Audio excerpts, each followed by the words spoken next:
Coming up on the 1 minute mark until airtime on the LSU Sports Radio Network. Stand by for your 1 minute mark. Coming in 5, 4, 3, 2, 1. Mark, 1 minute till airtime on the LSU Sports Radio Network.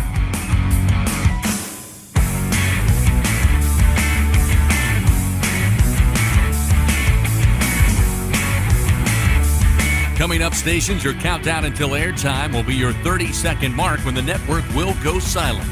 Stand by for your final 30-second mark until airtime. Coming in 5, 4, 3, 2, 1. Mark, 30 seconds until airtime on the LSU Sports Radio Network.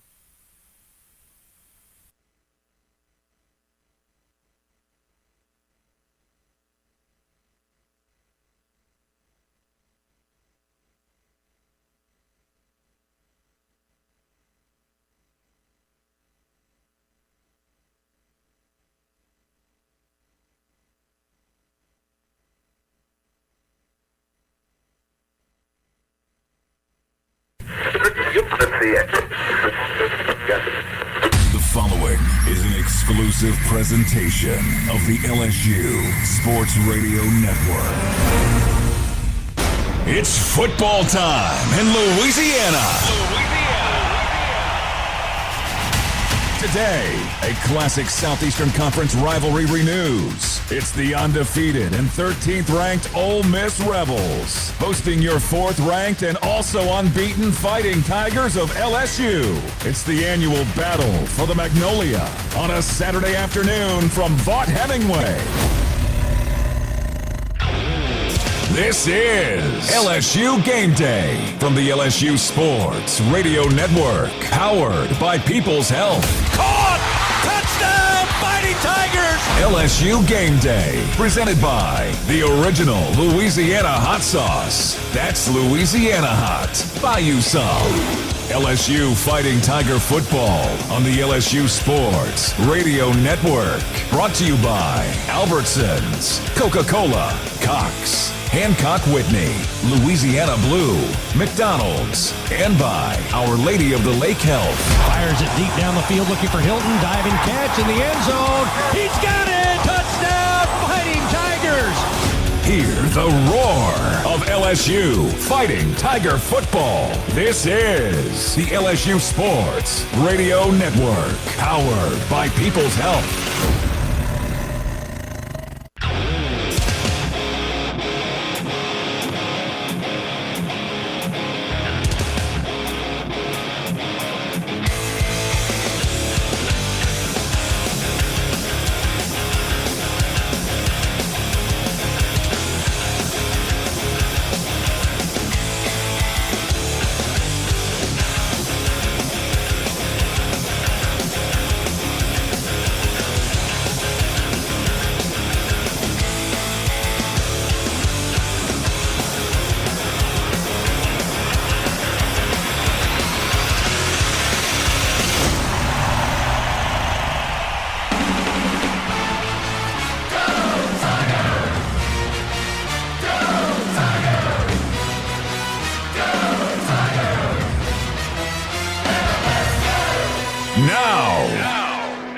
Live on location from Coushatta Casino Resort, here are former Tigers Brandon Taylor, Marlon Favorite, and your host, Hunt Palmer.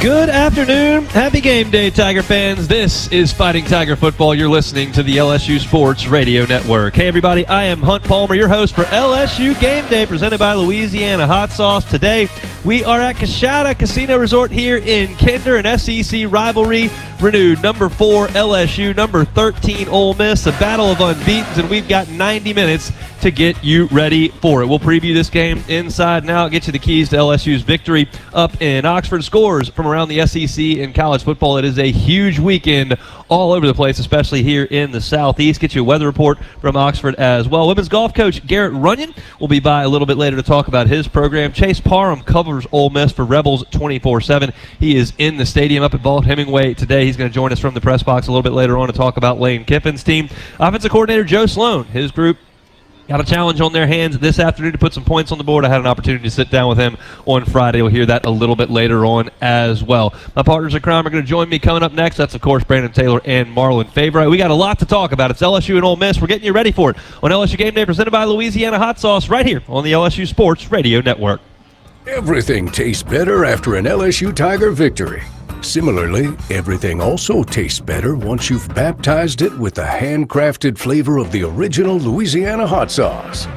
So just imagine how truly tasty something would taste if it was doused in the original Louisiana hot sauce after an LSU Tiger victory. That's Louisiana Hot. Buy you some. As increasingly dangerous storms shatter communities across the U.S., reliable forecasting is more important than ever.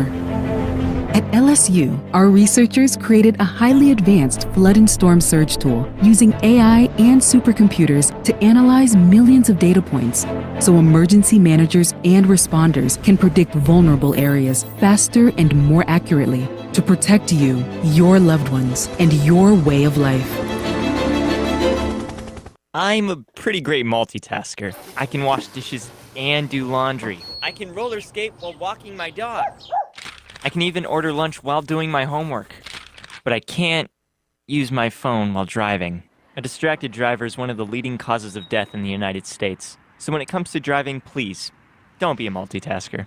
Don't drive distracted. A message brought to you by the National Highway Traffic Safety Administration, Project Yellow Light, and the Ad Council. He's got a seam. He's down the near side hash. Tiger fans, if you've ever wanted to listen to the LSU Sports Radio Network while watching your Fighting Tigers on TV, now you can, and it's easy to do. Just pause the TV. Use the LSU Sports mobile app to stream the audio on your smartphone or tablet. Connect to a smart speaker, then wait for the audio to catch up to the point your TV is paused. Push play, and you are all set. Watch the Tigers and listen with the LSU Sports Radio Network and the LSU Sports mobile app. 15, 10, 5, touchdown! Tigers!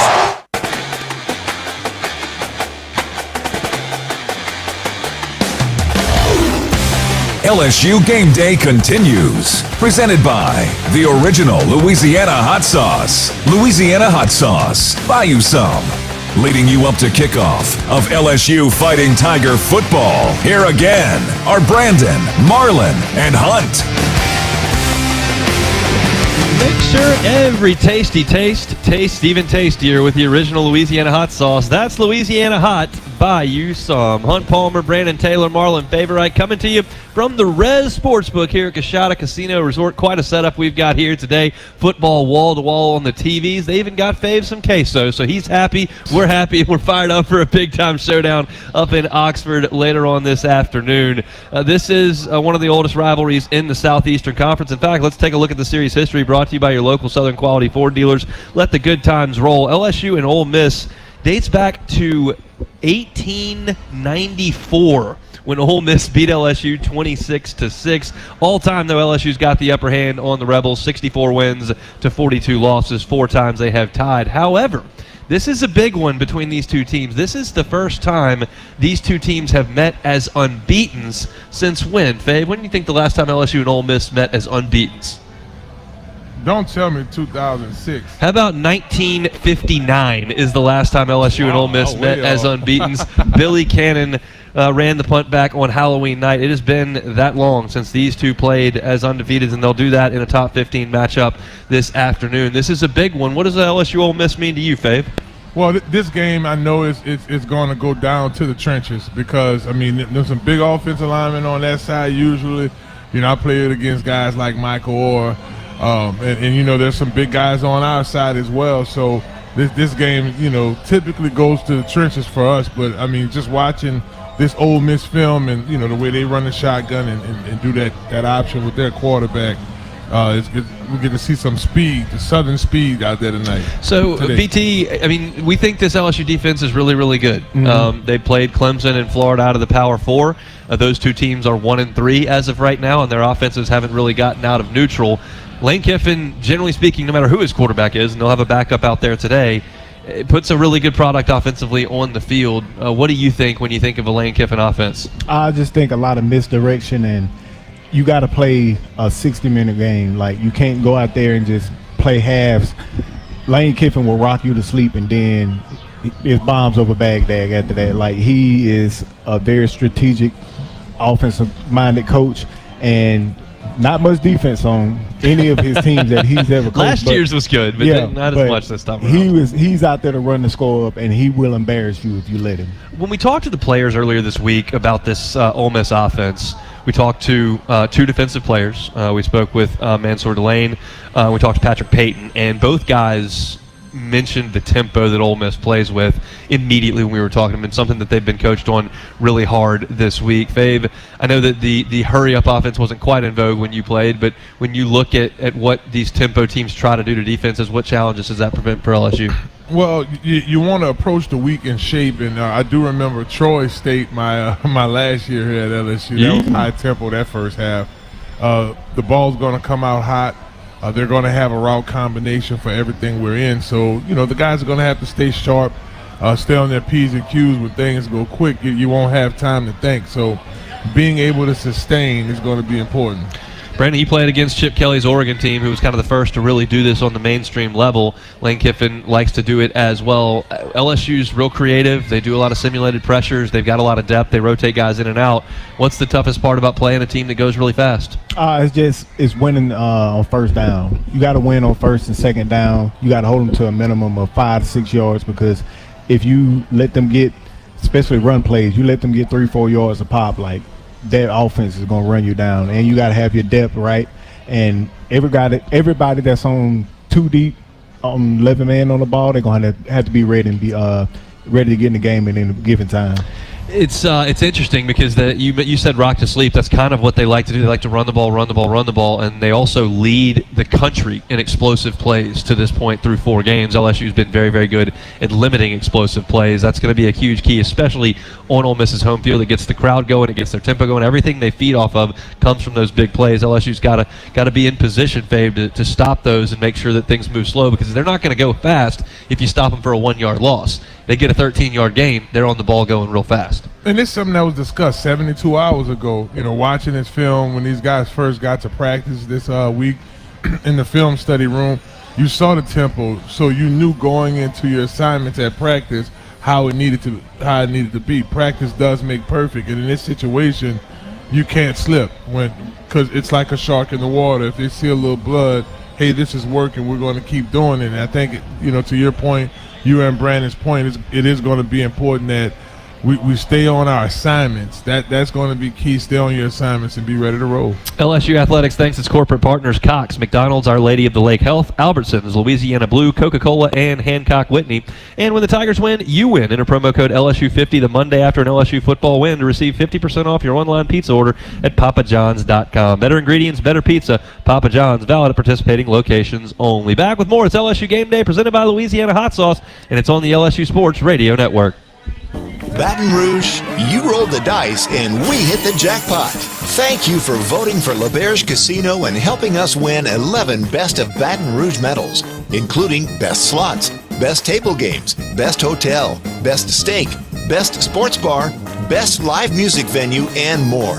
When you're ready for an award-winning night out, get to LeBear's Baton Rouge. Must be 21. Gambling problem? Call 800-522-4700.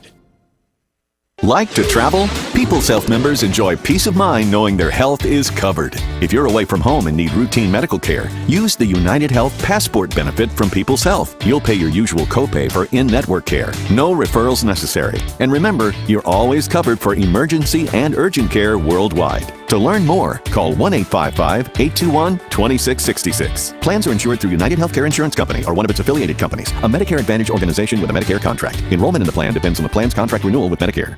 It's go time. The most sought-after pregame ticket in Baton Rouge can be yours with Revelry, the gold standard of full-service tailgating. Grab your lucky jersey and hat. We'll handle all the rest. Let our winning team take care of your team. Stand right up and roar for more. Tigers that snooze, lose. So reserve your turnkey space for football season while they last. Revelry, the official tailgate partner of LSU Athletics. Visit RevelryTeam.com today. It's go time. When it's miserable outside, you will be comfortable inside with an energy-efficient Trane air conditioning and heating system found at TraneSouth.com. Trane's a proud partner of LSU Athletics. Trust Trane to lower your utility bills and save you money. It's hard to stop a train, but it's easy to afford one. At TraneSouth.com, find rebates, tax credits, special financing, and a reliable Trane dealer, subject to credit approval. Visit TraneSouth.com for details. Waste Pro is proud to be the official waste and recycling collection services provider to LSU Athletics. We service over 2 million residential and commercial customers in more than 500 towns and municipalities across the South. Waste Pro is proud to work, live, and raise families in the areas we serve. We consider it a privilege to work hand in hand with our customers, partners, and employees to create a better community-first waste and recycling model. Waste Pro is the official waste and recycling collection service provider of LSU Athletics. Visit wasteprousa.com for more information.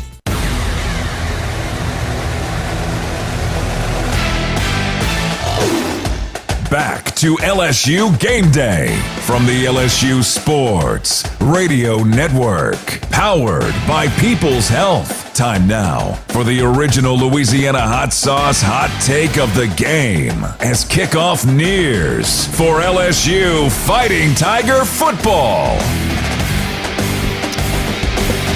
The original Louisiana hot sauce is good on everything, even ham from Hammond. That is Louisiana hot sauce.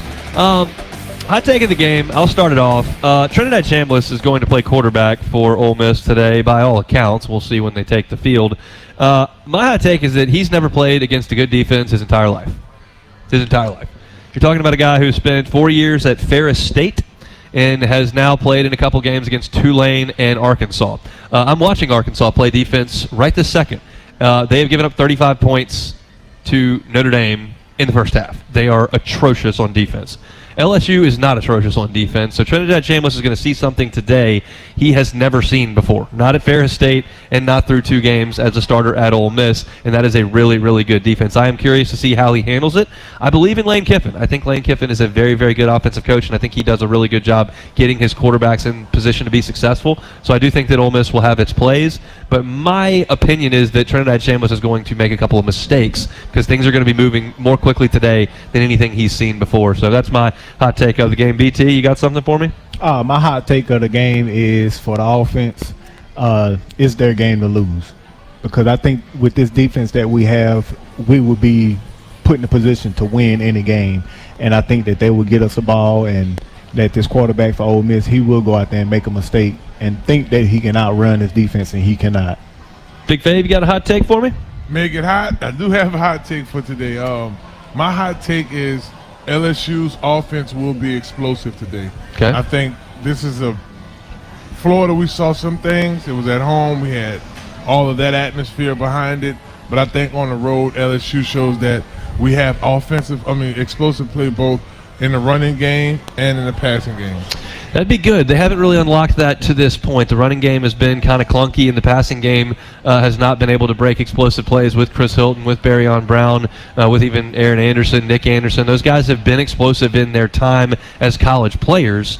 They just haven't been explosive this year. I think Garrett Nussmeier is as healthy as he's been all season in this game, so hopefully he can get the ball down the field a little bit and LSU can make some plays. You always like to do that on the road. Billy Harriman's the official floral sponsor of the LSU Fan Zone, is delivering smiles daily in our purple vans. Let us help you celebrate life's important moments. Simply call 272-ROSE or click 272rose.com. And Hollingsworth Richards Ford has been a proud member of the Tiger Transportation Team for over 30 years. Come see us today on Florida Boulevard, or you can visit us online at hollingsworthrichardsford.com.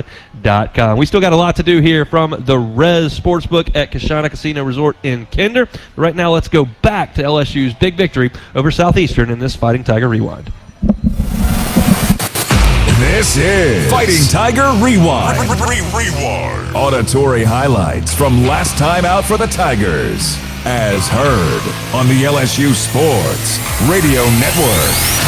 Another sellout crowd to finish up this early season homestand as the Lions of Southeastern Louisiana driving down I-12 to face your third-ranked and undefeated Fighting Tigers of LSU. And here comes LSU lining up. Nussmeier under center. He's going to try to get behind Braylon Moore. Falls into the end zone. Touchdown!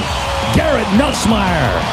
And the Tigers strike first at the 5:08 mark.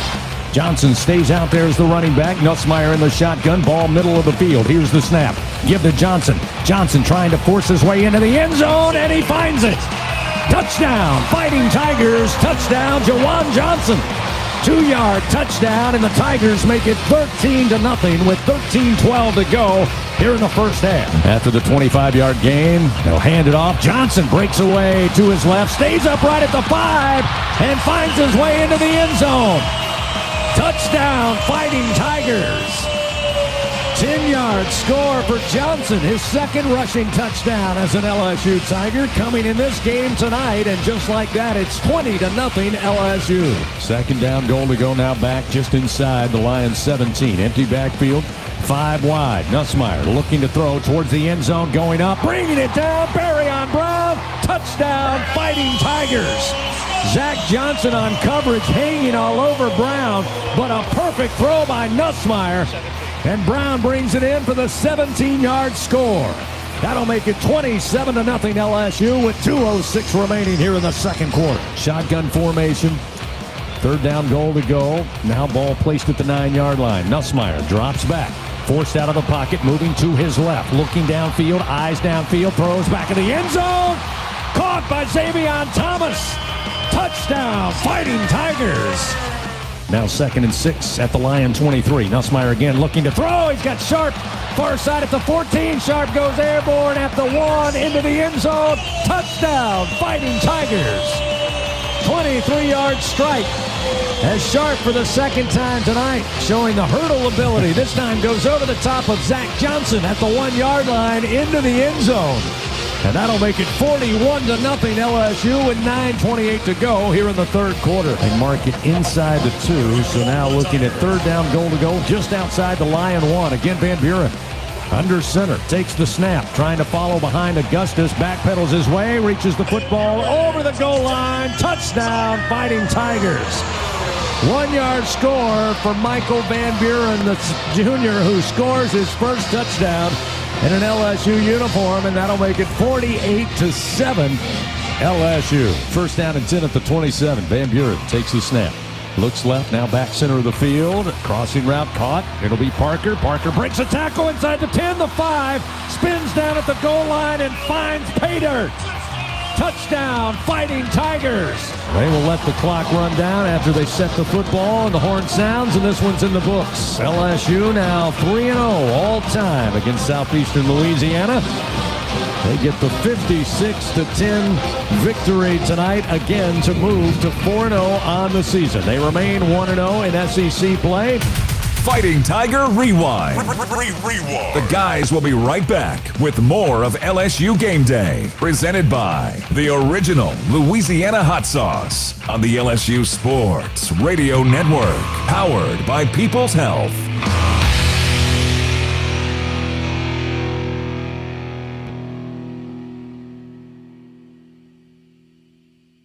I'm Richard Fontenot, president of the Louisiana Farm Bureau Federation. My brother and I grow rice, soybeans, and raise crawfish on our farm in Evangeline Parish. For a fourth-generation farmer like myself, Louisiana Farm Bureau is as much a part of my life as checking traps or harvesting rice. Our organization is more than 145,000 members strong, and we've been around for more than 100 years. The Louisiana Farm Bureau spans generations, and we want you to join our family. Visit lafarmbureau.org. The Louisiana Farm Bureau Federation, the voice of Louisiana agriculture. Champions make plays on the field and in life. With LSU Online, you can keep your career moving, earn your degree, and still run your own game plan. Learn anytime from anywhere and take the next step toward your goal line. It's time to make your move, Tiger fans. Visit online.lsu.edu. LSU Online. Win where you are. In Baton Rouge, locals don't just love their home, they love sharing it. Discover a city where culture is abundant, hospitality comes naturally, and the best spots are never kept secret. With the vibrancy of a big city and the ease of a weekend getaway, Baton Rouge invites you to slow down, savor, or soak it all in. Find your pace at visitbatonrouge.com. In the SEC, it just means more. But what is it exactly? It's the fans, the students, the traditions, the legends. It's passion to celebrate deeper, reach farther, think smarter, make an impact off the field. It's that intangible thing that happens when 16 schools raise the bar as one. Because in the SEC, it just means more.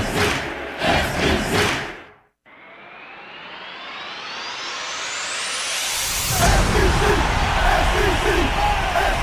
16 teams, the premier conference of college football. Buckle up.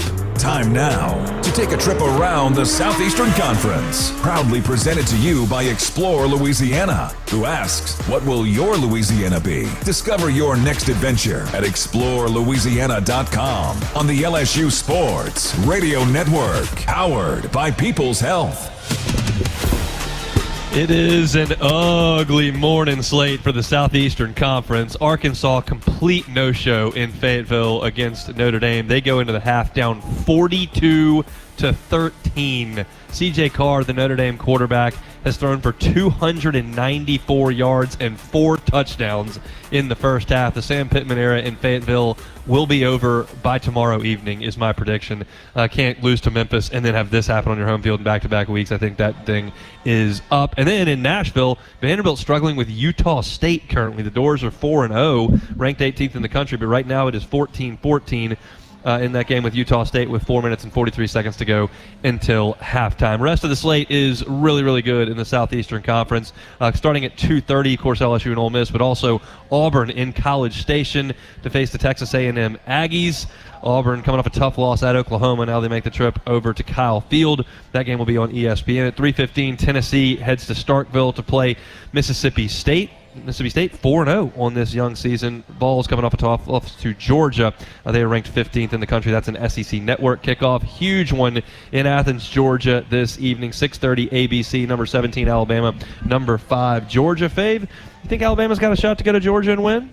Georgia, not a shot. Not a shot. Even though I think they have some weapons on offense, I just think Georgia defense is too much for them. We shall see. That game again at 6:30 on ABC. UMass is 0-3, and they will be 0-4 in the next few hours as they head to Missouri, take on Eli Drinkwitz' number 20 ranked Missouri Tigers. 44.5 is the line in that one. It's an ESPNU kickoff. And then the late game this evening on SEC Network, Kentucky travels to South Carolina, take on the Gamecocks. South Carolina 6.5-point favorite in that one. It'll kick off at 6:45. That's your look around the Southeastern Conference. We'll be watching all of it right here from the Rev Sportsbook in Coshada Casino Resort.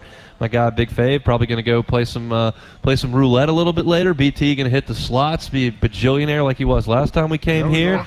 So it's quite a setup we've got. Fired up to be here. Appreciate them for having us. If you're in the area, come on by. We'll be watching the game and doing the post-game show here after. But if not, just lock us in here. We're getting you ready for LSU and Ole Miss. Tiger fans, you think you have what it takes to be a true Caniac maniac? Prove it at the next home football game to win free canes for an entire year. Raising Canes, one love. And Capital One is offering checking and savings accounts with no fees or minimums. What's in your wallet? Hunt Palmer, Brandon Taylor, Marlon Faber right with you. Back with more. It's LSU Game Day presented by Louisiana Hot Sauce on the LSU Sports Radio Network.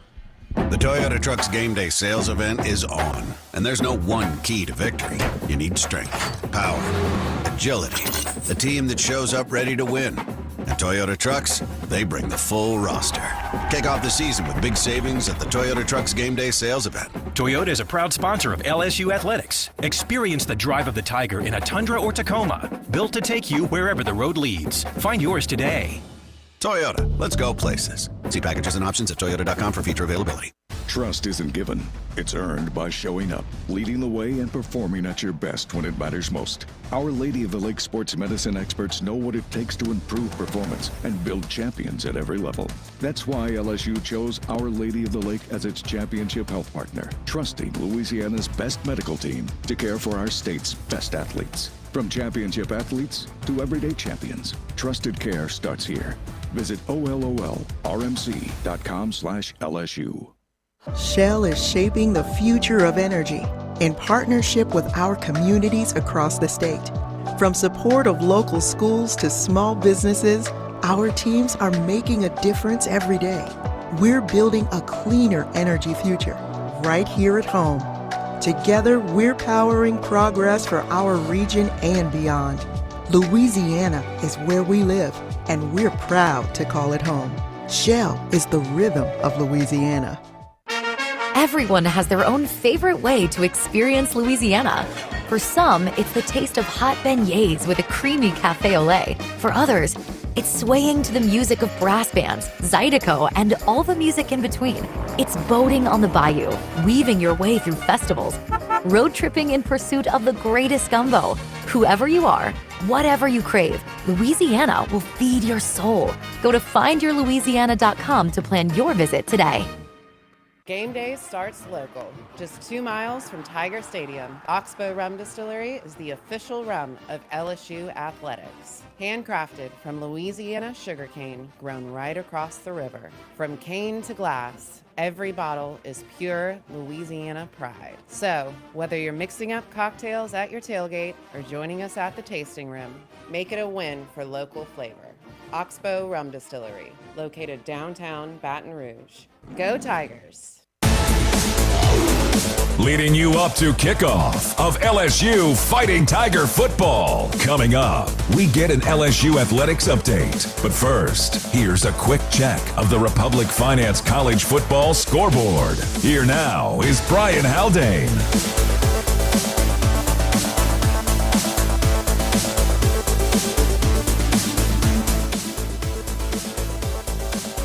Back in the Capital One studios, Capital One is offering checking and savings accounts with no fees nor minimums.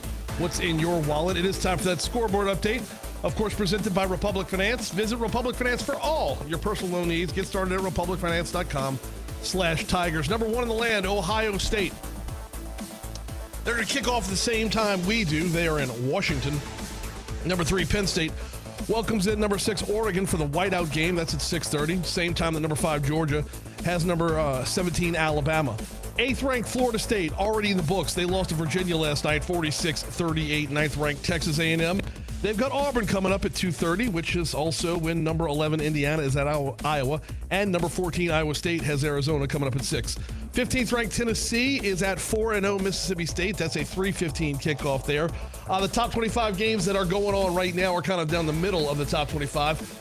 16th-ranked Georgia Tech is at Wake Forest. That game's at halftime. 17-3. Wake has the lead over the Yellow Jackets.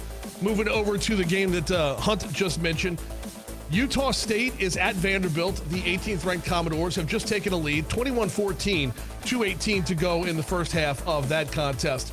Number 21, Southern Cal, the Trojans, are at number 23, Illinois. Right now, halftime, 14-10. The Illini lead the Trojans. And 22nd ranked Notre Dame is on the road at Arkansas. The only thing stopping Notre Dame thus far was the horn for halftime. 42-13. The Irish are in the lead on that one at the half. In-state, coming up at 2 o'clock, UL Monroe will be at Arkansas State. Then at 3 o'clock, Tulane will be at Tulsa. 5 o'clock brings us Nichols at Eastern Kentucky. The 6 o'clock window, Grambling's at Prairie View. Jackson State's at Southern. UT Rio Grande Valley is at Southeastern. 7 p.m. kickoffs. McNeese is at Stephen F. Austin. Marshall will be at UL Lafayette. And then the evening slate rounds out Louisiana Tech at UTEP for an 8 p.m. kickoff. And now it's time to pivot over to the LSU Athletics update. This week we're talking women's golf. We got Coach Garrett Runyon in with us. Coach, how are you? Doing great. How you doing? Doing well as well. So you're fresh off a trip to Colorado and an amazing finish. Tell us all about it. Yeah, it was great. Anytime you can go to Colorado in the Vail area in the summertime, it's a gorgeous area. Golf courses are in great shape, and we played well. We had a 20-team tournament, or 20 teams were there. We finished third and broke some school records, course records, and tournament records, and it was a good week for the Tigers. Well, let's talk about a few of those individually there, because, I mean, this is, things don't ramp up really until the spring, so putting in those kind of numbers right now, that's got to give you a good positive feeling ahead of time. Yes, the tournaments in the fall, they count towards our ranking, and just as much as the spring, but we try and change up our lineup a little bit and see what we got. Think of a little bit of almost like a midweek game for baseball and stuff like that. But we have some young players, give them some starts, and they've been stepping up in big ways. Tell me about a few of those young players. I know you got a sophomore that was lighting it up. Francesca Fiorellini from Italy. She was a transfer in. She's a sophomore for us, and she's been awesome. She first tournament out, she finished 12th at the Cougar Classic, and then backed it up with their first round of 63 for us, which was a LSU school record. Most people might remember Ingrid Lindblad. She only got 64, but she did 7 of those. She had 7 64s in school, so that's a big notch in her hat to kind of clip Ingrid on a record book performance there. But it was very impressive, and she had another great week for us. Now, she did not have a direct route from Italy to LSU. She had a stop off over on the West Coast. She did. She was a freshman last year at UCLA, and for a couple of reasons, she came over to this LA. I told her in a recruiting process when she entered the portal, I said, this LA is a little bit different than that LA. And she said, that's all right, Coach. I want to compete for a championship and like what we were doing over here. And she's transitioned in very well and been a great addition for us. Well, that LSU brand really does translate to all sports. Talk to me a little bit about how you utilize that on the recruiting trail.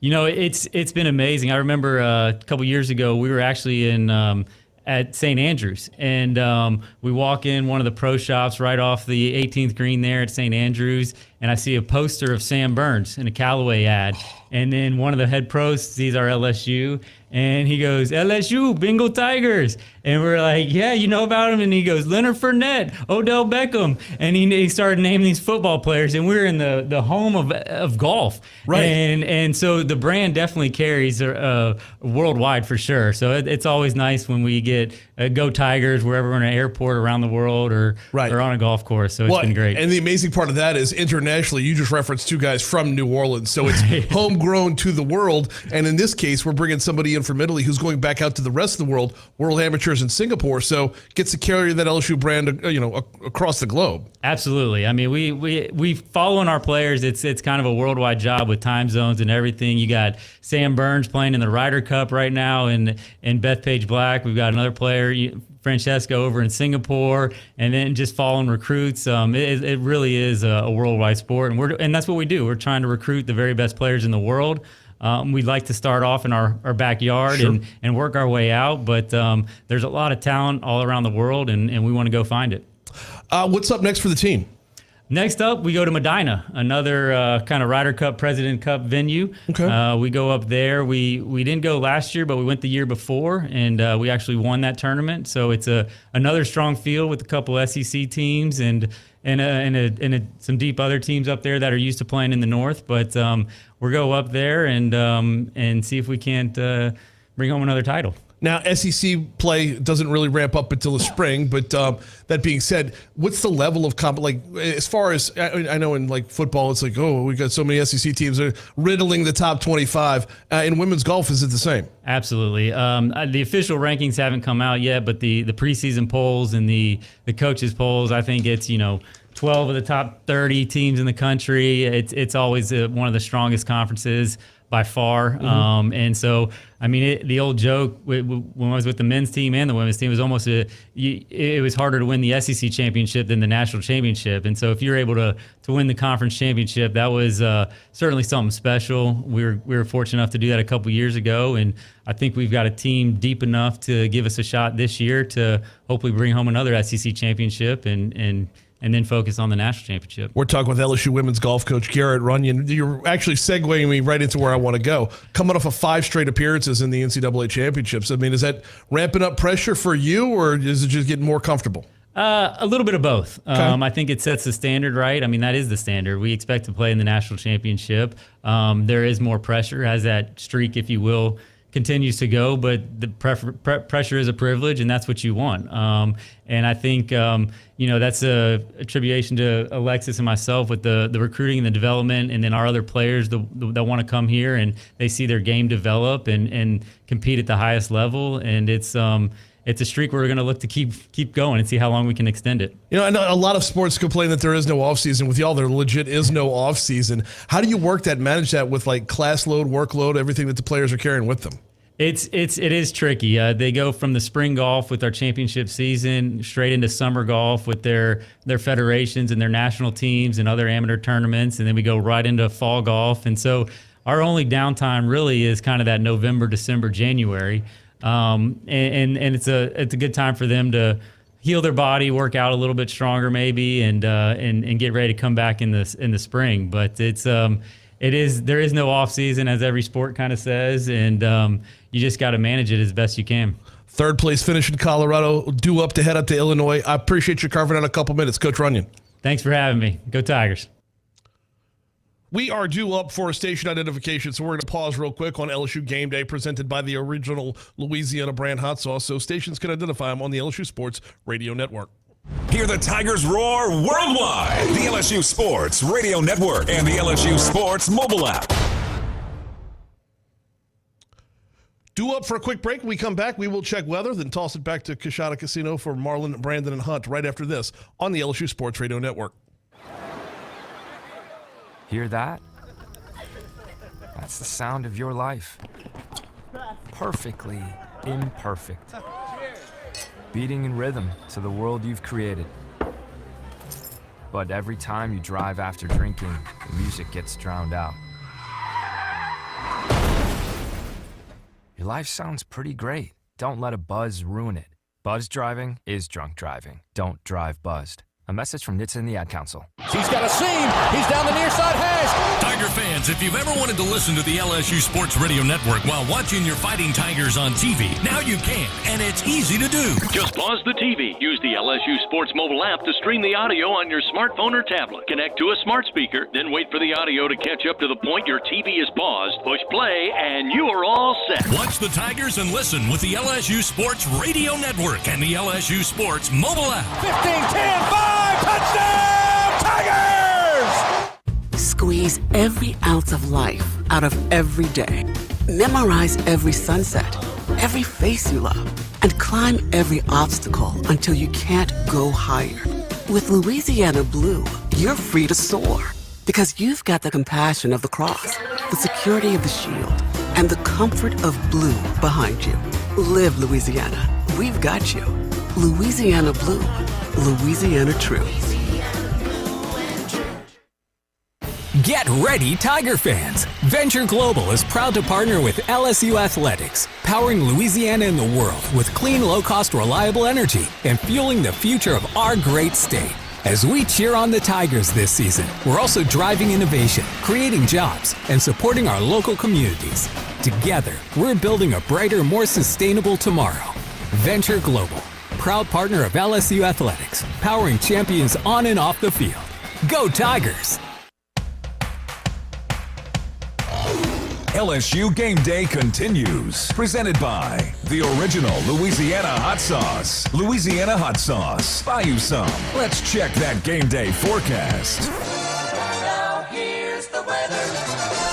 Presented by Southern Air, Cooling, Heating, Plumbing, and Electric. Once again, from inside the Capital One studio, here is Brian Haldane. Time now for today's pregame weather update, presented by Southern Air, Cooling, Heating, Plumbing, and Electrical. Up in Oxford, we're looking at 82 degrees at kickoff, and that's pretty much where it's going to sit throughout the game. The walk back to the car might be a little bit cooler. The temperature is going to drop about 10 degrees when the sun goes down. That sunset set for 6:47 this evening, just before 7. We've got sunny skies up in Oxford, about 30% humidity, and a 6-mile-per-hour breeze coming in from the north. Back home, just about the same forecast, but about 6 degrees warmer, and the wind is 8 miles per hour instead of 6. Those are the only two differences between Oxford and Baton Rouge right now. Right now, it's 81 degrees in Oxford, 87 at Tiger Stadium, and a heck of a lot hotter when Brandon's near the slot machines at Coshada, which is where we go now. Thank you, Brian Haldane, Hunt Palmer, Brandon Taylor, Marlon Favorite with you. RV your way with Great American RV. Visit GreatAmericanRV.com for one of the largest selections of top RV brands and floor plans for every type of camper. Great American RV Superstores, making memories one weekend at a time. Guys, it doesn't appear that Caden Durham is going to play today. Sprained his ankle last week against Southeastern, was unable to really participate in much of practice this week. Brian Kelly called him questionable really all week, but the anticipation is that you're going to move forward today with Jawan Johnson and Harlem Berry and Caleb Jackson as your running backs. Ole Miss, statistically speaking, has the worst rush defense in the Southeastern Conference. BT, do you think LSU can get the run game going today, and how big a loss is Caden Durham? I think that LSU can get the run offense going today, just because of the change of pace. Juwan Johnson, he has a quick twitch, and I can also see Xavier Thomas getting back there and playing some running back snaps. I just think that we change it up, change the look up, and Caden Durham is a big loss because that's a veteran running back. I mean, he has time on the field, but I think that we have enough depth at that position to go out there and succeed in the run game today. How you feeling about it, Fave? I'm the same way, and that's why I said that was my hot take with LSU's explosive play on offense. I think we see a lot of that. We saw a little glimpse of Juwan Johnson, the Louisiana Lafayette Christian Academy superstar. I mean, yes, he played quarterback there, but I mean, we seen an athlete last week play running back, and then there's Harlan Berry, another electrifying player. But then there's all these receivers, Hunt. So with the strength that we have in our receiving game, that's something that they saw the last few games. Hit them right in the mouth with the run game. I wish I shared y'all's optimism. I just don't. I have not seen LSU run the football in a year and a half. I did not see LSU run the football on Southeastern, really. I didn't see them run it really at all against Louisiana Tech, and I just don't think that's going to be something that LSU does really productively, Caden Durham or not. I'm hopeful that LSU can do some of the things that Arkansas did, but the fact is that Taylor Green, Arkansas's quarterback, ran for 100 yards in that game where Arkansas kind of diced up the Ole Miss defense, and Garrett Nussmeier's not going to be doing that. So I think that LSU will make an attempt to run the football like they did at Clemson, and they kept Clemson honest with the run, even though it wasn't super productive. They ended up running for a little bit over 100 yards in that game on 31 attempts, but it did enough to keep Clemson's pass rush away from Garrett Nussmeier. They got the ball out quickly, and they played ball control really through the air. That's probably going to be the identity of this offense to me. I just don't think they're going to be great at running the ball. I'd like to see a wrinkle here or there. I think you will see Xavier Thomas. You may see some direct snaps to Juwan Johnson. Screen game is something I think Harlan Berry can do really well, which involves the running backs, even though it's not running between the tackles. We'll see. I just don't share that optimism, Dave. I don't see an LSU team that is committed to and productive at running the ball. Well, I know we've seen that one play, and I want to say it was Florida game beating when we went overload, power to the left, and Caden Durham. So we may have to be a little more creative in that note. With that note, with that being said, I know a lot of that confidence comes from the run blocking from this put-together new offensive line. Got some experience. You have a guy like, I think Tyreek Adams is going to be a star in this league, but. Yeah, to your point, that's why it was a hot take. Where my hot sauce at? Your LSU Tigers are made of grit, drive, and heart. The original Louisiana hot sauce is made of peppers, vinegar, and salt. So, same thing. That's Louisiana hot. And when the Tigers win, you win. Enter promo code LSU50 the Monday after an LSU football win to receive 50% off your online pizza order at papajohns.com. Better ingredients, better pizza. Papa John's, valid at participating locations only. Our keys to victory when we come back is LSU Game Day presented by Louisiana Hot Sauce on the LSU Sports Radio Network. Some drinks come in a bottle, some in a can. Only one comes in a ball and brings the buzz.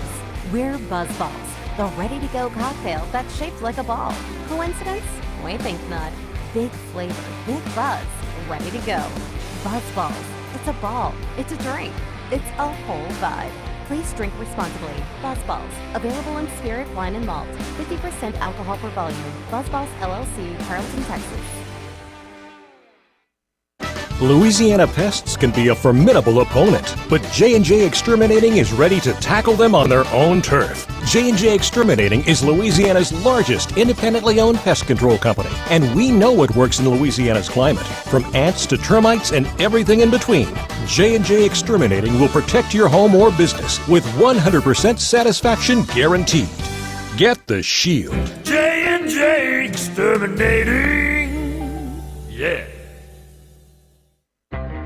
It's game on, Tiger fans. From the backyard to the bayou, the Ford F-150 with available Pro Power onboard gives you the power of a mobile generator. So as long as you've got a TV and a signal, you don't have to miss another game. Just one more reason why Ford F-Series has been the best-selling truck in America 48 straight years. Ford F-150 and your Southern Quality Ford dealer. Proud sponsor of LSU Athletics. Let the good times roll. Hey, Tiger fans, for the best ready-mix concrete, turn to Quality Concrete. As an Ascension ready-mix company, Quality Concrete has been providing quality ready-mix concrete to Baton Rouge and the surrounding areas for over 23 years. With 6 locations and services ranging from residential, commercial, industrial, and municipal, there is no job too big or too small. Awarded #1 in quality control by the National Ready-Mix Concrete Association and having poured over 7 million cubic yards, they're helping build our community one foundation at a time. Just visit GoQuality.com and get a quote today. ISC Constructors is a national award-winning electrical and instrumentation construction company. In addition, ISC provides full-service, multidiscipline engineering services to global customers. For 35 years, ISC has brought the Baton Rouge culture to its job sites and offices across the nation. And like our Tigers, ISC believes being the best begins with recruiting and developing the best talent. ISC, powered by people. Closing in on kickoff for LSU Fighting Tiger football. Now, the guys share their keys to an LSU victory. Back to Brandon, Marlon, and Hunt on the LSU Sports Radio Network, powered by People's Health. Get you those keys to the victory here shortly, but first let me remind you, PellPrint.com is South Louisiana's online print shop. Go to PellPrint.com for your printing, mailing, banners, and promotional items. PellPrint.com, proud to support LSU Athletics. Hunt Palmer, Brandon Taylor, Marlon Favor right here from the Rev Sportsbook inside Coshada Casino Resort in Kinder. LSU and Ole Miss just after 2:30 this afternoon. Keys to the victory. Fave, you're first. Well, it does sound like we're beating a drum on this, but the run blocking has to be not only effective, but on, I'm going to take it down to 504. It got to be on parent. You heard me? It has to be on parent. And point for my folks out there looking for the correct grammar.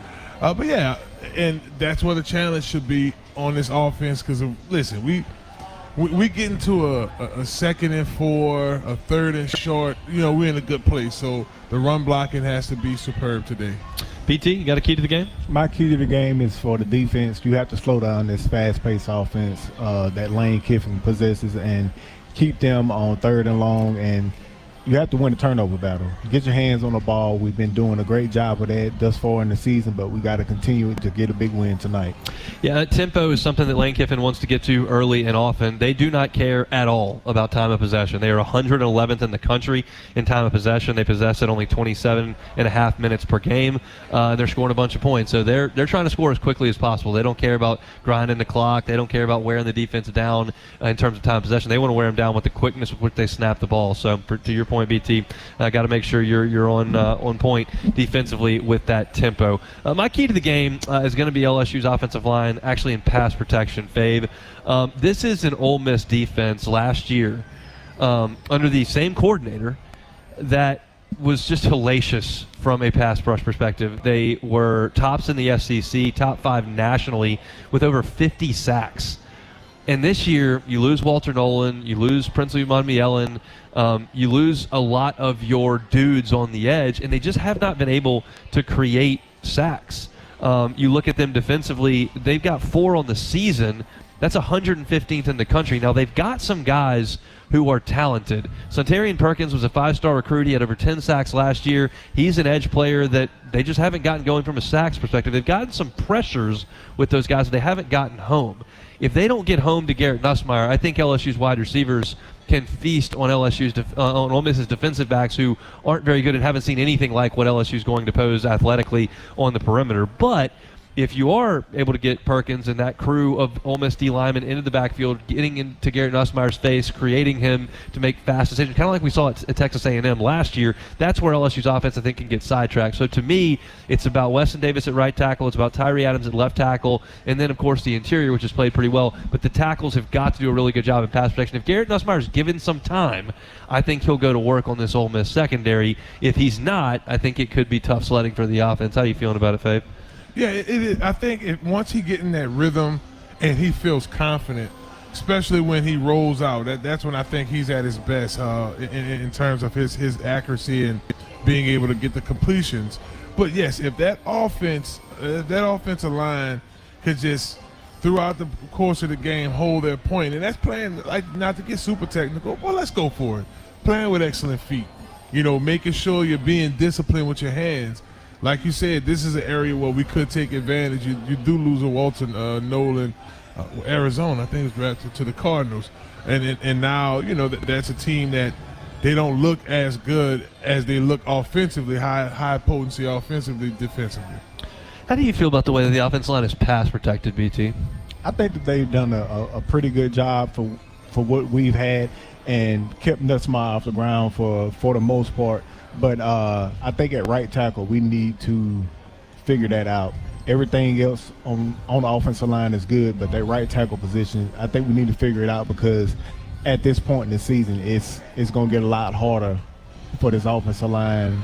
I mean, we played some pretty good fronts and pretty good teams, but you're getting to the meat of schedule, so I think they got to pick it up a lot more. Clemson is not good from a team perspective. They're 1-3, and Florida's not good from a team perspective. They're 1-3. Their defensive fronts are very talented, and LSU has played them and has done a pretty good job in those games of keeping Garrett Nussmeier up. But I did ask about Garrett Nussmeier with somebody inside the program this week, and kind of talking about his health and where that's been, because it's been a big topic, especially last week when it was revealed that he had that torso injury. What I was told is the week leading up to Louisiana Tech, he pushed it a little too hard, and he wasn't feeling good that week. His mechanics suffered for it, and let's just be frank, he played very poorly against Louisiana Tech. There's no two ways to put that. He was inaccurate. He didn't have a lot of zip on it. It was bad effort for him. He is significantly better after those 2 weeks, and the bye week is coming up. But I was told this week of practice was a full go for him. I thought last week my biggest takeaway from a worthless football game against an FCS team was that Nussmeier looked healthy, especially on that play where he rolled to his left and threw across his body 30 yards on a line to the back of the end zone. It doesn't matter if you're playing an FCS team. Just to do that shows he was healthy. So I expect to see a healthy Garrett Nussmeier and a comfortable Garrett Nussmeier as long as that offensive line does its work. That's why that was my key to the game in this one up in Oxford. Dudley DeBosier stands up for the purple and gold and fights for Tiger fans all across Louisiana. Dudley DeBosier, proud to be an official partner of LSU Athletics, and we're calling all Tiger parents. Your child could be the next Whataburger kickoff kid. Visit lsusports.net/kickoff kid to enter for a chance to be on the sideline during the next home football game against South Carolina. Whataburger, just like you like it. Hunt Palmer, Brandon Taylor, Marlon Favorite here in the Rez Sportsbook in Coshada Casino Resort in Kinder, getting you ready for LSU and Ole Miss. We'll step aside, take a timeout, and when we come back, we'll head up to Oxford and talk with Chase Parham, who covers Lane Kiffin's Rebels, get a scouting report on LSU's opponent this afternoon. Come back with us. It's LSU Game Day. It's presented by Louisiana Hot Sauce right here on the LSU Sports Radio Network. Everything tastes better after an LSU Tiger victory. Similarly, everything also tastes better once you've baptized it with the handcrafted flavor of the original Louisiana hot sauce. So just imagine how truly tasty something would taste if it was doused in the original Louisiana hot sauce after an LSU Tiger victory. That's Louisiana Hot. Buy you some. As increasingly dangerous storms shatter communities across the U.S., reliable forecasting is more important than ever. At LSU, our researchers created a highly advanced flood and storm surge tool using AI and supercomputers to analyze millions of data points, so emergency managers and responders can predict vulnerable areas faster and more accurately to protect you, your loved ones, and your way of life. There's danger out there. It lurks on highways and quiet neighborhood streets. It's more likely to kill you than a shark, and more terrifying than the biggest snake. Distracted driving claims lives every day. Every notification, swipe, social post, video, or selfie while driving risks your life. So while you might think public speaking or the zombie apocalypse is scary, what's really terrifying and even deadly is distracted driving. Eyes forward, don't drive distracted. Brought to you by NHTSA and the Ad Council. He's got a seam. He's down the near side hash. Tiger fans, if you've ever wanted to listen to the LSU Sports Radio Network while watching your Fighting Tigers on TV, now you can, and it's easy to do. Just pause the TV. Use the LSU Sports mobile app to stream the audio on your smartphone or tablet. Connect to a smart speaker, then wait for the audio to catch up to the point your TV is paused. Push play, and you are all set. Watch the Tigers and listen with the LSU Sports Radio Network and the LSU Sports mobile app. 15-10. 5, touchdown, Tigers! Every Tiger knows it's not just about where you are, it's about how you play the game. At LSU Online, we bring that same grit and greatness to your education. Whether you're watching from Baton Rouge or beyond, you can earn your degree on your time from anywhere. Flexible, online, built for Tiger Nation. Visit online.lsu.edu and win where you are.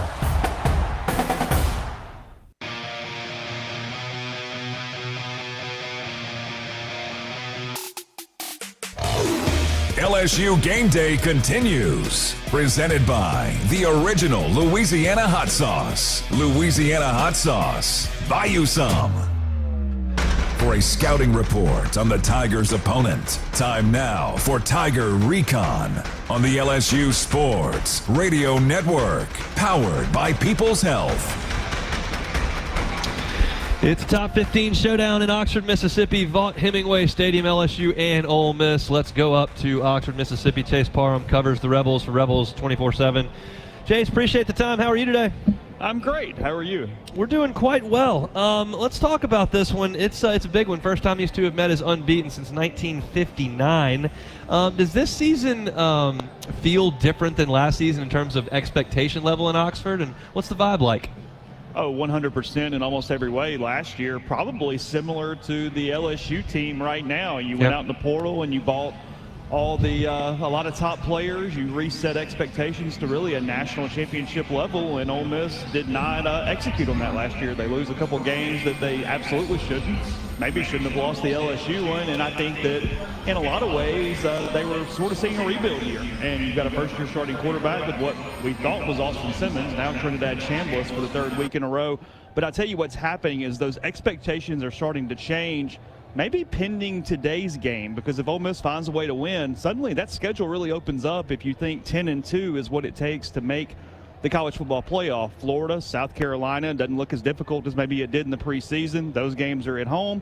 John Mateer banged up for Oklahoma. You got the game in Athens. That's quite tough. But today, you mentioned expectations. This might be the ultimate swing game for Ole Miss to sort of set those expectations moving forward. Yeah, the winner of today's game looks really, really good for a potential playoff spot down the road. Let's talk offense. Trinidad Chambliss, a name you mentioned, going to get the start. What have you seen from the one-time backup who's now leading the reins? Oh, he's been incredible so far. He's a guy that came in from Ferris State, Division II in the preseason, and even during his press conference when we first met him, we sort of scoffed a little bit. We rolled our eyes. He said, you know, football's football, and I played for a team that won a lot of games, and did all sort of what we thought to be a lot of cliches. But what's happened is he's been proven true because he has taken care of the football. He doesn't have any turnovers through 2 starts. He gives them a really extra dynamic in the run game. He really sets that +1 from a running quarterback standpoint, and he's just been smart throwing it. You know, the deep ball is not great. He can get in trouble a little bit, can kind of loft it, can kind of float it. The numbers look better than necessarily how the deep ball looks. That's the one thing Austin Simmons does do far better than Trinidad Chambliss. But he's thrown into that second level. Ole Miss really tries to get you between the hashes at that second level, and he's been incredible doing that. He keeps his eyes downfield, moving through the pocket. He's just really taking care of it. And, you know, it's, again, this is a way step up. We're kind of waiting to see what this looks like here this afternoon in Oxford, because I think that will establish sort of what the baseline, what the ceiling for him moving forward. Because, look, Arkansas is not a very good defense at all. They just bombed Tulane and kind of every way got out ahead and blew that one out. This is the big stage, but so far Chambliss has done everything you could have imagined. He has looked like a top-tier SEC quarterback going into now this third week. One thing that can make life a lot easier on him is if he can run the ball really well, and Lacey's been awesome from what I've seen. How much better do you think this Ole Miss team is than last year's at running the ball?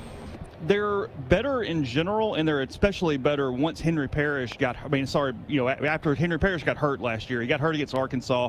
And the rest of that season, they really struggled. I mean, Ole Miss was in a must-win game against Florida last year, and they played a 4th-string wide receiver at tailback. They just didn't have a lot of depth back there. Ulysses Bentley didn't get a lot of carries. He's on a practice squad now. He's at least playing professional football. Kejuan Lacey was a mandatory get in the transfer portal. There was no doubt about that. They had to get better at the running back position. You know, Missouri sort of let him go in a way in favor of Ahmad Hardy from ULM, who's been awesome for the Tigers. But Lacey, his pass blocking is good. He's catching the ball out of the backfield, and he just sort of falls forward in a way that Ole Miss hasn't had at the tailback position since Quinshon Judkins. He's been excellent. He's giving them sort of what they need out of that run game, especially paired with Chambliss and sort of a speed option situation that they do time to time, even some quarterback powers that they've done there with Lacey and Chambliss. But look, here's the catch to that. The offensive line came into the season with a lot of question marks. Lane Kiffin doesn't sub on the offensive front. He just plays 5 guys, and they're starting to get some rhythm. They've got a little more continuity. They're playing together a little more. I think it's them as much as Lacey. Look, Lacey's great. He does find a way to get that extra yards. He's averaging over 2.5 yards per carry after contact right now. But at the same time, I think the line is shaping up, and we'll see how it really steps up. Again, such a big change of test here with this LSU defensive front. It's not anything Ole Miss has seen so far this season. A stat that jumped off the page at me when I saw it earlier this week is that Ole Miss only has 2 fourth-down attempts this year. What gives there? That was Lane's bread and butter, and it doesn't appear that he's doing that. Is that because they've been ahead, or is there a change in philosophy? Well, 2 of them, it was blowouts. So you got Georgia State, who was not at all a good football team, and then again, they got ahead of Tulane early and just kind of bombed them from the start. I was expecting that game to be closer than it ended up being, and I think it's one of the areas where I guess we can call it growth as we want to. Lane saw that to beat Kentucky in that game, just take the points every time you can do it. It's something he has not done at different parts of his career. It bit him a couple times last year. He's been kicking more field goals. He trusts Lucas Canero, a transfer from Western Kentucky. He's one of the best kickers in the country. And I do think it's just the way the games have played out. Look, Lane Kiffin's still going to go for plenty of 4th downs if he's in a close game or if he's in a situation to do that. He hasn't punted much, if you'll notice. He's kicked some field goals, but he still is kind of in a shape where he's definitely going to go for it instead of punting when he's in one of those sort of, coin flip situations from that. But no, it's been situational. Arkansas, Ole Miss just scored a bunch of points. They really didn't get stopped at all by the Razorback defense, and he realized that against Kentucky, just get the road win, get out of there against maybe the worst team in the SEC, and kick your field goals when you have them to kick. It's been situational, not a change in philosophy for Lane Kiffin. We're talking to Chase Parham, who's up there in Vaught-Hemingway Stadium in Oxford. We'll take a timeout, come back and talk about this Ole Miss defense. That's next. It's LSU Game Day, presented by Louisiana Hot Sauce on the LSU Sports Radio Network. Support your LSU Tigers with Hancock Whitney, the official bank of LSU athletics. From game day to the offseason, Hancock Whitney LSU credit and debit cards are a big win for any Tiger fan. Want to get your paws on these cards? Well, apply online or visit HancockWhitney.com/LSU. Hancock Whitney Bank, member FDIC. All accounts subject to credit approval. Terms and conditions may apply. Every winner knows a great play starts with a solid game plan and the right team by your side. At Sunshine, we're here to keep your operation running strong. From tractors to harvesters, we've got the John Deere equipment you need to tackle every job with confidence. Because when the work's done right, there's more time for the things that matter, like cheering on your favorite team. Make Sunshine Quality Solutions part of your playbook this season and learn more about what it means to be powered by Sunshine at sunequip.com. In Louisiana, we love our LSU Tigers. When the band strikes up those 4 iconic notes, the fans go wild. At Louisiana Blue, we're Tiger fans too. That's why we've teamed up with LSU Athletics to bring you the compassion of the cross and security of the shield, so you're free to wear your stripes and roar. Live Louisiana. We've got you. Louisiana Blue, Louisiana True.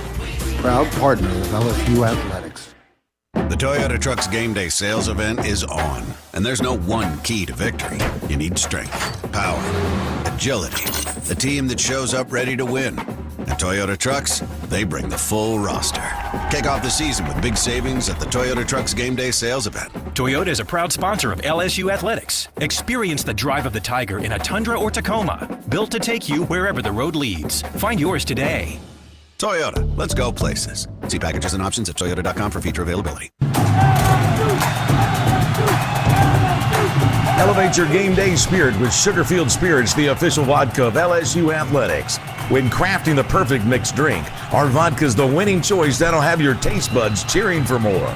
Sugarfield Spirits, where the spirit of the Tigers meets exceptional locally made vodka. See our winning lineup at sugarfieldspirits.com or visit us at our tasting room in Gonzales.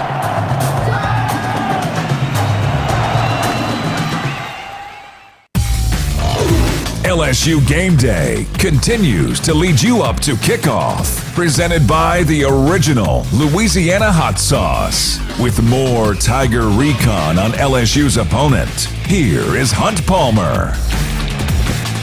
Continue our conversation with Chase Parham of Rebels 24/7. He is there in Oxford, LSU and Ole Miss, just about an hour away. Chase, let's talk defense. Star-studded group last year in Oxford. This one, whole new cast of characters. Statistically, the run defense does not look good. What's been the issue? Yeah, just that front seven in general for Ole Miss. They're still trying to find their complete footing because when you lose what you lose last year, it's in the run defense, it's in the pass rush. It's just not the same. Walter Nolan's gone, Princely Umanumalen is gone, and it's a completely new look. They've got some depth. They've got some guys. Xavion Harris is, I think, an All-SEC, All-American type defensive tackle. They move him out to defensive end a little bit, but it's a lot of young guys. It's a lot of transition. And they're a little weaker at linebacker for sure. There's no doubt. It's a different group. They're a little more bend but don't break. And I think what's happening is it's all kind of coming back to, they've even changed around Centarian Perkins, by far the best player on Ole Miss's defense. He's in coverage a good bit. He's not even necessarily rushing the quarterback all the way. They're trying to find a way to fill these deficiencies. And for Ole Miss, it's create situations that you're going to have some negative plays. Last year, Ole Miss, 56 sacks, that led the country. They led the country in tackles for loss last year. They only have 4 sacks through 4 games right now. They are just not getting the quarterback. They picked up a lot of guys out of the transfer portal, including Deshaun Womack there from LSU. And the analytics showed that they were sort of one step away. They would hurry the quarterback, but there wasn't a lot of sacks to show from it from a traditional standpoint. Through 4 weeks, you sort of wonder, hey, is it where they still are pressuring and they're going to get there and they're going to get better, or maybe those guys simply were one step away and that's kind of who they are. It's a bit of a time for Ole Miss to take that next step, because if they don't, they really do struggle to get teams behind the chains a little bit and set up those difficult second, third downs where maybe you can bring a little pressure and get home. I still don't think LSU is going to be able to run the ball because they couldn't run it on Southeastern Louisiana or Louisiana Tech. Enough. So that's where I am on LSU's run game. I think they're going to throw it 40 times in this game. How well does Ole Miss cover? Well, again, you've got to get to the quarterback to help out from a coverage standpoint. I keep going back to last year, and I think that's important, just setting the differences in these teams from that standpoint. They had Trey Amos, who's been fighting for a starting spot for the Washington Commanders. They don't have that. I do think they've got a pretty good secondary. Antonio Kite has, came over from Auburn in the offseason. He's been pretty good. But Ole Miss hasn't faced a traditional passing quarterback. They've been having to spy guys the last few weeks. Jake Retzlaff at Tulane, obviously Talon Green at Arkansas. Look, Arkansas is terrible defensively, but they're pretty good offensively, and they kind of torched Ole Miss. They scored 4 first-half touchdowns. They missed a field goal. That was all the possessions in the first half. Pete Golding's defense did lock them down a little more after the break, but Ole Miss has not been tested like this. I do like the defensive backs. I think they've got some good guys at safety. They've been able to fix some of those issues throughout the season to this point. Teams have been going after Sage Ryan, a familiar name for the Tigers. He struggled a good bit for the Rebels in pass defense. But for Ole Miss, to protect the pass defense, they got to get Garrett Dunsmeyer on the ground. They've got to pressure him. They've got to get more sacks, and they can't let him move around in the pocket and keep his eyes downfield. That killed Ole Miss last year in the overtime loss to LSU. Lane Kiffin, if there was a play last season that haunted him, he's mentioned it 1,000 times. It was Centarian Perkins having Nussmeier almost to the ground, Nussmeier converting a third down and long there on the final drive of regulation. It has been something on Kiffin's mind for almost 365 days. So to protect the secondary, they've got to get to Nussmeier, and they've got to actually get him on the ground, not just move him around in the pocket. I usually like to sprinkle a Saints question in here. We're going to spare everybody that at this point, Chase. We appreciate the time. Enjoy the football. Thanks, man. All right, thanks, Hunt. That's Chase Parham with Rebels 24/7. Billy Harriman's the official floral sponsor of the LSU Fan Zone, delivering smiles daily in our purple vans. Let us help you celebrate life's important moments. Simply call 272-ROSE or click 272rose.com. We'll come back with more. It's LSU Game Day right here, presented by Louisiana Hot Sauce on the LSU Sports Radio Network. Trust isn't given. It's earned by showing up, leading the way, and performing at your best when it matters most. Our Lady of the Lake sports medicine experts know what it takes to improve performance and build champions at every level. That's why LSU chose Our Lady of the Lake as its championship health partner, trusting Louisiana's best medical team to care for our state's best athletes. From championship athletes to everyday champions, trusted care starts here. Visit OLOLRMC.com/LSU. In Baton Rouge, locals don't just love their home, they love sharing it. Discover a city where culture is abundant, hospitality comes naturally, and the best spots are never kept secret. With the vibrancy of a big city and the ease of a weekend getaway, Baton Rouge invites you to slow down savor, or soak it all in. Find your pace at visitbatonrouge.com. In the SEC, it just means more. But what is it exactly? It's the fans, the students, the traditions, the legends. It's passion to celebrate deeper, reach farther, think smarter, make an impact off the field. It's that intangible thing that happens when 16 schools raise the bar as one. Because in the SEC, it just means more.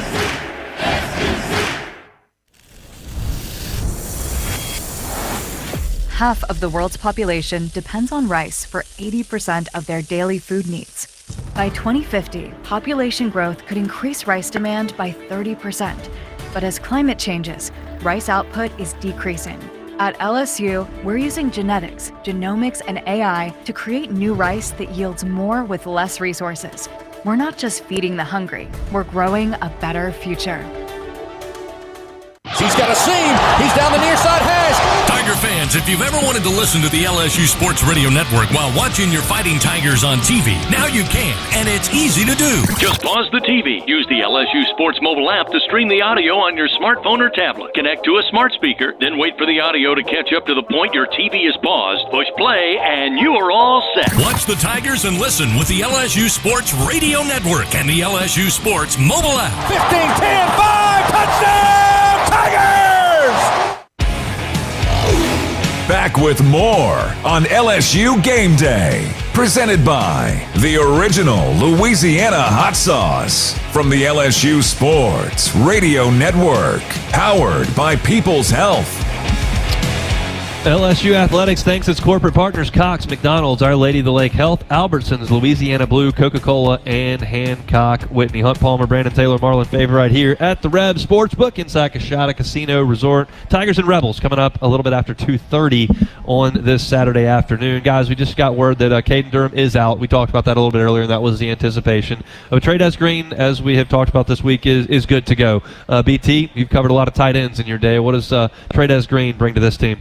A headache. Just a player with that size, that speed, that athleticism, just his range that he can go up and get the ball, and it's very hard to cover someone like that, especially someone with basketball skills. I remember my rookie year, the 3 years I was in San Diego, having to guard Antonio Gates at practice, like a former basketball player. They just know how to box you out. They know how to use their body in their offense as far as making it a part of their repertoire of little tricks that they can have as far as catching the ball and boxing somebody out. And it's just a difficult position to be in as a defensive back. You saw in the opener against Clemson, Trades Green scored one of LSU's touchdowns, and the other touchdown, he drew a pass interference that put the ball at the 2-yard line, and LSU was able to punch it in, make that happen. Faves, the Tigers have got to get touchdowns when they get in the red zone. That's traditionally a spot where you've got to run the ball. LSU doesn't run it very well. You've got to be efficient in the passing game, win that field strengths. They got to score touchdowns when they get in the red zone. Yeah, and then Trades Green serves as a safety net. You know, if it's a 50-50 ball, you put it up, he's going to, do the basketball thing. But he also serves as a good decoy in the red zone. You got Nick Anderson, you have Harlan Berry and Jawan Johnson. You have Parker. We talked about Xavier. We should have them on their toes based off the skill set and the talent we have. So, I look forward to that. Talked a little bit about that with Joe Sloan back on Friday before the team left. We'll hear a little bit of that next. But first, let's go inside the mind of the Tigers. Time to go inside the mind of the Fighting Tigers. Wide receiver Barion Brown on his relationship with QB1 Garrett Nussmeier. Yeah, that's my dog. Me and Garrett, we be chopping it up about football and things that's not football. I feel like we got a great relationship on and off the field, and honestly, we just both looking to get better each and every day. Defensive edge Patrick Payton on the intensity this week at practice as the Tigers jump back into league play on the road. No, we have to go out there and get better. Going on the road, it's a very good team in Ole Miss, and they're going to fight as hard as we're going to fight. We just have to be mentally prepared and physically prepared. On these Tuesdays and Wednesdays, just come out here, go to work, and then when it's time to play, we spot the ball and let's play. Quarterback Monsieur Delane on the key to defending the Rebels' warp speed offense. I say just getting our cleats in the ground quick. Obviously the tempo is very fast. They're like 5th highest in the country. So really just getting the signal, getting the call, whatever it is, getting our cleats in the ground and playing fast. That's the main thing. And then just doing our fundamentals. The mind of the Fighting Tigers. The guys will be right back with more of LSU Game Day, presented by the original Louisiana Hot Sauce on the LSU Sports Radio Network, powered by People's Health. Hi, I'm Olivia, an employee at BASF in Louisiana and an LSU Tiger fan. At BASF, we are committed to producing safe and reliable products that you use every day. Through science and innovation, we develop intelligent solutions for our customers and for a sustainable future. Learn more about BASF's products and find career opportunities at basf.us/Louisiana. That's basf.us/Louisiana. BASF, we create chemistry. Whoa, it's you, the Capital One Bank guy. That's what they call me. Mind if I get a selfie? Yeah, sure thing. Say no fees or minimums on your Capital One checking account. Wow, that's a keeper. So, where are you heading? I'm off to spread the good news that Capital One helps people keep more money in their wallet with no overdraft fees. Oh, you're the best Capital One Bank guy. Hey, mind if I get a selfie? Sure. Say, Capital One, what's in your wallet? Terms apply. See CapitalOne.com/bank for details. Capital One NA, member FDIC. Hey Tiger fans, this is head coach Brian Kelly. When running a football program or any organization, core values are so important to the success of the operation. Integrity, honesty, and family is what they're all about at Hollingsworth Richards Ford, and I've experienced that firsthand. I've gotten to know them through their support of our football program. So it's simple. All of you truck buyers across the state, and I know there are a lot of you, when it's time for that brand new vehicle, go to Hollingsworth Richards Ford and tell them Coach Kelly sent you. Now's the time to get a great deal on select Kubota compact tractors. The Kubota L Series is the #1 selling compact tractor in the U.S. They're designed for easy operation and feature performance meshed attachments. Right now, bring home select Kubota equipment with 0% financing available or save up to $6,000. Now through December 31st. See us or go to KubotaUSA.com for full disclaimer.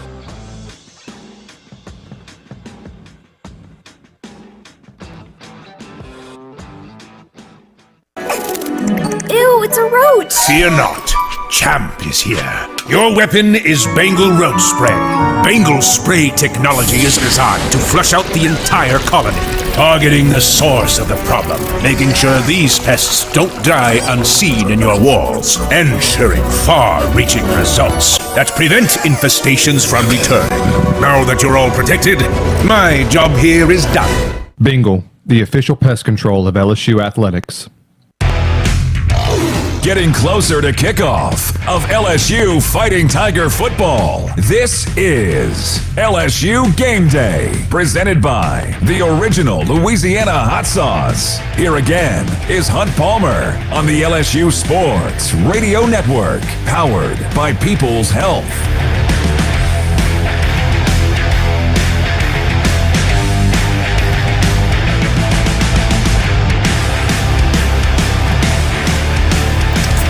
Getting closer to kickoff, a battle of unbeatens, LSU and Ole Miss from Oxford. Time now for our assistant coach interview of the week. LSU offensive coordinator Joe Sloan is with us. Coach, appreciate some time.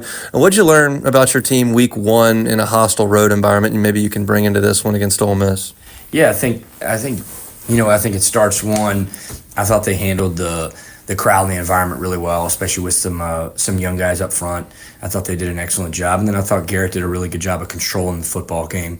When we left week one, as we watched him through August, he really had control of the offense. And I thought he was able to do that game. I think that's why we were able to control the time of possession. And I think he had a really high completion rate, was able to get us in the right things in that type of environment. And he's going to need to do the same thing. And I thought that was really good to see in that moment. And now here we are. We're back on the road, and we got to go do the same thing. It's kind of rare that head coaches and both coordinators come back in a conference game. That's what happens with LSU and Ole Miss on both sides of the ball and with the head coach this week.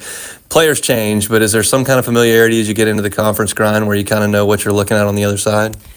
Yeah, I think the unique thing will be with Ole Miss, because they have such a different personnel on defense.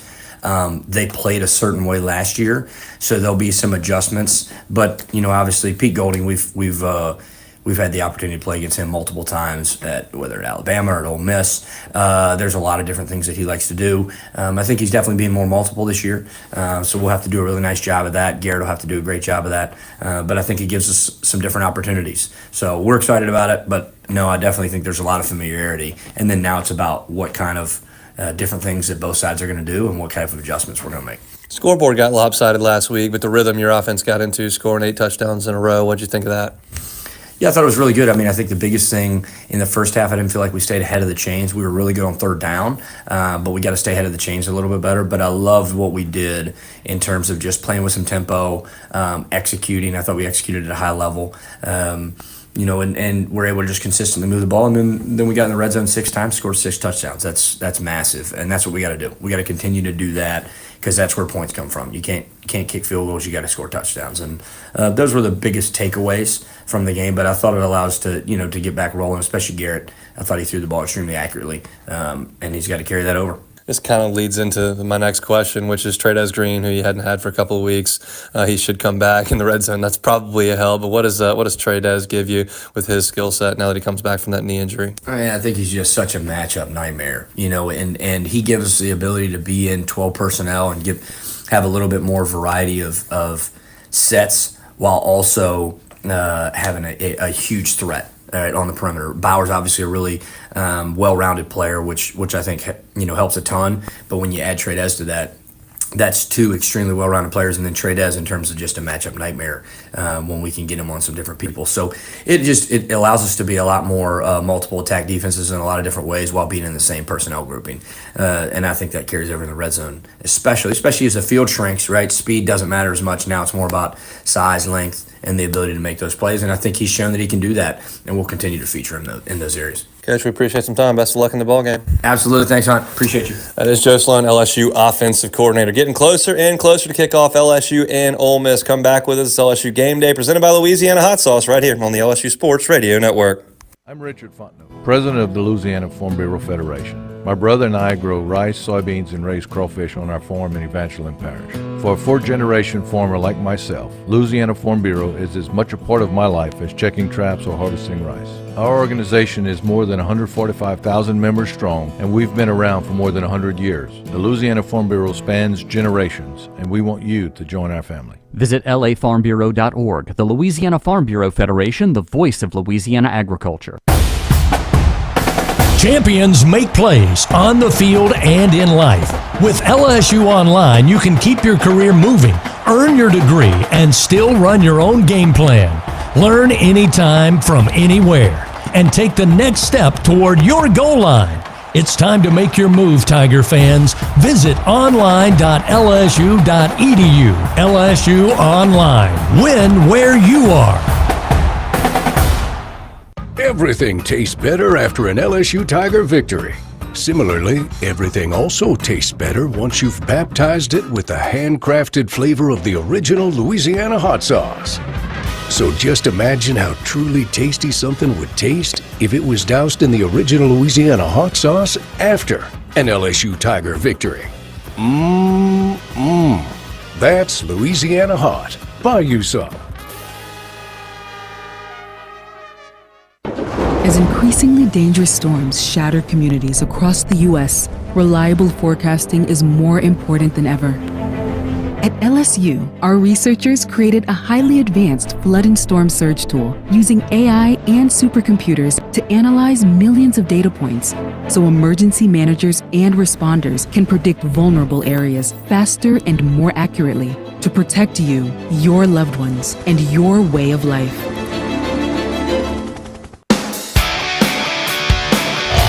As LSU Game Day continues, the guys highlight the matchups to watch on the field.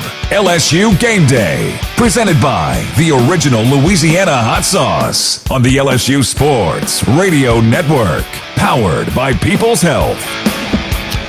Tiger fans, all LSU Sports Radio Network broadcast streamed free on the LSU Sports mobile app. Download for free on iOS or Android. The LSU Sports mobile app is presented by BASF. We create chemistry. Hunt Palmer, Brandon Taylor, Marlon Favorite with you from the Res Sportsbook. We are in Coshada Casino Resort, Kinder, Louisiana. Fired up to be here and getting you ready for LSU and Ole Miss. Guys, one matchup that I want to highlight in this game, and we talked about it a little bit earlier, but I want to go back to it because it's huge in this game, is Blake Baker in this LSU defense against Trinidad Chambliss, the quarterback at Ole Miss. Kind of the toast Oxford right now because of the way he's played, but this is going to be a step up in competition in a big way. How would you, as a defensive coordinator, try to handle a quarterback who has played his last 3 years at Ferris State against schools like Slippery Rock? This is not Slippery Rock. I would most definitely blitz him and try to put the pressure on him. Or if you're not blitzing, you got to keep a spy on him just in case he tries to break and run. And with the speed that we have at linebackers in the front seven, I think that we can keep him contained. But you got to keep your eyes on him and play assignment football. If he breaks containment, you can't, as a defensive back, be looking in the backfield. You got to keep your eyes on your receiver and be locked hip to hip with your receiver, because if not, you can give up some big plays. K. Klubnik ran a little bit on LSU, got a little bit loose, but not a ton. And I thought that LSU confused DJ Lagway massively in that game against Florida. You saw the result; it was 5 interceptions. That's the same question to you, Fave. How would you handle calling a defense against a quarterback without a ton of experience at this level? Well, I think we could probably count this on one hand how many times I used this group, and I'm going to go to Brandon group, the defensive backs. Yep. What we did against Florida was great. I think we could do the same thing against – he hadn't seen these different looks. I mean, I watched a little bit of the Tulane game. Tulane had some success on some drives. Now, unfortunately, they didn't have success in the game, but I saw some things that they did, particularly from a blitz perspective, but being able to disguise, maybe show cover 2, make them think the middle of the field wide open, and then going 2 or 3 would be pretty good in a game like this. There's a chess match that's going to go on, BT, at the line of scrimmage once the ball is spotted, because Ole Miss wants to go really, really fast, but they get to the line of scrimmage and they don't have to snap it fast. Mm-hmm. They can get up there, survey the defense, and then look at the sideline for Lane Kiffin to kind of see what you want to do. So if you're Blake Baker at that point, like, what does that chess match between Lane Kiffin and Blake Baker look like? It's just disguising your coverages, and I think Blake Baker and having a veteran defense, that's a very easy thing to do. It's kind of hard when you got a young defense. Like, they'll give up the disguise or get winded and lose like focus and everything like that. It's a mental game at that point, especially when you're playing the up-tempo offense, because if that tempo of that offense gets going, it's hard to try to disguise a defense. You don't want to be in disguise defense. You just want to line up and play, because you don't have time to make all the movements and adjustments at that point. So you got to keep them in third and long in situations like that where you can work your disguise defense. This is a very, very, very veteran defense, to your point. You got Tamarcus Cooley in his 3rd year, A.J. Halsey in his 4th year. On the defensive line, Jack Pyburn's in his 4th year, Patrick Payton's in his 4th year, Jacobian Guillory's in his 6th year. Brolin McKinley are only in their 2nd year, but they've played a ton of football. And then you've got both Weeks brothers are old players. Devon Keys has got some experience as well. So it's a very old defense. Harold Perkins is in his 4th year at LSU. They can kind of do whatever they want, because you don't have to worry about guys being out of position, and that has been a problem for LSU, giving up huge plays the last 2 years, and LSU has not done that to this point. I mentioned this earlier in the broadcast, but Ole Miss leads the nation in 20-plus yard plays. They've had 32 of them. They lead the nation in 20-plus yard passes. They've got 25 of them. LSU hasn't allowed a lot of that. We'll see what happens in the ball game this afternoon up in Oxford. We got one segment to go. We'll come back and close it out next. It's LSU Game Day, presented by Louisiana Hot Sauce on the LSU Sports Radio Network. Hey, college football fans. I know you'd do anything for a win on game day. And an ice cold Bud Light. Because whether you're tailgating in the parking lot or parked on the couch, sitting on your lucky stool at the bar, or standing in the fan section all game long, the clean, crisp taste of Bud Light turns a win into a win-win. And there's nothing easier to enjoy than that. Bud Light. Easy to drink, easy to enjoy. Enjoy responsibly. Anheuser-Busch Bud Light Beer, St. Louis, Missouri. When you shop Albertsons online or in our app, you can count on us to have freshly picked, high-quality ingredients ready for pickup or delivery in as little as 30 minutes. Plus, save $30 off your first online order and let Albertsons take the hassle out of shopping while racking up the savings. With free pickup or delivery, you will always get the same great prices, deals, and rewards as in-store. Shop online at Albertsons.com or in the app. Albertsons, fresh foods, local flavors. Get ready, Tiger fans! Venture Global is proud to partner with LSU Athletics, powering Louisiana and the world with clean, low-cost, reliable energy and fueling the future of our great state. As we cheer on the Tigers this season, we're also driving innovation, creating jobs, and supporting our local communities. Together, we're building a brighter, more sustainable tomorrow. Venture Global, proud partner of LSU Athletics, powering champions on and off the field. Go Tigers! This is Secretary of State Nancy Landry. Knowing the rules of the game is critical for both athletes and fans. Elections are no different. Changes are coming to Louisiana's primary elections next year, so before voting in April, visit geauxvote.com or download the free Go Vote mobile app. Keep your registration current, understand how your party affiliation affects your options, and learn about offices affected by the new law. Know before you go, and go Tigers! Time to wrap it up on LSU Game Day, presented by the original Louisiana hot sauce. Here is Brandon, Marlon, and Hunt with their final thoughts before Boot meets Ball on the LSU Sports Radio Network, powered by People's Health. Back here, closing up pregame festivities at the Rez Sportsbook, Coshada Casino Resort in Kinder. Been an awesome setup, and we'll be here postgame. So if you're in the area and want to come watch the Tigers here, we're in the Sportsbook watching it. Got a lot of games on. Unfortunately, there's golf on TV, and that's just going extremely poorly, so we'll leave that discussion right there. Also going very poorly for the Arkansas Razorbacks, who were down 49-13. But we will be here for the game and for post-game, so invite y'all to come on by. It's always a lot of fun here at Coshada. We were here twice last year, and we're going to be back for Alabama in a couple of weeks as well. So come on out and see us if you are around. Let's wrap up this discussion, guys. LSU and Ole Miss. LSU did something this year that they have not done in previous years. That's get off to a good start. So now you sit here and you're 4-0. If you can win this game, get to 5-0 entering the bye week, entering October, things really start to look promising for this team from a playoff perspective. There's a lot of season in front of you, and you got to win a lot of games against SEC teams. I understand that, but you look at the way Arkansas is playing. They're now down 55-13 on their home field. They're going to fire their coach tomorrow. South Carolina hasn't looked as good. Vanderbilt's not playing very well today. You start to look up and realize that there's a real manageable path here, but this is one of the tougher games on the schedule, we think, going on the road to Oxford. A lot of stakes in this one today. Fave. It is, and you do look at the schedule moving forward. We still have a South Carolina on the schedule, Texas A&M, Alabama. We go to Oklahoma. But to your point, we get a good win right here on the road against Oxford, show that we still road proof. I don't care what the case may be. Clemson was still pre-ranked fourth ranked team. But yeah, I think this is an opportunity for us to show that we are a playoff type team. Coach Kelly, the approach 1-0. That's the goal today. So we want to continue that going.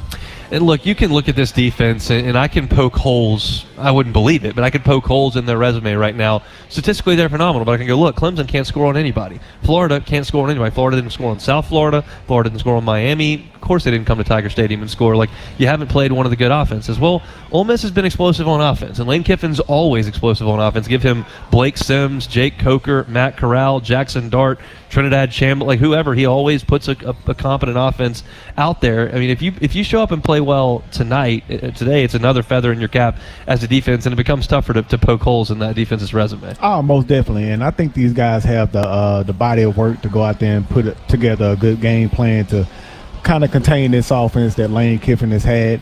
And the thing is, if you go out there and you hit this quarterback, you will shake him up and you will rally him.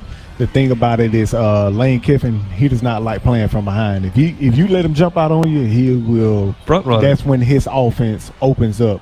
Coming from behind and just trying to rely on the quarterback to go out there and pass the ball, I like our defensive backs against their wide receivers anytime. Yeah, look, they want to run the ball. They are 14th in the country in rush attempts per game. I wrote this earlier in a story. They have run the ball more often than any team in the Power 5 since 2020. The only teams that have run it more than them are the service academies who run the triple option, Navy, Army, Air Force, those teams. And then you got Central Florida who's run it more than them. But Ole Miss, as far as Power 4 teams, they run the ball more than anybody. And so that's what they want to do. You got to try to take that away. I thought Brian Kelly said something interesting this week, Fave. Said that we realized that we can't just lean on our defense all year. We are going to have to do a little bit more offensively than we did against Florida, than we did against Clemson. That probably needs to start today. It has to start early and often today, Hunt. I think coming out, establishing a run, just executing the blocking scheme up front, showing that we do have a talented backfield.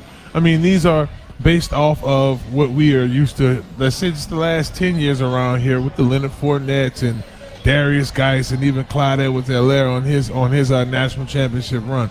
It was explosive back play. It was a relentless run game. You had to have some type of respect for the run game in order to play against LSU, and I think today will be a perfect time to demand that respect. How do you think it goes in Oxford today, BT? I like 34-17. Ooh, that's a 3-score win for the Tigers. If they can get that done, that would be really impressive on the road. Fave, how do you see it? I think it's more of a lower scoring game. I think we can win this one, let's say 20-13.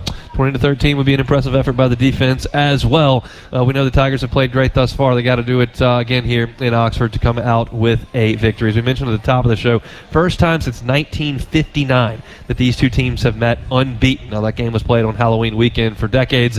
Hard to get through September and October undefeated, so you understand how that statistic comes to pass. But still, a lot of stakes on the line at this one in Oxford, and we are fired up to bring it to you here on the network. Again, come on out and see us if you're in the area. If not, we appreciate you hanging out, and we'll be here post-game breaking this one down after it goes final. Appreciate all the folks that made this broadcast possible. Appreciate our guests for coming on. Garrett Runyon, gracious with his time talking LSU women's golf. Chase Parham joined us as well from Rebels 24/7. Also spoke with Joe Sloan. Appreciate the LSU offensive coordinator for a little bit of time as well. We've done all we can do from back here at Coshada Casino and Resort. It's time to throw it up to the broadcast team in Oxford. You know who they are. It's Gordy Rush, Jacob Hester, and the voice of the Tigers, Chris Blair. We're back breaking this thing down 30 minutes after it goes final. It's number 4 LSU. It is number 13 Ole Miss from Vaught Hemingway Stadium in Oxford. Here come the Tigers. This has been LSU Game Day. The time for talk is over. Here come the Tigers on the LSU Sports Radio Network. Mom's early Alzheimer's diagnosis was hard to take. And when I left the oven on, we decided together that it was time to see a doctor and make a plan. Early detection gave us more time to seek out information and support as a family. If you or your family are noticing changes, it could be Alzheimer's. Talk about seeing a doctor together. For more information, visit alz.org/time to talk. A message from the Alzheimer's Association and the Ad Council. He's got a seam. He's down the near side hash. Tiger fans, if you've ever wanted to listen to the LSU Sports Radio Network while watching your Fighting Tigers on TV, now you can, and it's easy to do. Just pause the TV. Use the LSU Sports mobile app to stream the audio on your smartphone or tablet. Connect to a smart speaker, then wait for the audio to catch up to the point your TV is paused. Push play, and you are all set. Watch the Tigers and listen with the LSU Sports Radio Network and the LSU Sports mobile app. 15, 10, 5, touchdown! Tigers! Squeeze every ounce of life out of every day. Memorize every sunset, every face you love, and climb every obstacle until you can't go higher. With Louisiana Blue, you're free to soar because you've got the compassion of the cross, the security of the shield, and the comfort of blue behind you. Live Louisiana. We've got you. Louisiana Blue. Louisiana True. Get ready, Tiger fans! Venture Global is proud to partner with LSU Athletics, powering Louisiana and the world with clean, low-cost, reliable energy and fueling the future of our great state. As we cheer on the Tigers this season, we're also driving innovation, creating jobs, and supporting our local communities. Together, we're building a brighter, more sustainable tomorrow. Venture Global, proud partner of LSU Athletics, powering champions on and off the field. Go Tigers!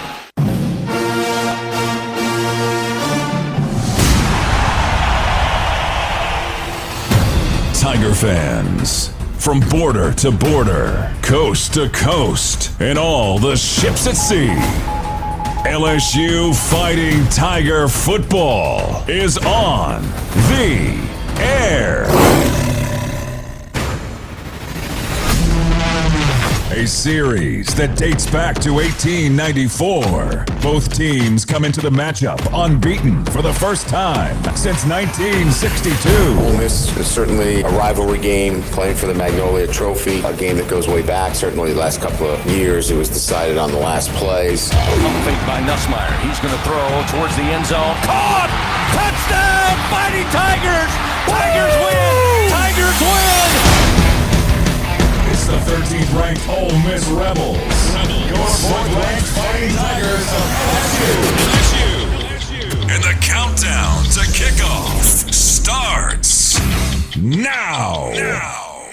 From Oxford, Mississippi, inside Vaught Hemingway Stadium, with today's call of the game, here are former Tigers Jacob Hester, Gordy Rush, and the voice of your Fighting Tigers, Chris Blair. One of the oldest SEC rivalries renews this afternoon in the Battle of the Magnolia Trophy as the 13th ranked Ole Miss Rebels welcome in your 4th ranked undefeated Fighting Tigers of LSU. Hello, everybody. This is Chris Blair alongside former Tigers Jacob Hester and Gordy Rush. Patrick Wright on stats, our spotter Crafton Blair, our engineer Stan Catron, and of course our straw stirring the drink back inside the Capital One studio, Brian Haldane, welcoming you inside Vaught Hemingway Stadium here on the campus of the University of Mississippi in Oxford for today's play-by-play story. Well, it's the 114th time that these two teams get together, dating back to 1894. These two teams meet up in one of the oldest matchups for both schools. In fact, only the Mississippi State Bulldogs have faced both the Rebels and Tigers more over the years. Since 2008, these two teams have fought it out over the Magnolia Bowl Trophy. And over the past year, it has lived inside the football operation building in Baton Rouge after the 29-26 walk-off overtime win in Death Valley last season. The home team, however, has had the upper hand of late in this series, winning 11 of the last 13. Typically, this matchup comes later in the season, as today marks the earliest meeting between Ole Miss and LSU since 1938. It also represents the first time that since that magical Halloween night back in 1959 over in Baton Rouge that both teams come into the meeting undefeated and untied. This year's battle, of course, is going to be a high-powered offense, as you would expect. High-flying, quick-moving Ole Miss offense, averaging just under 45 points a game so far this year, against a tough and stingy Fighting Tiger defense, who's aptly named the Bayou Bandits. They've held their opponents to just 37 combined points over the last 4 weeks, the lowest since the 2007 Tigers in that same time span. The Tigers also carry a 5-game streak of holding teams under 100 yards rushing.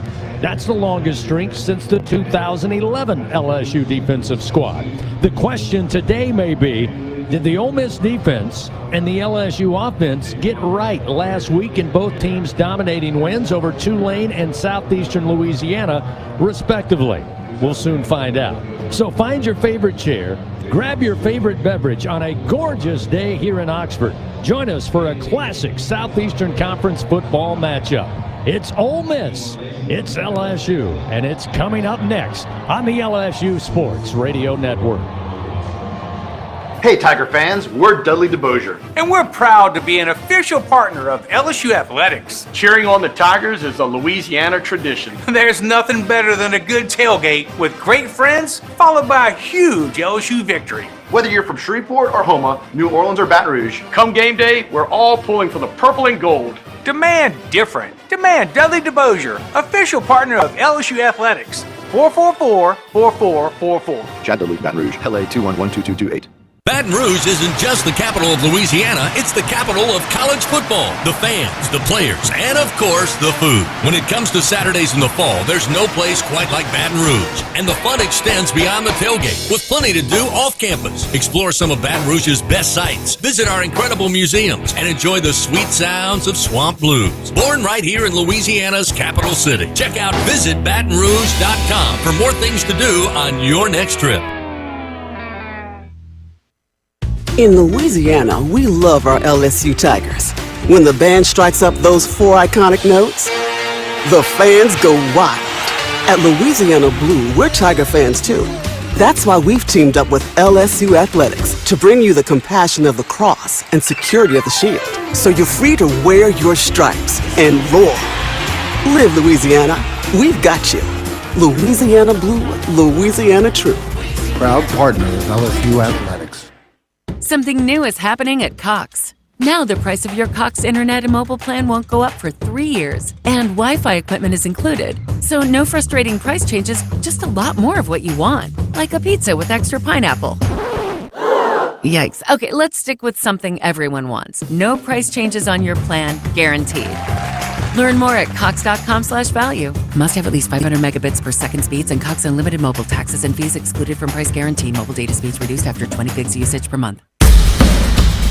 Welcome back to the Kubota Countdown to Kickoff. Fighting Tiger football is coming up. Now, time to hear from the top Tiger, Brian Kelly. Presented by Capital One. Standing by with Coach. Here's former Tiger, Gordy Rush, on the LSU Sports Radio Network. Powered by People's Health. Down in the locker room with Coach Kelly before the LSU Ole Miss. What an incredible environment. This is SEC football at its best. Vaughn Hemingway Stadium. Yeah, no doubt. And certainly our guys have had this kind of experience before when we went to Clemson. We'll certainly take that experience and bring it to our performance today. You'll have to be locked in. You'll need to be focused one play at a time. They're going to have some good plays. The crowd is going to get involved. We can't be distracted by that. We just need to be us. If we're us, we'll be in a good position. Ole Miss has featured 2 quarterbacks this season, Mr. Simmons, and then Trinidad Chambliss has come on the last 2 games and played very well for his team. Yeah, no doubt. Both of these guys are dual threat quarterbacks that can throw it very well.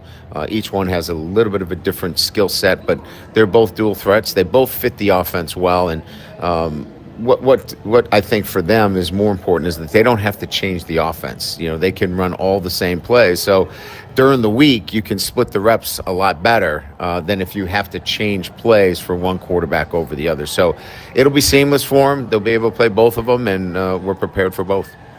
This offense, what's unique about it, they will go at a race car pace. They'll go very, very quick. You hadn't seen quite this pace this year. How'd you prepare for it throughout the week? Well, we run a lot of tempo drills. We had some ones versus ones running tempo. We call it 88s because you got to get lined up and communicate. But we do that all year because we know that there are teams that you have to be prepared and you can't just spend 2 days doing it. So it's something that's part of our process in terms of practicing. We do this each and every week, so we'll be ready for the tempo. Pete Golding, a veteran defensive coordinator, is on that side of the ball for the Rebels. First 2 SEC games, gave up a few points, but settled in nicely last week against Tulane. And again, he's got a lot of new faces trying to get them to gel. Yeah, I mean, he's got the presence that they need. Harris inside, obviously a really good player. They have Daughtery, who kind of runs the show for him at the linebacker position. And they have edge presence. So, Pete knows, what he's doing. He's going to mix things up. He's going to give us a lot of coverage variations. At the end of the day, this is about protecting the quarterback and finding a running game. If we do those 2 things, we'll have the pen last. Finally, Garrett Nussmeier coming off his best statistical game of the season last week against Southeastern. Let's talk about what he needs to do today.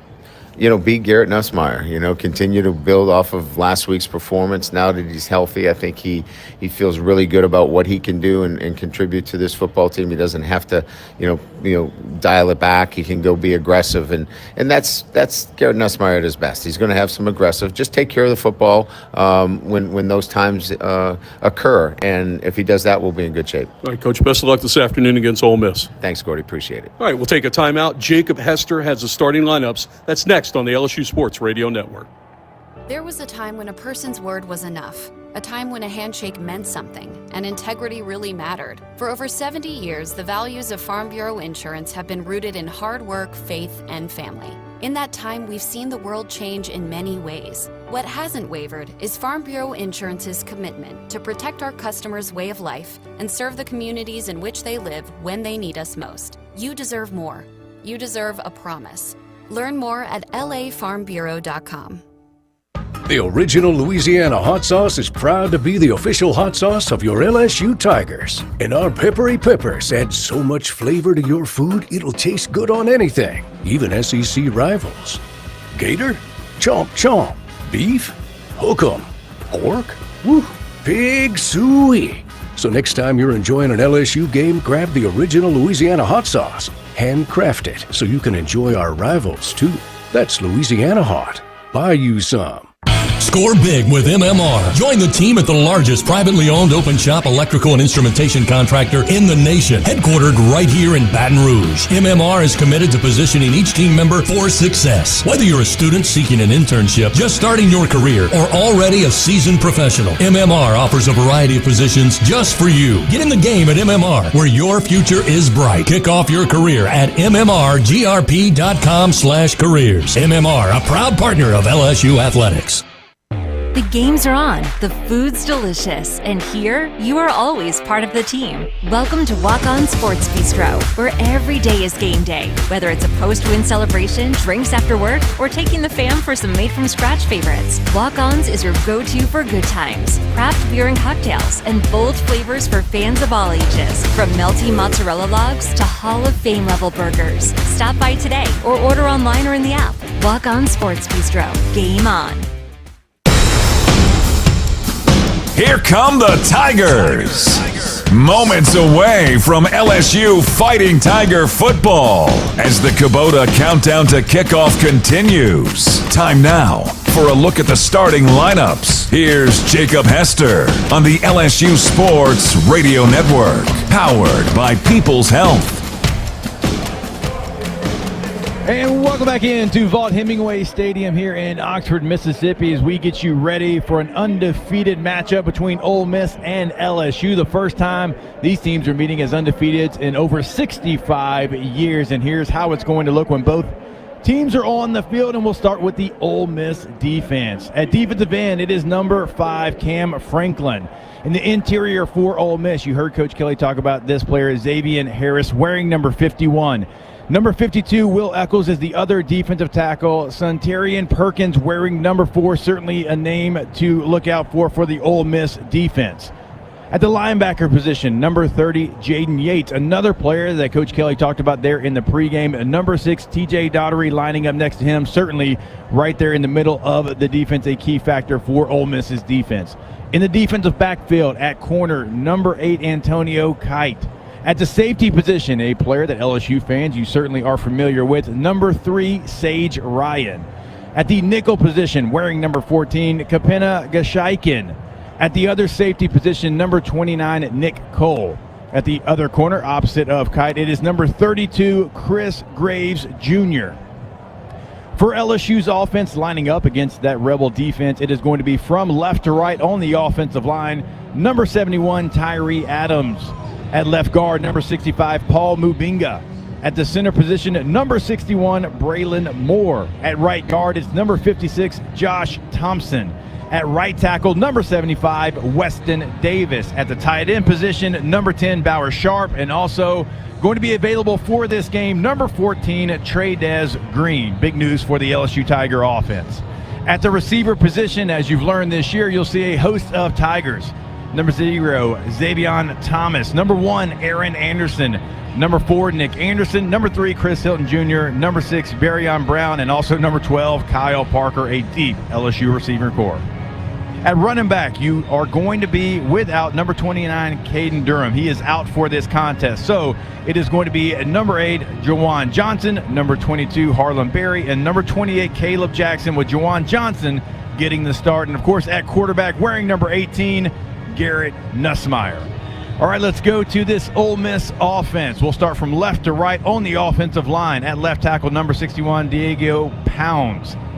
At left guard, wearing number 51, Delano Townsend. At the center position, number 62, Bryson Sanders. At right guard, wearing number 75, it is Patrick Kudis. At right tackle, number 50, Jaden Williams. At the tight end position for Ole Miss, number 4, Caleb Odom. Also at tight end, number 8, Daquan Wright. At the receiver position for Ole Miss, you'll see a host of Rebels go in and out as well. They have a deep receiver room. Number 1, Dazon Stribling. At number 2, Harrison Wallace III, coming over from Penn State. Number 11, Deuce Alexander, and of course number 19, Caden Lee. Somebody is a veteran player, a leader in that receiver room for Ole Miss.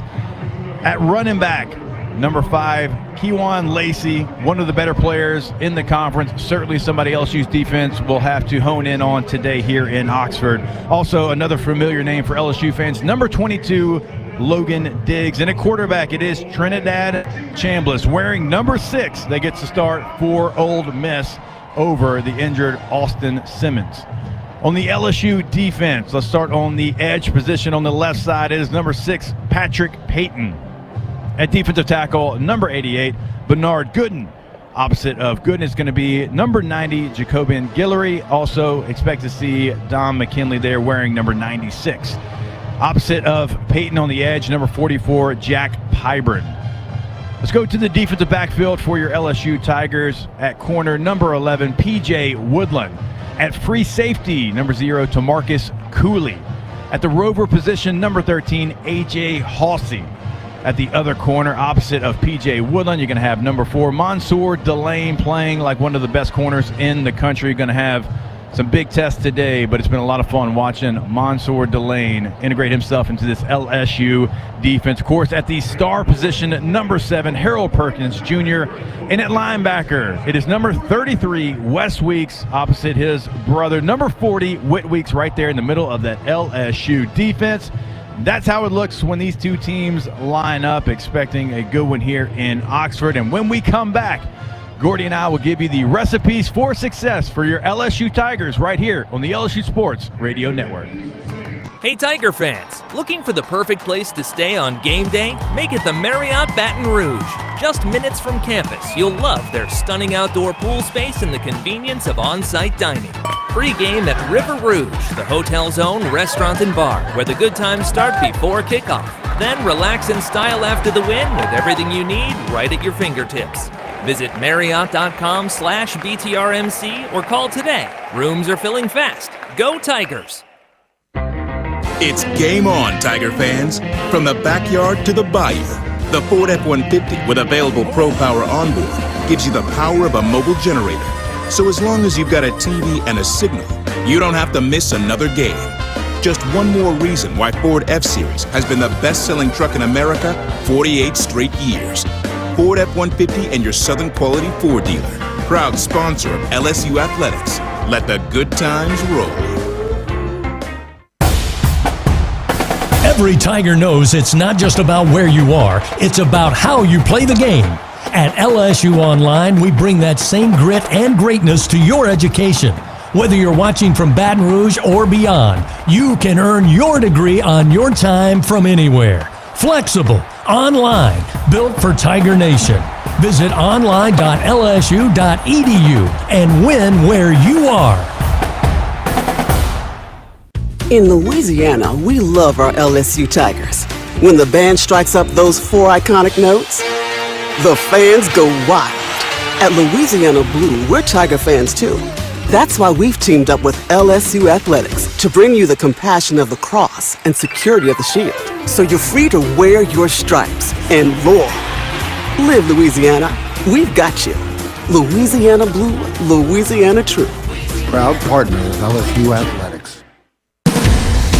LSU football is on the way. We are inside the Kubota Countdown to Kickoff on the LSU Sports Radio Network. Powered by People's Health. Time now for the BRQ Recipe for Success. Presented by BRQ Seafood and Barbecue, the official catering service of LSU Athletics. Visit BRQRestaurant.com. Once again, here are Jacob and Gordy. And welcome back inside of Vaught Hemingway Stadium, a sold-out crowd here in Oxford, Mississippi, as we continue to get you ready for LSU versus Ole Miss, both undefeated teams for the first time, like we said, in over 65 years. And let's go ahead and welcome on Gordy Rush to the broadcast. We're going to give you the recipes for success. And Gordy, you know you're up first. We are not changing a tradition after LSU's off to a 4-0 start. So give me that first recipe for success. Look, I prepared for that. I felt like you were going to go that direction. Look, I think LSU needs to spread the football field. Having watched a lot of Ole Miss film against Arkansas, this Ole Miss defense is not as talented as it was a year ago. They can't, I don't think they can cover. quite as good. They certainly can't do as much man coverage back there. So Pete Golden has played a lot of shell coverage in the back, and I think that favors LSU. I think LSU has the better receivers versus their DB, and it also keeps the numbers even in the box that you should be able to run the football. Ole Miss outside the top 100 in rushing defense. On the other side, I think Garrett Nussmeier, they have to have 3 or 4 plays, I think, where he's going to run the football. It is there. Mr. Green for Arkansas had an outstanding day, and if they're going to spread and play the coverage I think they are, there's no way they're going to count for Nussmeier as a runner. I think just as a little curveball, 3 or 4 would be really nice, Jacob. All right, I will give you my recipe for success, but right now we're going to pause for the national anthem.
All right, and we are now back here inside of Vaught Hemingway Stadium. I want to remind you about our friends, Hollingsworth Richards Ford. They've been a proud member of the Tiger Transportation Team for over 30 years. Come see us today on Florida Boulevard, or you can visit us online at hollingsworthford.com.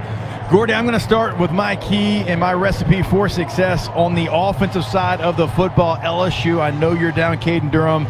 Juwan Johnson looked good last week against Southeastern. You have to run the football against this Rebels defense.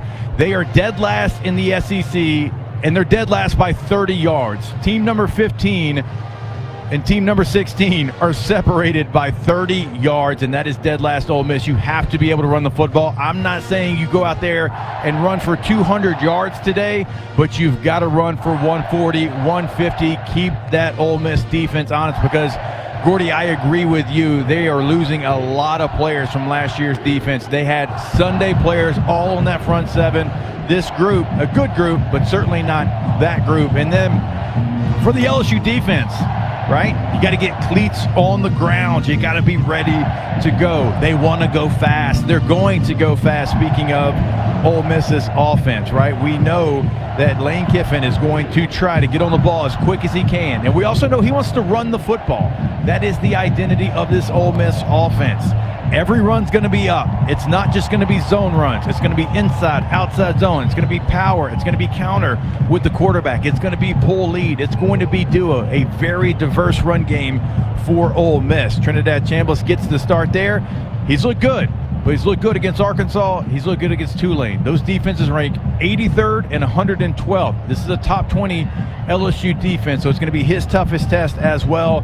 But Gordy, you know this being a defensive guy, LSU wants to do so much on defense. They want to be so multiple on defense, getting those checks in, getting those calls in, and not making your defense become vanilla because of how fast Ole Miss's offense is going. That's going to be a big part of this game. No, absolutely. Look, for me, I'm 100% with you. I'm going to add less than 5 explosive plays. Explosive plays meaning 20 yards or more. I don't feel like Ole Miss will have a success all afternoon driving down the field on this defense. It's the high-risk, high-reward style of Blake Baker that has worked for this team. That means a lot of one-on-one situations. You got to be a sure tackler, and you've got to limit the explosive plays. Gordy, I want to ask you one more question about this LSU defense.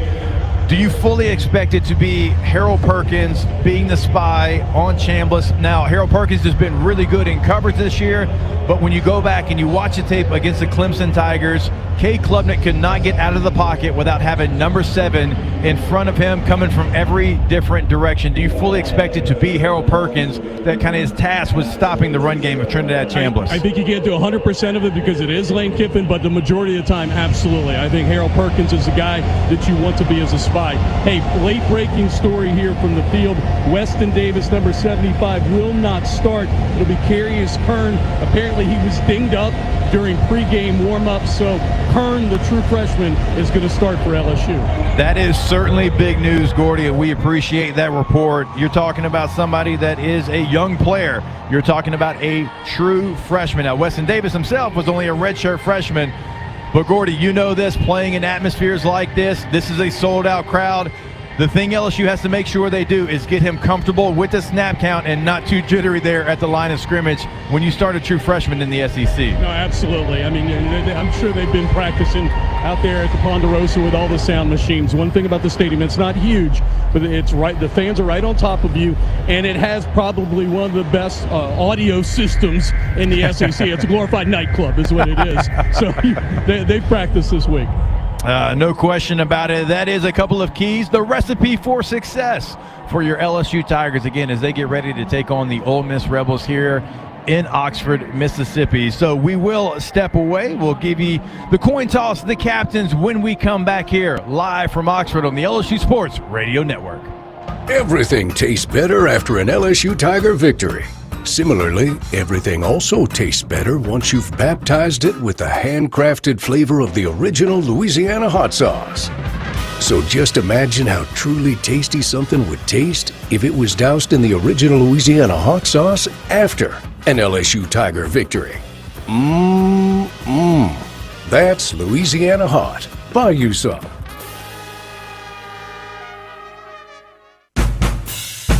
Hey LSU fans, the 2024 football season is here and SeatGeek is here to help you experience all the action. SeatGeek makes it easy to find tickets so you can be part of all the touchdown celebrations this season. Whether you're buying or selling tickets to LSU football games or to any other live event in Baton Rouge, SeatGeek is the place to do it. SeatGeek is the official ticket marketplace of LSU athletics. The most disruptive idea in ticketing? A ticket that works. Expect the expected. SeatGeek. What a matchup we've got, folks. Just non-stop action. The energy is electric and the fans are all in. An intense game like this calls for a Coca-Cola. Ah, crisp and refreshing. That's a game changer. Yeah, that taste scores every time. And just like that, they're back at it. Passionate fans and an ice-cold Coca-Cola. Now that's a winning combo. No matter the team, no matter the sport, everyone knows fan work is thirsty work. Enjoy a Coca-Cola. In a region famous for its cuisine, Blue Plate Mayo has been a staple since 1927. From New Orleans to Lafayette, Houma to Baton Rouge, it's the mayo Louisiana reaches for when it's time to make something delicious. Whether it's dressing a po' boy or making that perfect dipping sauce for crawfish, it has to be Blue Plate. Blue Plate Mayo, the official mayo of LSU Athletics. That's the good stuff. This has been the Kubota Countdown to Kickoff, presented by Kubota Dealers. Visit a local dealer today for special offers on the LSU Sports Radio Network. Here come the Tigers. From inside the broadcast booth with the call of the game, here are Gordy, Jacob, and Chris. All right, and welcome back to Oxford, Mississippi, as we get you set for LSU and Ole Miss. Again, an undefeated matchup between two ranked football teams. LSU right now coming out of their tunnel. Ole Miss soon to do so as well. Carius Kern going to get the start. You heard Gordy there, Weston Davis. Sounds like he got a little nicked up there in the pregame warm-up, but this is something that was talked about around town, maybe for the last couple of days. Kern, somebody that even as a true freshman was really starting to get into the conversation maybe about earning some more play time. So Carius Kern going to get the start here in a sold-out road venue in the SEC. Certainly something to pay attention to here early in the game. We are getting set for the coin toss For Ole Miss, their captains, it is going to be number 75 offensive lineman Patrick Kudis. It is going to be number 6 linebacker TJ Daugherty. Number 1 receiver Deshaun Stribling. And number 51 defensive tackle Xavier Harris. That is going to be the captains for the Ole Miss Rebels. Of course, it is going to be Garrett Nussmeier and Whit Weeks there for your LSU Tigers. So we only got one thing left to do. Let's go ahead and do it now. Let's welcome on the voice of the LSU Tigers, Chris Blair, to the broadcast. Thank you, Jacob. Did they sell those 75 tickets that were still remaining yesterday? I know you mentioned it was a sellout crowd. Ole Miss said they had about 70-plus tickets, so maybe they were able to get rid of those. By the feel of it, I think they got 76 of them sold. You may be right, indeed. Let's go down on the field. Jacob introduced you to the captains. Let's go to our broadcast captain, Gordy Rush, for the live Toss the Coin. Gordy? Thank you very much, voice. It is a beautiful day. I tell you, the wind's blowing a little bit, and it's supposed to be 80 degrees at kickoff. It feels like that. It's certainly great to have a little bit of cool weather be up here north. Ole Miss, as you mentioned, in those baby blue jerseys, LSU in the traditional white. What a great day for football. And this is Mr. Brent Sewell. He's your umpire. Here's the visitors. You call it toss. This is heads. The flags are tails. This is tails. What are you going to call? Tails. What is it? It's head. You won. You may kick, receive, or send the front. You would like to say you want the ball. You want the ball? Okay. Which way you want to kick? You want to put it this way. Okay. Turn it down. So there you have it. Ole Miss has won the toss. They've elected to receive. So they're going to take the football, and they'll be going from left to right on your broadcast style. Guys, a couple updates from the field. I think it's already been disclosed. Caden Durham is in street clothes. He will not play. That ankle's really not wrapped. He's moving around well, but obviously not well enough to play. Trudez Green looks good. He's got a knee brace on. I saw him go through the warm-ups. He's skied up for a football. He looks like he's ready to go. I felt he was ready to go last week. Of course, they held him out against Southeastern. For Ole Miss, Austin Simmons, the backup quarterback, that ankle is heavily taped. Looks like a high ankle sprain, the way the tape comes all the way up to the bottom of the calf. I watched him move around, and I'm not sure if he had to go. He could go, but he is listed as a backup today. And then Mr. Chambliss, get a chance to stand next to Trinidad Chambliss, 5'10". He's an athletic-looking guy. Seeing him move and everything we saw on film, he showed me that in pregame. So a little update on some key players tonight. Thank you, Gordy. Again, take a look at the team colors today. As Gordy mentioned, Ole Miss dressed in their Oxford baby blue jerseys, white pants.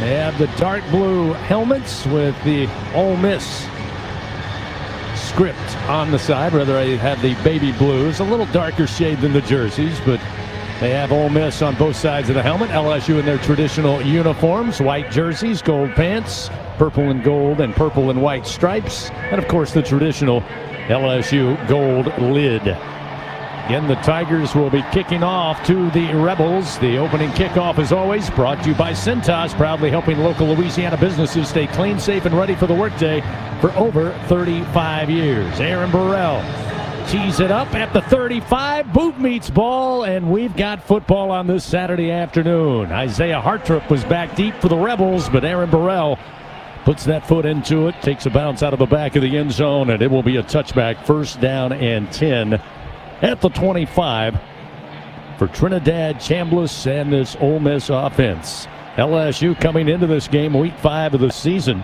They've lost the coin toss each and every time, so they had received the opening kickoff coming into the game. So a little change there. And by the way, first possession of each game resulted in 3 punts and an interception, so maybe that'll turn things around offensively for the Tigers when they get the football. Right now it's up to the defense. Ole Miss starts just inside the far side hash, attacking left to right on your dial. They'll motion a receiver at the snap. Chambliss takes the snap, hands it off to Kawan Lacey straight ahead. He'll pick up 3 yards to the 28-yard line before Patrick Payton puts him down there. It'll be 2nd down and 7 upcoming for the Ole Miss Rebels. Again, as Gordy and Jacob talked about, it's a team that wants to run the football, and that'll open up the big plays down the field. LSU going to try to make them one-dimensional. Here's a quick little toss out to the near side, and a gain of 2 yards that time by Deshaun Stribling. One of the top receivers for the Rebels gets to the 29, just shy of the 30-yard line. They'll put the nose of the football on the Ole Miss 30.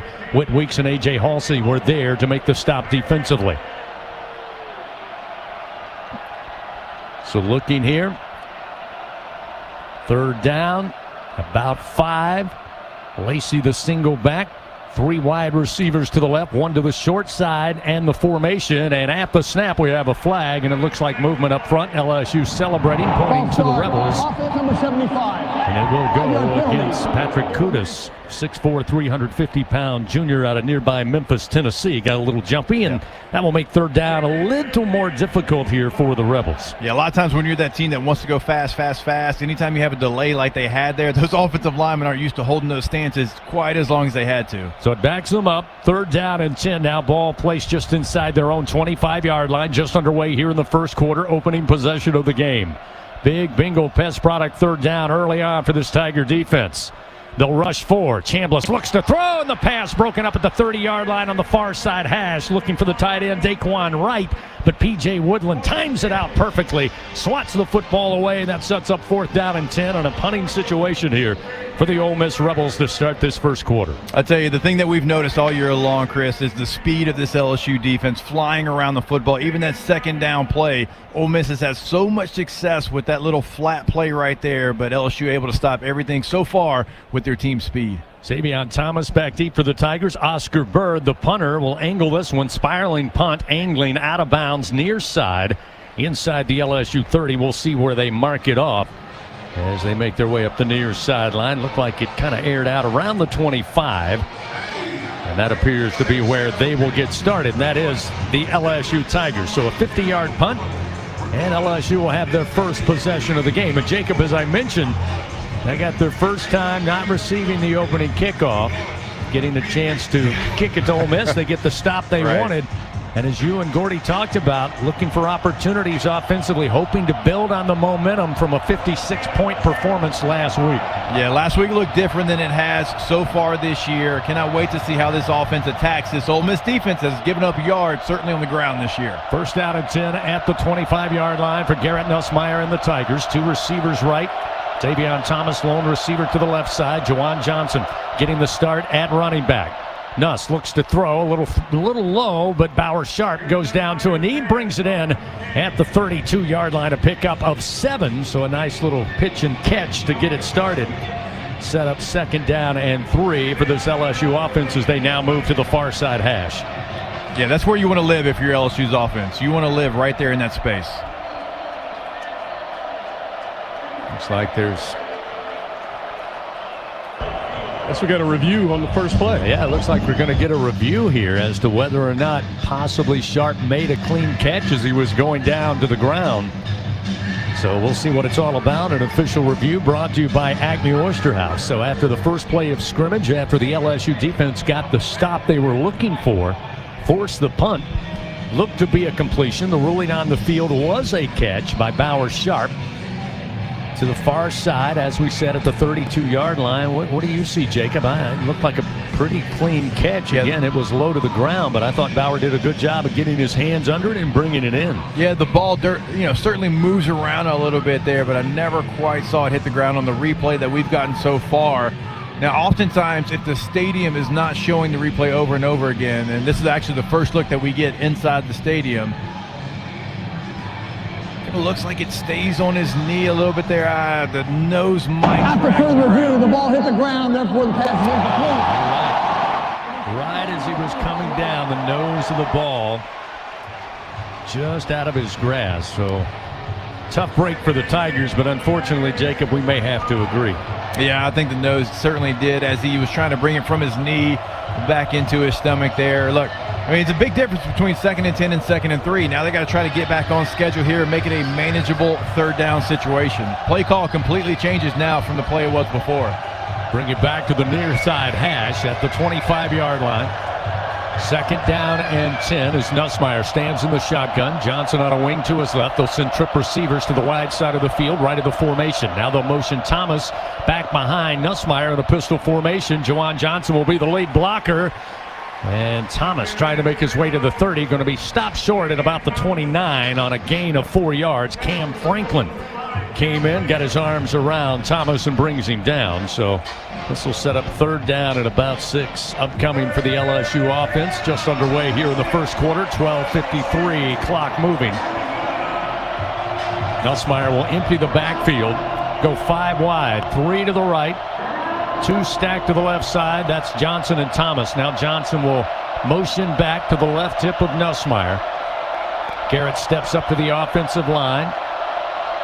Play clock dwindling down. Nuss calls for the snap and gets it. Looks right. Stands in the pocket. Delivers. Ball deflected and in the air and incomplete. Up the field around midfield. They were looking for Aaron Anderson. Pretty good coverage by the Rebels. Had a couple of baby blue jerseys in the vicinity and unable to bring it in. Again, Nuss took a pretty good shot as he delivered that football, but appears to be okay. But it sets up 4th down. And that will bring on the punt unit. We'll see Jonathan Ferguson, the long snapper. Grant Chadwick, who's had a tremendous year punting thus far. Harrison Wallace, the third back deep for the Rebels. So both teams open the game forced to punt. We'll see Chadwick, who's done a great job flipping field position this year, put a foot into this one. Settling under it, calling for the fair catch is Wallace, and he'll step up and make the grab at the 25-yard line after a 46-yard punt with plenty of good hang time. So with 12:18 remaining first quarter, timeout on the field. No score. Ole Miss gets their second possession when we come back on the LSU Sports Radio Network. In Baton Rouge, locals don't just love their home. They love sharing it. Discover a city where culture is abundant, hospitality comes naturally, and the best spots are never kept secret. With the vibrancy of a big city and the ease of a weekend getaway, Baton Rouge invites you to slow down, savor, or soak it all in. Find your pace at visitbatonrouge.com. In the SEC, it just means more. But what is it exactly? It's the fans, the students, the traditions, the legends. It's passion to celebrate deeper, reach farther, think smarter, make an impact off the field. It's that intangible thing that happens when 16 schools raise the bar as one. Because in the SEC, it just means more. It's 4 a.m., Monday, and you're literally sucking baby snot through a tube because she's congested. Man, that's love. And if you love her that much, love her enough to make sure she's buckled in the right car seat. To make sure your child's in the right seat for their age and size, visit nhtsa.gov/the right seat. Show them you love them. Keep them safe. Visit nhtsa.gov/the right seat. Brought to you by the National Highway Traffic Safety Administration and the Ad Council. Hey Tiger fans 12 and younger, don't miss your chance to be a part of Mike's Kids Club, presented by Shell, the exclusive kids club of LSU Athletics. Join Mike's Kids Club for only $25. Get the official Mike's Kids Club t-shirt, free admission to select LSU athletic events, and much, much more. To learn about upcoming events and to join, please visit LSUMKC.com. The Mike's Kids Club, presented by Shell.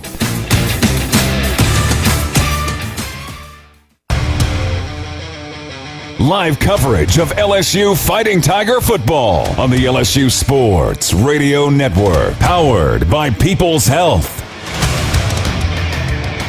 Scoreless here in the first quarter from Vaught Hemingway Stadium on an absolutely picture-perfect Saturday afternoon for SEC football. Ole Miss and LSU, no score. The Rebels get their second possession of the afternoon. LSU Athletics would like to thank its corporate partners, Cox, McDonald's, Our Lady of the Lake, Albertsons, Louisiana Blue, Coca-Cola, and Hancock Whitney. While we have a quick moment, let's pause 10 seconds. Station identification on this, the LSU Sports Radio Network. Hear the Tigers roar worldwide. The LSU Sports Radio Network and the LSU Sports mobile app. Along with Jacob Hester, Gordy Rush, our entire LSU Sports Radio Network broadcast team, I'm Chris Blair. 12:18 remaining here in the first quarter. Ole Miss with the football, first down and 10 from their own 25-yard line. Chambliss will have a tight formation, 2 receivers left, 2 to the right as they scrimmage from the near side hash. Chambliss with a single back and Lacey on a wing to his left. Here's the snap. Fake the handoff. Chambliss looking to throw, comes near side, and the pass broken up at the 33-yard line by Tamarcus Cooley. Once again looking for Daquan Wright, the tight end. Cooley watching the eyes of Chambliss, read it all the way, Jacob, and just swats it away incomplete. I tell you what, man, he's been a fun player to watch. How many times have we talked about him making an open field tackle? He's not the biggest guy, only 198 pounds, but he'll bring a guy down. He'll make a pass deflection just like he did there. Big player for LSU so far. They'll spread the field again, 4 wide, 2 to the left, 2 to the right. Chambliss now will move Lacey from the left hip to the right hip. 4 at the line of scrimmage for LSU on 2nd down and 10 from the Ole Miss 25-yard line. Now they'll sneak up with Weeks. Here comes some pressure. Chambliss has the pocket hole. Now it starts to break down. He tries to get it to Lacey. The throw to the near sideline. He took his eyes off of it and dropped it. It's incomplete. Heard some footsteps, got those alligator arms, and that will set up 3rd down and 10 here for Ole Miss. And good pressure by LSU, forcing a quick decision by Chambliss. Here's a quick snap. He's going to go to his left, off his back foot, throw, and into the LSU sideline, incomplete. That'll set up 4th down and 10. They were looking for Caden Lee. Again, LSU doing a good job of, again, applying that aggressive defense. And right now, Trinidad Chambliss having a little trouble with it. Patrick Payton was right there in his face, and we'll see a second punt. I think the thing that's surprising Chambliss so far is the team speed of LSU. We talked about it in the first series. You see it there again in that series. Typically, when he's got time to get out of the pocket, he doesn't because these defenders for LSU are right in his hip pocket. Oscar Bird once again will punt it away. Thomas fields it at about the 21 near side. Breaks a couple of tackles, breaks one more tackle, and makes his way across the 30 and brought down around the 32-yard line. 53-yard punt and a 10-yard return. And you mentioned it at the end of last week's game. Xavier Thomas, such a benefit and asset to this LSU offense. Instead of starting near your 20, you're starting out of beyond your own 30. That's a first down. He gets you a first down on a return, right? And there wasn't a lot there, but he makes 10 yards, and it is such a weapon for LSU. And again, we'll go back to it. Something that for a couple of years they were missing and certainly have now with Thomas. So Nussmeier back out on the field. It'll be 1st down and 10. Ball at the 33-yard line of LSU. Trades Green will motion. The tight end lines up right of the formation. 2 wide to the left. 1 lone receiver wide side of the field to the right. Nuss looking to his right. Airs the ball out and caught at the 40-yard line of Ole Miss. Coming near side. 30. To the 20 is Xavier Thomas, eventually brought down around the Ole Miss 15-yard line by Antonio Kite. A 50-yard reception, and the Tigers in business with the big pass play. They work inside the Capital One red zone for the first time today. Capital One, proud supporter of LSU athletics.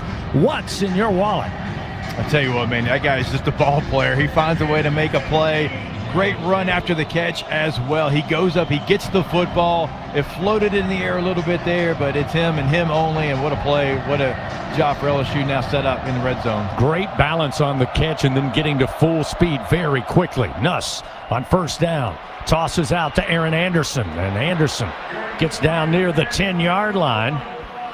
Picks up 7 yards on the quick hitter to the far side. Gushikin and Williams eventually combine on the tackle. They'll set up 2nd down and about 3 with the ball placed at the Ole Miss 10. Scoreless game here with 10:33 remaining. Again, quick fire, far side. This time Ole Miss is there quickly, but picking up the 1st down inside the Ole Miss 7 is Barryon Brown. And that will set up 1st down and goal to go for LSU here with 10:19 remaining 1st quarter on a pickup of 4 yards. Hey, those are extensions of the run game, and that is A-OK. Again, right now, you're down a couple of running backs. Those plays right there, LSU has shown that they can be high-efficient plays for you within this offense. This time they'll have the tight end, Donovan Green, out wide to the right. Kyle Parker in the slot to the right side. Lone receiver to the left. As again, Nussmeier takes the snap. And this time the handoff to Johnson and Ole Miss. Able to smother it up. Maybe lost a yard back to the 7-yard line. It was Jamarius Brown, the sophomore out of Moss Point, Mississippi. Able to bring the aggression and get the ball carrier down. Set up 2nd down, goal to go. Now back at the Ole Miss 7-yard line. Again, Johnson, the featured back here with the injury to Caden Durham. 2 receivers to the left side. Bauer Sharp, the tight end, along with Parker. Here's the snap back to Nuss, looking to throw. Corner of the end zone, broken up in the air on the tip drill, going to be caught. Front corner of the end zone, they say touchdown, Fighting Tigers. Nick Anderson saw the ball go up in the air after it was deflected off the hands of Tradez Green, who was covered up in the front corner of the end zone. But luckily, Nick Anderson saw the ball, dove for it, brings it in, cradles the pigskin, and that'll put 6 on the board for LSU. Look, I'm sure they're going to take a look at this, but that's just how you draw it up, right? A little tip drill. Your receiver who's trailing right there finds a way to get his hands under it, hopefully, as we're waiting to see if they kept the extra point there. But what a concentration play from your receiver, Nick Anderson. Yeah, they were lining up quickly, and they're going to take a review. Again, it was Tradez Green. They had both Green and Anderson in the vicinity near the pylon, right side of the end zone. Green was covered up. Nuss went after him with the football, and it got deflected in the air, and then Nick Anderson saw the football just floating, and gravity brought it right into his arms. Now the question may be, did he make the catch before he was laying on the white boundary? Gordy, I don't know if you had a better vantage point over there in the corner, but it looks pretty good from what we see up here. Well, here's the thing. He's in. His body hit the ground when he had initially caught it, and then he bobbled it as he rolled over. So the question for me is whether or not he had possession before he rolled onto the white. So his leg didn't hit it. So when he gets the deflection, he catches the ball, lunges, has possession, brings it in, and then they're going to rule it a touchdown. Yeah, Gordy, I don't think his neck area ever hit out of bounds. His back was in the end zone. Okay. I don't think from the replay that we got, Gordy, like he's sliding out, but he kept his neck up, and so his neck never hit out of bounds, and so his body was still in bounds. And what a play. What a play of concentration, way to not give up on the play there, but it was very close, but that's what it looked like. His neck never hit out of bounds. So now we'll have Damian Ramos as the score will stand, 6-0. Ramos trying to make it a 7-0 LSU lead. Silas Hall snaps it back, placement down, but play halted. We may have had movement up front just as the snap came out. So a penalty, we'll see what it's all about. Our crew chief today, Ken Williamson, umpire Brent Sowell. Head linesman Stephen Ray, Chuck Rice, our line judge, Barry Blackwell, the field judge, and our replay official here in Oxford, Mitchell Wilkins. A little discussion there by our officiating crew. Offside, by contact, defense number 6. Half the distance to the goal, replay try. So that one will go against the Rebels, and we'll move up. Ramos a little shorter vantage point here. A lot of times you'll see somebody decline this penalty just to try to get the same routine. We know kickers, sometimes kickers get out of that routine. Anybody that's swinging or kicking or anything, they like that routine, but it looks like LSU is going to accept the penalty. Damian Ramos going over, having a quick word with head coach Brian Kelly. Now he gets back. Again, it will be Silas Hall, the long snapper. Grant Chadwick will hold it down, and Ramos will try to make it a 7-0 LSU lead. And again, no snap and movement up front. Ole Miss saying they were drawn. We'll see flags everywhere.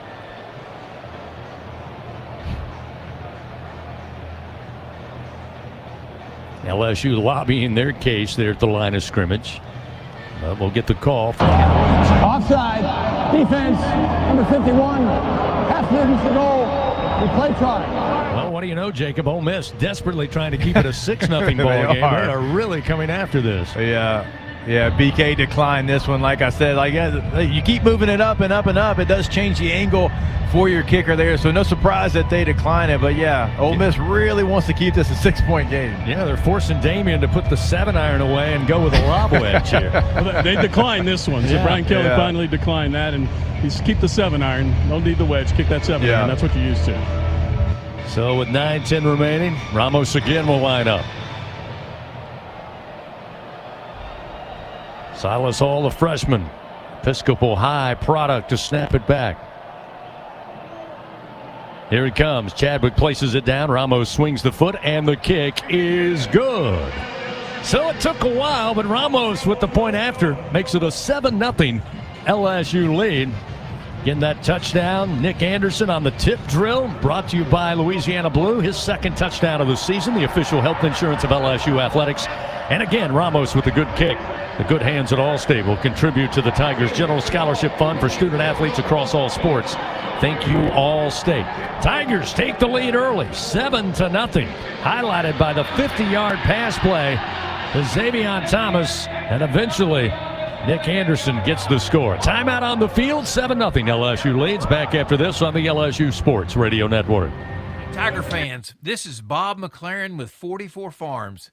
We're so honored that you're enjoying our 44 Farms Tiger Dogs in Tiger Stadium. Did you know we've been turning meals into celebrations since 1909? You can do the same by visiting 44steaks.com. Go Tigers! 44 Farms, proud partners of LSU Athletics. Jackpot fever is here. Play Easy 5. Win a cash jackpot starting at $50,000. Pick up Lotto with a starting jackpot of $500,000. Now that's a whole lotto cash. Play Powerball, starting jackpot $20 million. Add Power Play to increase any non-jackpot prize.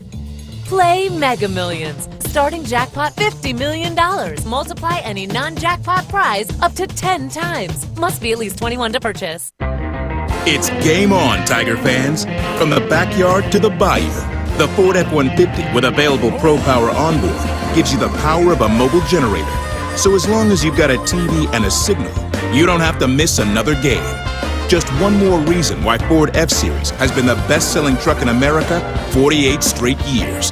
Ford F-150 and your Southern Quality Ford dealer. Proud sponsor of LSU Athletics. Let the good times roll. In Louisiana, we love our LSU Tigers. When the band strikes up those 4 iconic notes, the fans go wild. At Louisiana Blue, we're Tiger fans too. That's why we've teamed up with LSU Athletics to bring you the compassion of the cross and security of the shield, so you're free to wear your stripes and roar. Live Louisiana. We've got you. Louisiana Blue, Louisiana True. Proud partner of LSU Athletics. This is LSU Fighting Tiger Football on the LSU Sports Radio Network, powered by People's Health. 7-0. LSU strikes first here in Oxford. 9-10 still remaining here in the first quarter. Fans, Bud Light, proud sponsor of LSU Athletics. Easy to drink, easy to enjoy. Tigers with their second possession go down the field, highlighted by that 50-yard pass play from Nussmeier to Xavier Thomas, eventually work inside the Capital One red zone. And then on a tip drill, on a pass attempt to Trades Green that was knocked into the air, Nick Anderson finds it first, dives, hauls it in. Point after is good. It's 7-0 LSU. Aaron Burrell set to kick it back. Once again, it'll be Isaiah Hartrop, a senior out of O'Fallon, Missouri, waiting on the kick. Burrell spinning end over end. This one could be returned. It'll be fielded at the 1. And coming near side and absolutely trucked at the 9-yard line is going to be Isaiah Hartrop. So the decision to bring it out may not go the way Lane Kiffin wanted it to. LSU got down there quickly and smothered up Hartrop, and he took a heck of a shot right at the 10-yard line. It'll be first down and 10 at the Ole Miss 10, as we'll see Trinidad Chambliss once again bring out the offense. That scoring drive, by the way, presented by LSU Online, driven to score, built to win. LSU Online, win where you are. LSU 5 plays, 67 yards, 2 minutes and 36 seconds off the first quarter clock. Ole Miss, by the way, 6 offensive plays thus far, 5 net yards. Chambliss 1 of 5 with 2 yards. Haven't really been able to get Lacey going on the ground, and Chambliss has pretty much been running at the snap. This time they will hand it off, try to go far side, stretch the play, and again LSU speed. They're all there. Nothing but gold helmets. No gain on the play by Deuce Alexander, the wide receiver, trying to get the run game going, but DeMarcus Cooley got to him first, did not allow him to turn north-south, and a big stop will set up second down and 10 from the Ole Miss 10. Chambliss again Going to hand it off this time. Lacey straight ahead. Gets a little room up beyond the 13, but that's about all. 3.5 he picks up. Gordy, you and Jacob talked about it prior to kickoff. This is a Rebel team that lives on big plays. They currently lead the FBS in 30-yard plays, but it's all predicated on being able to run the football. That's right. You can't get run established, and it's the bootleg off of that, the trick stuff. LSU continues to do well. First and second down, stopping the run. 3rd down and 6 from the Ole Miss just inside their 14-yard line. Motion a receiver. Right to left, they'll have trip to the left side is Chambliss. Long snap count, now gets it. Looks left, now down the center of the field. Crossing route caught at the 22. Fighting to the 25-yard line is Daquan Wright. He picks up 11 yards, and Ole Miss will get a fresh set of downs. Even in that play right there, LSU had really good coverage. You had a defensive stunt up front. The guy that was looping around kind of got caught. Didn't go deep enough there on that stunt there, so you gave your quarterback too much time there, able to find the open receiver. 1st down and 10 from the 25. Quick screen to the far side. One lead blocker cutting inside the blocker and inside the numbers. And just working his way up to the 35-yard line is Kewan Lacey. Picks up 9 yards, sets up 2nd down and short. So it looks like, as we were talking about, the run game not hitting. Yep. But now Lane Kiffin going to the short and screen passing game to kind of help the run. 2nd down and a yard at the 35. Chambliss takes the snap. Here's Lacey. A little hole opened up. He'll pick up the 1st down with about 1.5 yard gain as he's pushed back there. It was Whit Weeks and Devon Keys that eventually got him going the other way. But it will be a 1st down for Ole Miss. As this drive started at their own 10-yard line, they've moved it up now to their own 37. It'll be 1st down and 10. Twin backs to each side of Chambliss. They're going to hand it off. It's Lacey. Got through the line of scrimmage to the 2nd level, but then tripped up after a gain of 8.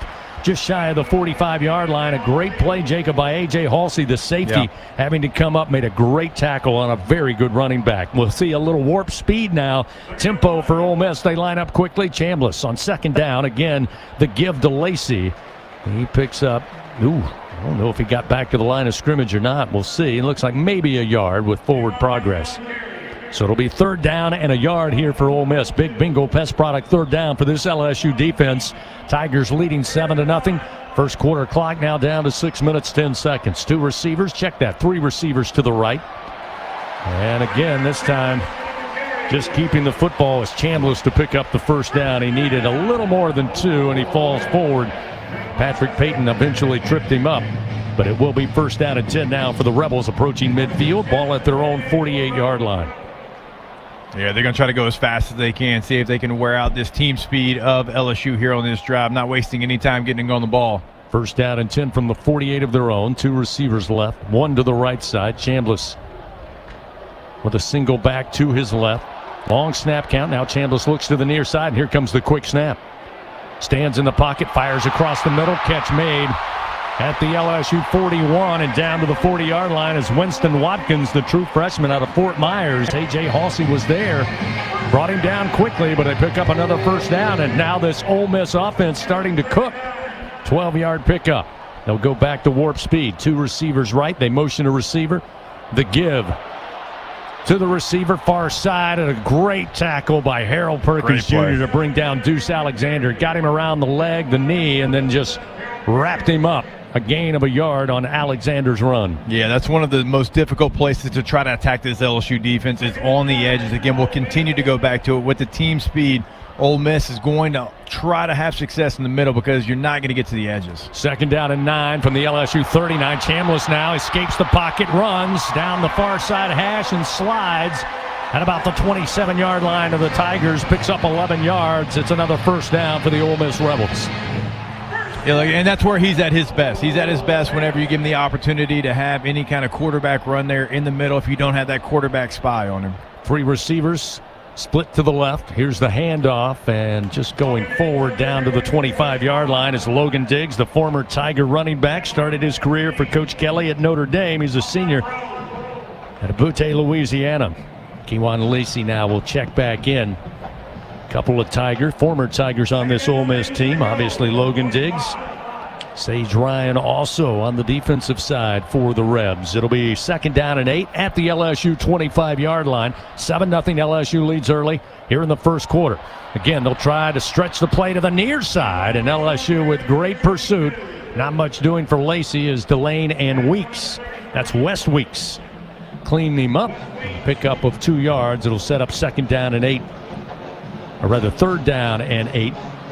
We'll check that 5. They'll mark it at the 22-yard line. So a big 3rd down here is LSU's defense. Backs getting closer to the end zone. They defend. Chambliss. Snap. Design run on a draw. Breaks it out near side. Gets loose at the 20 and steps out of bounds inside the LSU 15 down around the 14-yard line. Pickup of 8 for the quarterback for the Rebels. And that'll pick up another 1st down as they mark it at the LSU 14. Yeah, LSU actually had that one defended. They're going to go back and watch that, and like the call, Peyton just not able to get Chambliss on the ground. 3 receivers to the left. They go right back to the ground game, and Lacey, left tackle, and brought down after maybe just a half yard or yard. Not much there. Dylan Carpenter and Whit Weeks giving forward progress on a pickup of 2. It'll be 2nd down and 8 at the LSU 12. 7-0 LSU leading. 17th play of the drive here for the Ole Miss Rebels. A drive that started at their own 10. Quick fire on the screen, far side, and brought down inside the 10. Around the 8-yard line is going to be Caden Lee, the junior out of Kennesaw, Georgia, who pick up 5 yards. It'll be 2nd down. Again, getting closer and closer with the ball now at, or rather 3rd down and 3 that mark it at the 7.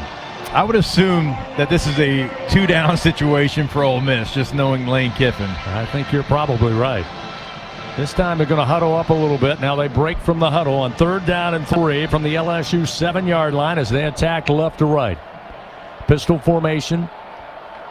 Chambliss moves 2 receivers to the left side, and he'll call for time as the play clock was dwindling down. So he moved receivers from the right to the left of the formation, looked up, saw the play clock, and the quarterback ruled the timeout. So a timeout on the field. 7-0 LSU leads. Looks like they haven't stopped the game clock yet. Yeah, the game clock is continuing to run here. Now they're going to have to go back and figure out where it was whenever they call the timeout, because it's still ticking down. So we'll take a timeout. We'll return. Ole Miss knocking on the door. LSU's defense trying to stiffen up. Tigers leading 7-0. Back after this on the LSU Sports Radio Network. Every Tiger knows it's not just about where you are, it's about how you play the game.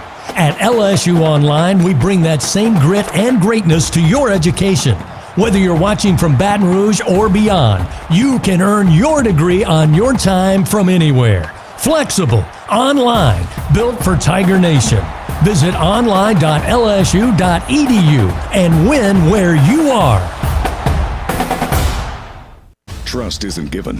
It's earned by showing up, leading the way, and performing at your best when it matters most. Our Lady of the Lake sports medicine experts know what it takes to improve performance and build champions at every level.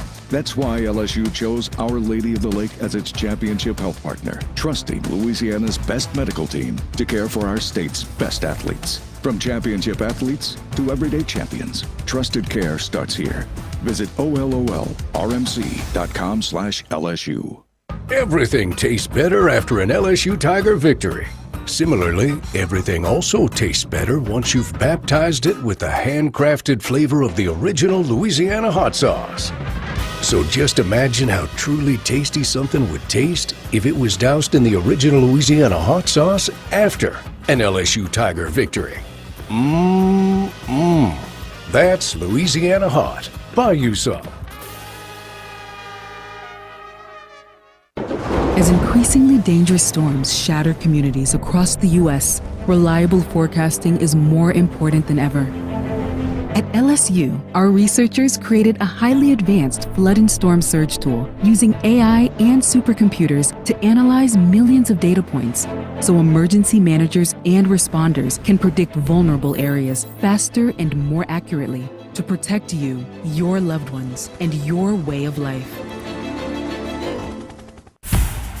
Your home for Fighting Tiger football. This is the LSU Sports Radio Network, powered by People's Health. Back here at Vaught Hemingway Stadium, first quarter action, 7-0 LSU leads, but Ole Miss on an impressive drive thus far. Started at their own 10-yard line. This is upcoming will be the 17th play of this drive, so far spanning 83 yards. Again, LSU Athletics would like to thank its corporate partners, Cox, McDonald's, Our Lady of the Lake Health, Albertsons, Louisiana Blue, Coca-Cola, and Hancock Whitney. Ole Miss looking at 3rd down and 3 at the LSU 7-yard line here. And Ole Miss being able to go 3 for 3, Jacob, on 3rd downs, which has been a big factor in allowing them to get in this situation, in this position, with a chance to tie it up. Yeah, no question about it. And really, LSU's made it tough to gain yards. It hasn't been in chunks, right? I mean, it's been death by 1,000 paper cuts so far. And that biggest paper cut's coming on 3rd down. And so you got to get them off the field, even though this feels like a 2-down territory situation for Lane Kiffin. So now we're back to action. Chambliss stands in the shotgun. 3 wide to the right. Single receiver to the left. Now they'll slowly leak out Lacey at the snap. Quick fire pass deflected at the line of scrimmage and knocked down. LSU able to knock it down. It looks like the field goal unit now That's coming on yeah. for Coach Lane Kiffin. Guys, I can't emphasize enough. Field level, he is 5'10". He stood next to Patrick Payton there. Sizable difference between those two. Yeah, Payton swatted it down at the line, so it'll be a 25-yard attempt for Lucas Canero, the junior out of Cornelius, North Carolina. Transferred into Ole Miss from Western Kentucky. Ball will be placed down on the far side hash, kicking left to right. Again, a 25-yard attempt. Kick is on its way, and the kick is good. So Ole Miss is on the board, but LSU's defense forces them to take 3 versus 7. And the Tigers hold a 7-3 lead with 1:40 remaining here in the first quarter. That feels like a big win for LSU. I mean, you mentioned it, Chris. I mean, how long that drive lasted, how many plays that drive was. They converted some key 3rd downs, but for you to hold that offense to 3, this is not a 3 offense. This is a 6 points, right? Get a touchdown, get in the end zone type explosive offense. So anytime you do that after a drive that lasts 17, 18 plays, that's still going to feel like a win for this LSU defense. So now Ole Miss set to kick it back. Barryon Brown will be back deep. Dangerous return man. Again, already 5 career kick returns for a touchdown for Barryon Brown, who transferred in from the University of Kentucky. Another big asset in special teams. All with kickers and returners. LSU's been able to make some plays this year. Lucas Canero tees it up at the 35. Here's the approach and the kick. Kicks it deep out of the back of the end zone. No return for Brown. And the Tigers start 1st down and 10 from their own 25-yard line. Fans, Blue Cross and Blue Shield of Louisiana, proud to be the official health insurance of LSU Athletics. Live Louisiana, we've got you. Nussmeier and company back out on the field. Garrett so far 4 of 6, 68 yards, including that 50-yard pass play to Xavier Thomas that set up the first score for LSU. I wonder if LSU wants to establish any kind of run game here. And again, like the run game from this LSU team, I mean, it can come from a lot of different ways, a lot of different people, but let's see how they start off this drive right here, getting it going. 3 wide to the right. Now they'll send Thomas in motion, get 4 receivers. They'll set up the quick screen. It's going to be Jawan Johnson dancing his way, trying to line up the blocks. He makes his way across the 30 to the 32-yard line, actually with Barryon Brown, who hauled it in. Gain of 7 yards, so it'll be 2nd down and 3. That's a really nice job setting up your blocks there, being patient.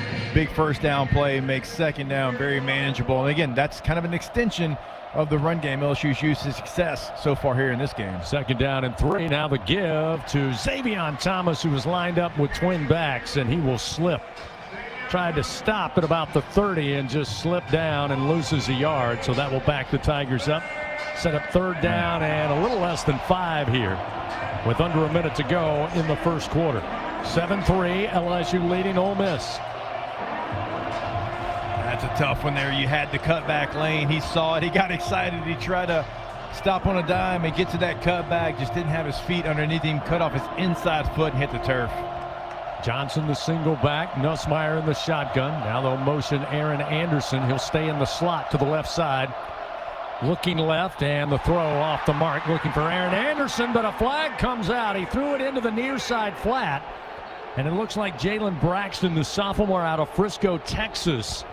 A little bit of a bump there at the end and put Anderson down. Defense number 6. Then he will place the ball, foul. Automatic first down. Actually, they ruled that against TJ Daughtery, the junior linebacker. Now LSU will take it, doesn't matter.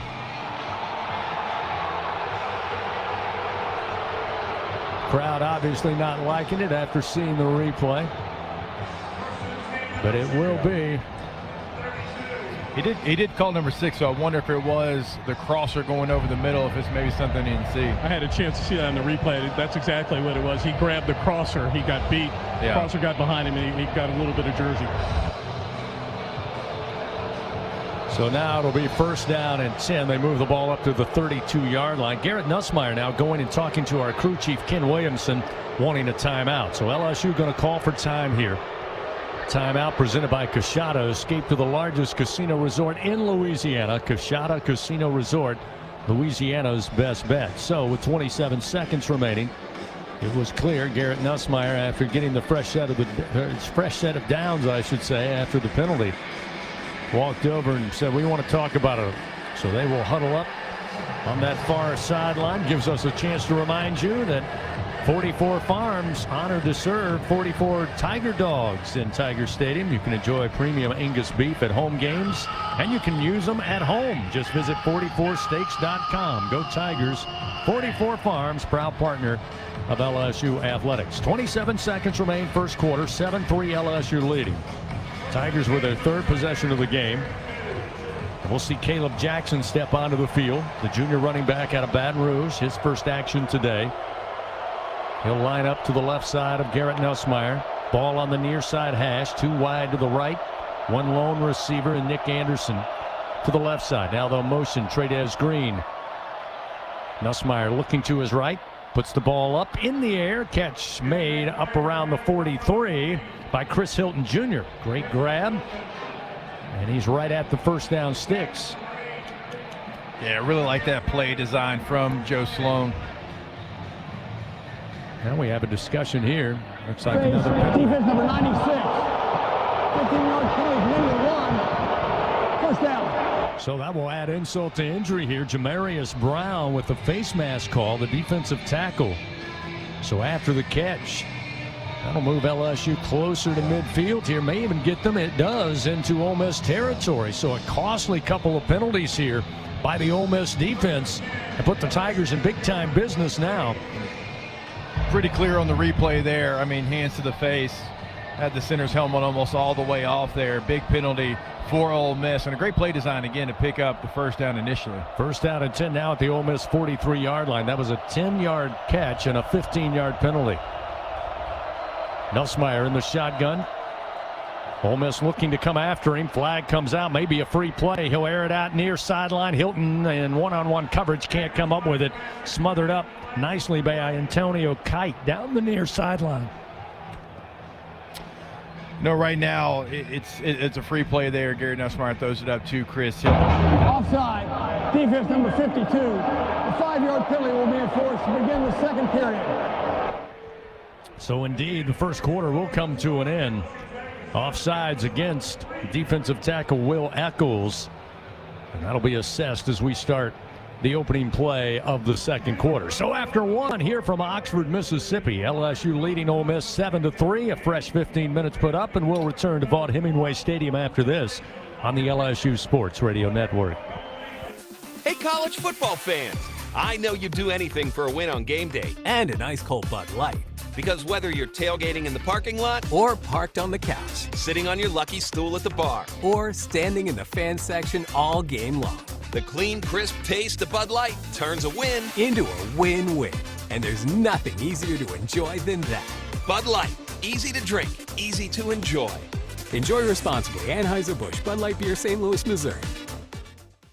BRQ Seafood and Barbecue is your ultimate destination for food, fun, and an unforgettable experience. Come enjoy our daily specials or indulge in our brunch every Saturday and Sunday. Planning an event? Choose to have BRQ cater your event or host your gathering on our outdoor patio, the backyard. Plus, as the official catering services of LSU Athletics, we are the top choice for your game day celebrations and special events. Join us at BRQ Seafood and Barbecue, where food, fun, and unforgettable moments await.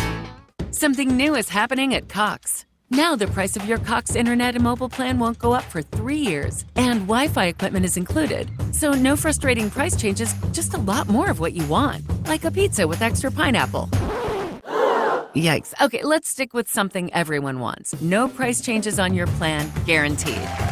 Learn more at cox.com/value. Must have at least 500 megabits per second speeds and Cox Unlimited mobile. Taxes and fees excluded from price guarantee. Mobile data speeds reduced after 20 gigs usage per month.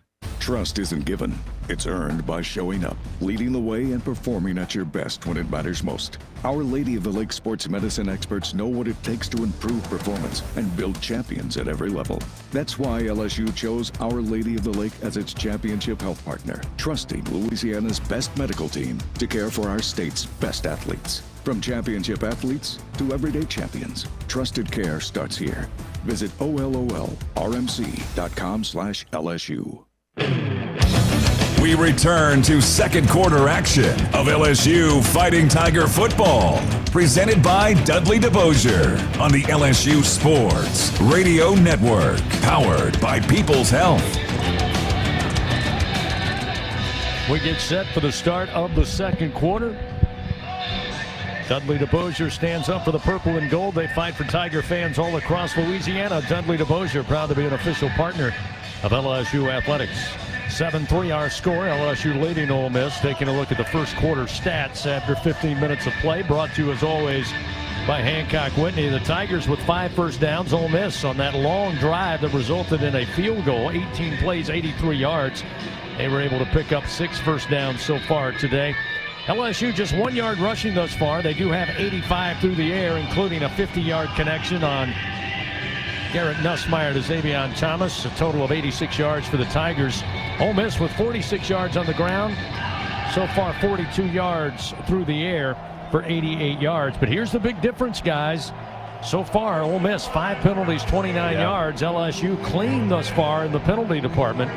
As we start this second quarter, Juwan Johnson back out on the field as running back. The Tigers looking at 1st and 5 from the Ole Miss 38-yard line. Now attacking left to right on your dial. Nussmeier. Tight formation. They'll motion Thomas. The orbit motion at the snap. And they'll try the end around. They'll give it to Barryon Brown. He's got blockers on the far side. And Brown tiptoes his way down the far sideline. Eventually runs out of room at the Ole Miss 29. Juwan Johnson, though, with a great lead block over there on that far side. A 9-yard pickup and a Louisiana Blue first down for your Fighting Tigers. Yeah, you love a play design like that. I mean, LSU has motioned Xavier Thomas in the backfield so many times and run outside zone or counter. It's a play off of that, and then you have speed going the opposite direction. Nice play call at the right time. So now 1st down and 10. Again, ball placed at the Ole Miss 29-yard line. Nussmeier waits on the shotgun snap. He'll motion Xavier Thomas left to right. Get the snap. Looking right. Pocket holds. Throws down the field, but it's intercepted at about the 13-yard line. Whitehead Williams Jr.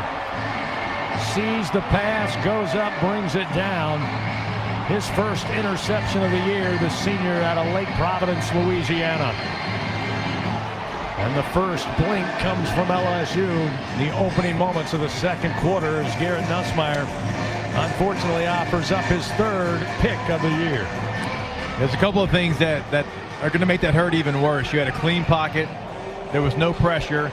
You had an open receiver. You missed the throw.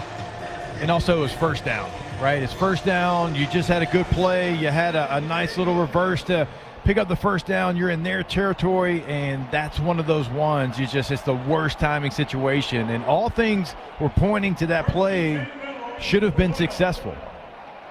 So Ole Miss takes over, 1st down and 10. They'll start this drive from their own 12 after the turnover. Snap is back. Chambliss fakes the draw, then throws on the slant, but puts too much mustard on that one, out of the reach of Deshaun Stribling. DJ Pickett, the freshman corner, was in on coverage, but it sets up 2nd down and 10 from the 12. Gordy Rush, you may have a better vantage point, but so far, a couple of the long balls from Garrett Nussmeier look to be a little underthrown. Even the one to Thomas for the 50-yarder he had to come back for. Yeah, he didn't have a lot of gas on that football. And I'll tell you what, Jacob, I thought the deep option was wide open. Yeah, both the Ole Miss safeties collapsed on the middle route. Yeah, I mean, Gordy, you're right. I mean, Xavier Thomas had the deeper of the post there. He was open, and that's one that you see Garrett Nussmeier make typically every single time. And just kind of look at the progression there. He went to the right spot, but man, the ball just never got to the point that he wanted to. Didn't lead his receiver, and that's a missed opportunity for LSU.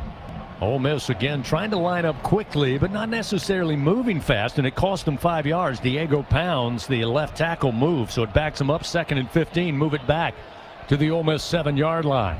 Chambliss this time a design draw by the quarterback, and LSU is there, brings him down at the 10, but this may be a face mask coming as Walter Mathis, the freshman out of Savannah, Georgia, the LSU defensive tackle, made a good tackle, but it looks like on the closing may have got too much face mask. That flag came out before Chambliss hit the ground.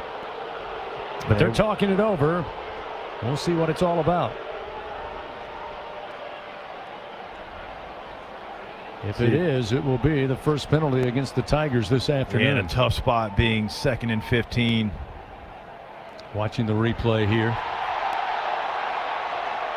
And personal foul, face mask, defense, 15-yard penalty, automatic first down. We got a great vantage point up here in the booth, and unfortunately that is the correct call. And as you said, Jacob, comes at a very inopportune time. He had them backed up 2nd and 15 from their own 7. This will give them plenty of breathing room as they move the ball up to the 25. Yeah, and unfortunate you don't even grab the face mask, but your hand goes right across of it on the quarterback. They're going to call that every time. So 1st down and 10 now at the 25. Chambliss along with Lacey in the backfield. Fakes the handoff, pulls up the middle of the field with some daylight, and eventually brought down at the 35 after a 10-yard run. Jamari Butler credited with the stop, but it will move the chains for Ole Miss. Oh, they're going to mark it just shy, so his knee came down at the 34-yard line. So 2nd down and a yard for the Rebels. Chambliss again this time will give it, and it will be Lacey to pick up the 1st down as he leaps across the 35 up near the 37-yard line. Jack Pyburn was there eventually, but not before. Lacey picks up the 1st down. 13:09, lining up quickly. This time Chambliss working under center. They fake the end around. Here's the toss. Lacey trying to get to the far side. He got the corner and across the 45, falls down near the 48, but a late flag comes out all over the field. Yeah, there's a reason Ole Miss got that edge. They certainly grabbed a hold of the edge defender there for LSU. That one's going to come back. So this will be the 6th penalty. Holding, offense number 9, 10-yard penalty, previous spot, repeat 1st down.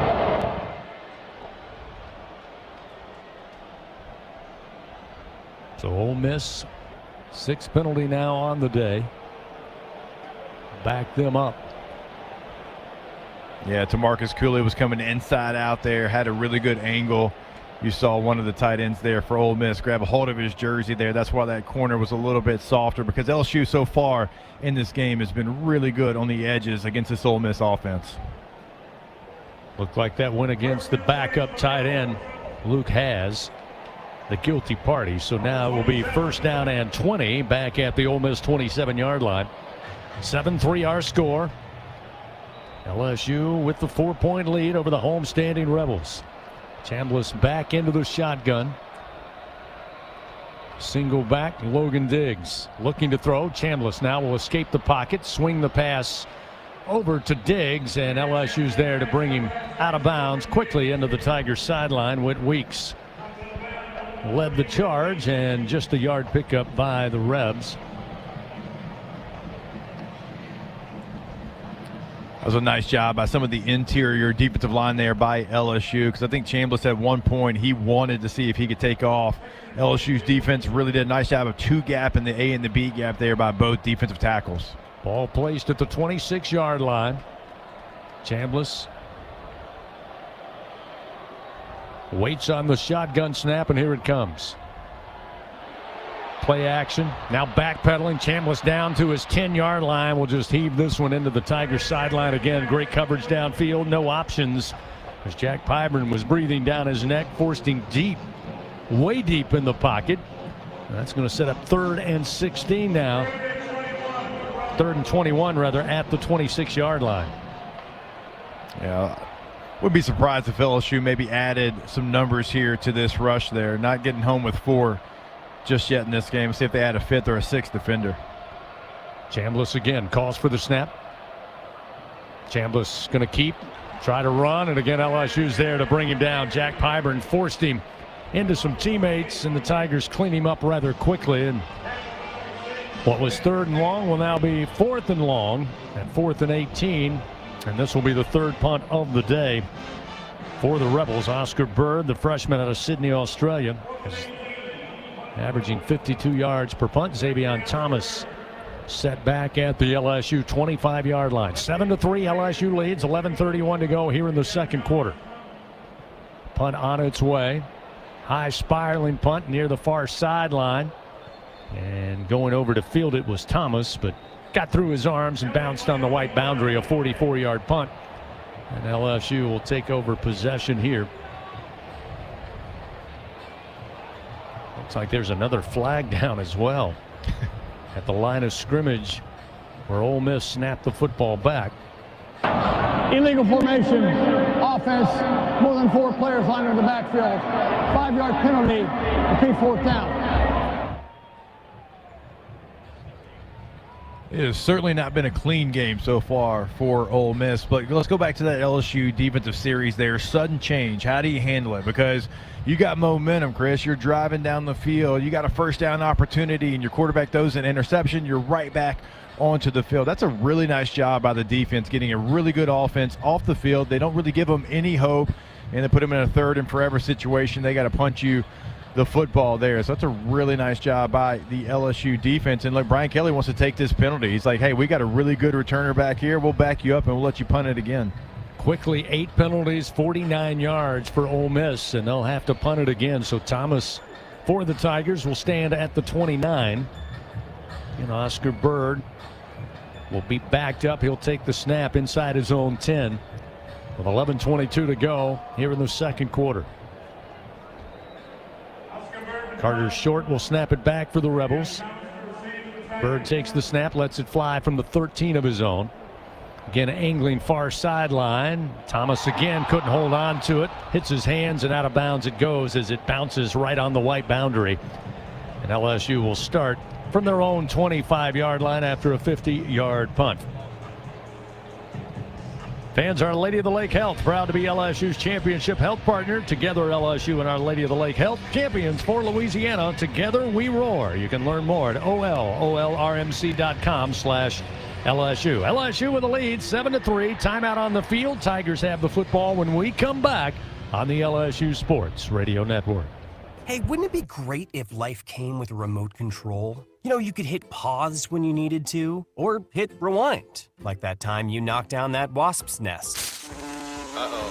Well, life doesn't always give you time to change the outcome, but prediabetes does. With early diagnosis and a few healthy changes, you can stop prediabetes before it leads to type 2 diabetes. To learn your risk, take the 1-minute test today at doihaveprediabetes.org. Brought to you by the Ad Council and its prediabetes awareness partners.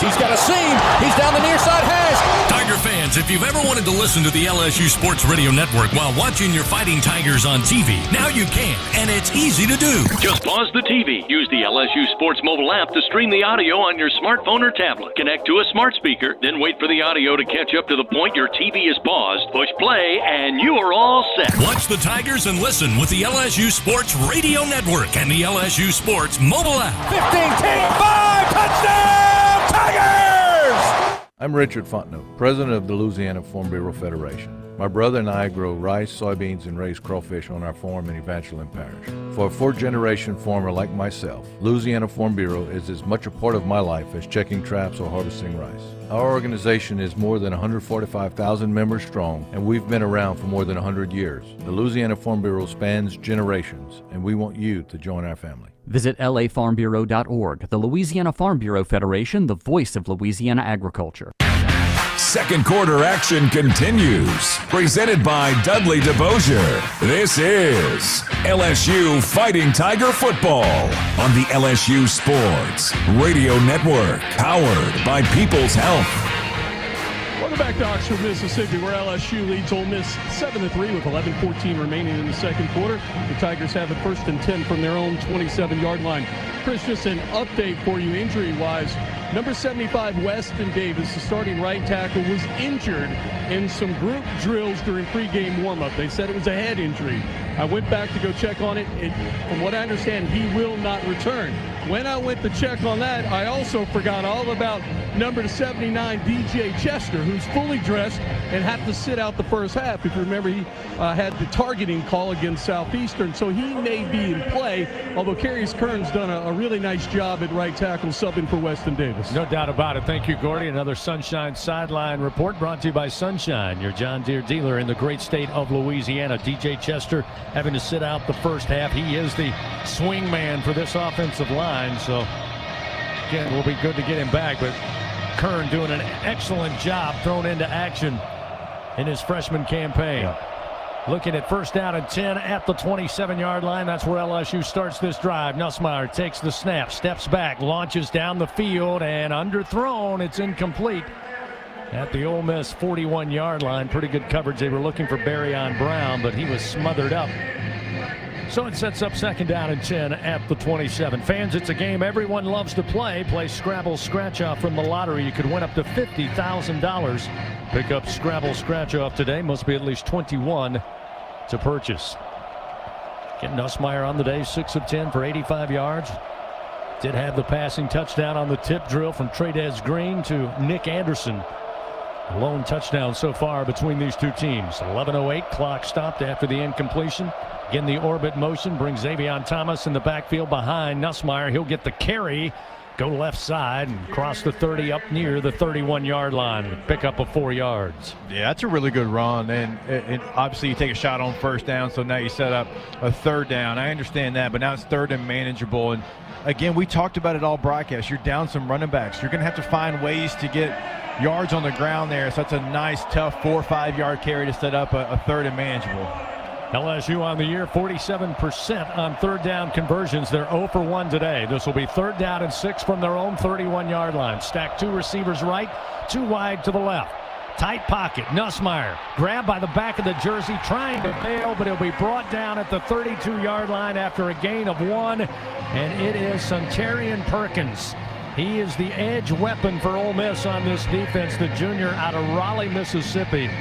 Grabbed the back lower piece of jersey, would not let go, and eventually brings Garrett down.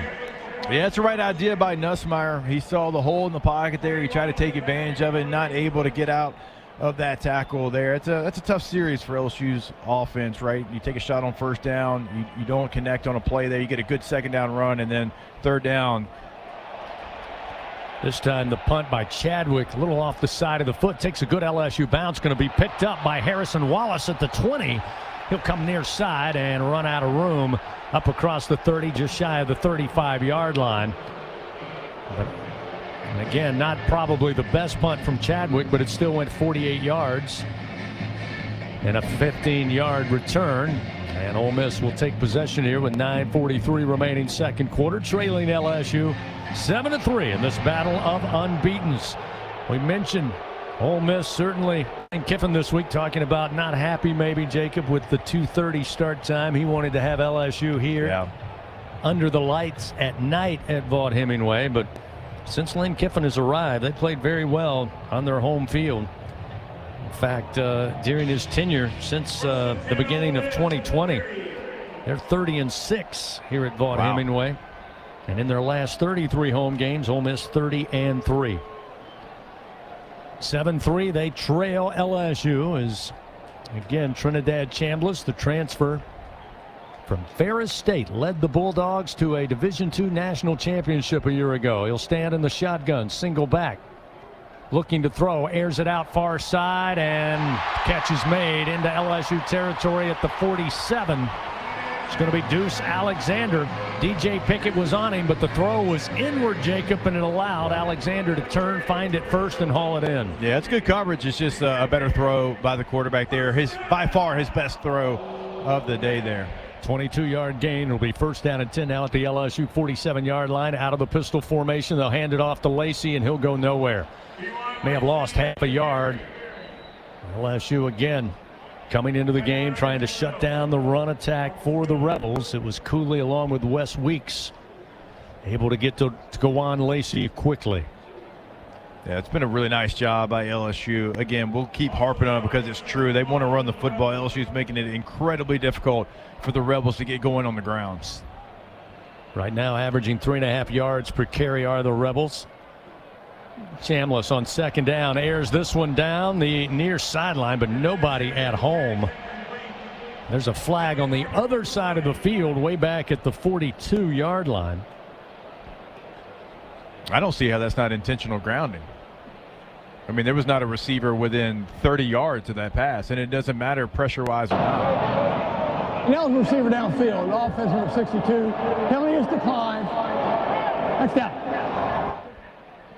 So Bryson Sanders, the center, a legal man downfield. But you're right, Jacob. There was nobody there. Almost as if Chambliss was just trying to throw it and didn't throw it out of bounds. Threw it down to about the 15-yard line. Yeah, I'm not sure how they missed that one there because, again, the pressure situation doesn't matter if there's not a receiver in the area. And he was certainly not out of the pocket. Third down and 10 at the 47 now. So a big bingo pest product third down for this LSU defense is Chambliss. Takes the snap, a little face mask high, but he handles it, throws quickly. There's a nice route on the far side at the 40 and cut back inside the numbers for a first down to the LSU 32 as Deuce Alexander on a gain of 16 yards. The LSU brings the pressure on that one. It's not able to get home there, and then you have a missed tackle by young DJ Pickett there, not able to get him down. Moving quickly, Chambliss takes the first down snap. Pump fakes, now fires, got a man wide open at the 13-yard line, center of the field. He's tackled at the 3. The ball comes out. LSU falls on it in the end zone. It's a fumble. It's Fighting Tiger football. Man, it's going to be really interesting to see the replay on that one. You had a host of Tigers jump on that ball in the end zone. Might have been Whit Weeks. Caden Lee made the catch. He was wide open around the 13-yard line, center of the field. Then a race to the end zone. The Tigers collapse on him inside the 5, and the ball squirts out. LSU falls on it. And right now, it's going to be LSU Fighting Tiger football with 8 minutes remaining here in the second quarter. Again, Caden Lee was slow to get up. After making the catch and the tackle, he's being helped off gingerly to the near side, but we've got an injury timeout. Again, with 8 minutes remaining here in the second quarter. So both teams, an early turnover here in the first half. LSU the beneficiary of this last one. Again, the officials still talking it over. We'll step aside, but as we see it now, it'll be LSU football. And they're still emphatically saying it's LSU ball. Timeout on the field, 7-3, LSU leading Ole Miss. Back after this on the LSU Sports Radio Network. All right. It's a beautiful day for football here at the stadium, and we're just about ready for kickoff. Score 0-0. And suddenly, I'm in the mood for a Coke Zero Sugar. Real Coke taste, zero sugar. Now that's a winning combo. Yeah, crisp, refreshing. That hits the spot. When it comes to great taste, Coke Zero Sugar's always on the scoreboard. Coke Zero Sugar. Real Coke taste, zero sugar. Southern Air Heating, Cooling, and Plumbing, your trusted experts for all your home service needs. With over 35 years of dedicated service, we prioritize your comfort and satisfaction. As an official partner of LSU Athletics, we bring our expertise to every game, from installations to repairs. Our team delivers honest pricing with no surprises. Call us today at 225-777-8888 and experience the difference with Southern Air Heating, Cooling, and Plumbing. Go Tigers! Trust isn't given. It's earned by showing up, leading the way, and performing at your best when it matters most. Our Lady of the Lake sports medicine experts know what it takes to improve performance and build champions at every level. That's why LSU chose Our Lady of the Lake as its championship health partner, trusting Louisiana's best medical team to care for our state's best athletes. From championship athletes to everyday champions, trusted care starts here. Visit OLOLRMC.com/LSU.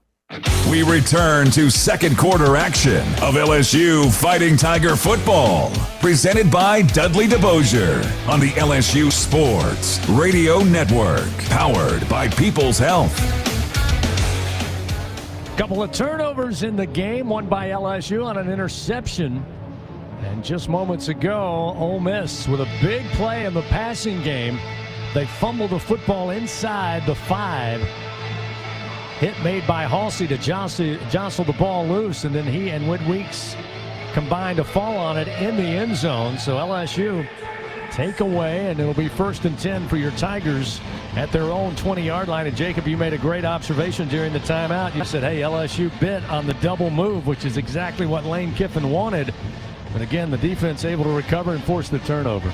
Yeah, it's really the first time that LSU's defense hasn't been in perfect position. I mean, every yard for Ole Miss has been very difficult to come by there. But now, hey, you got both offenses have a turnover kind of close to the red area there. And we'll see if LSU's defense against sudden change, they did really well. Let's see what this LSU offense does with sudden change in their benefit.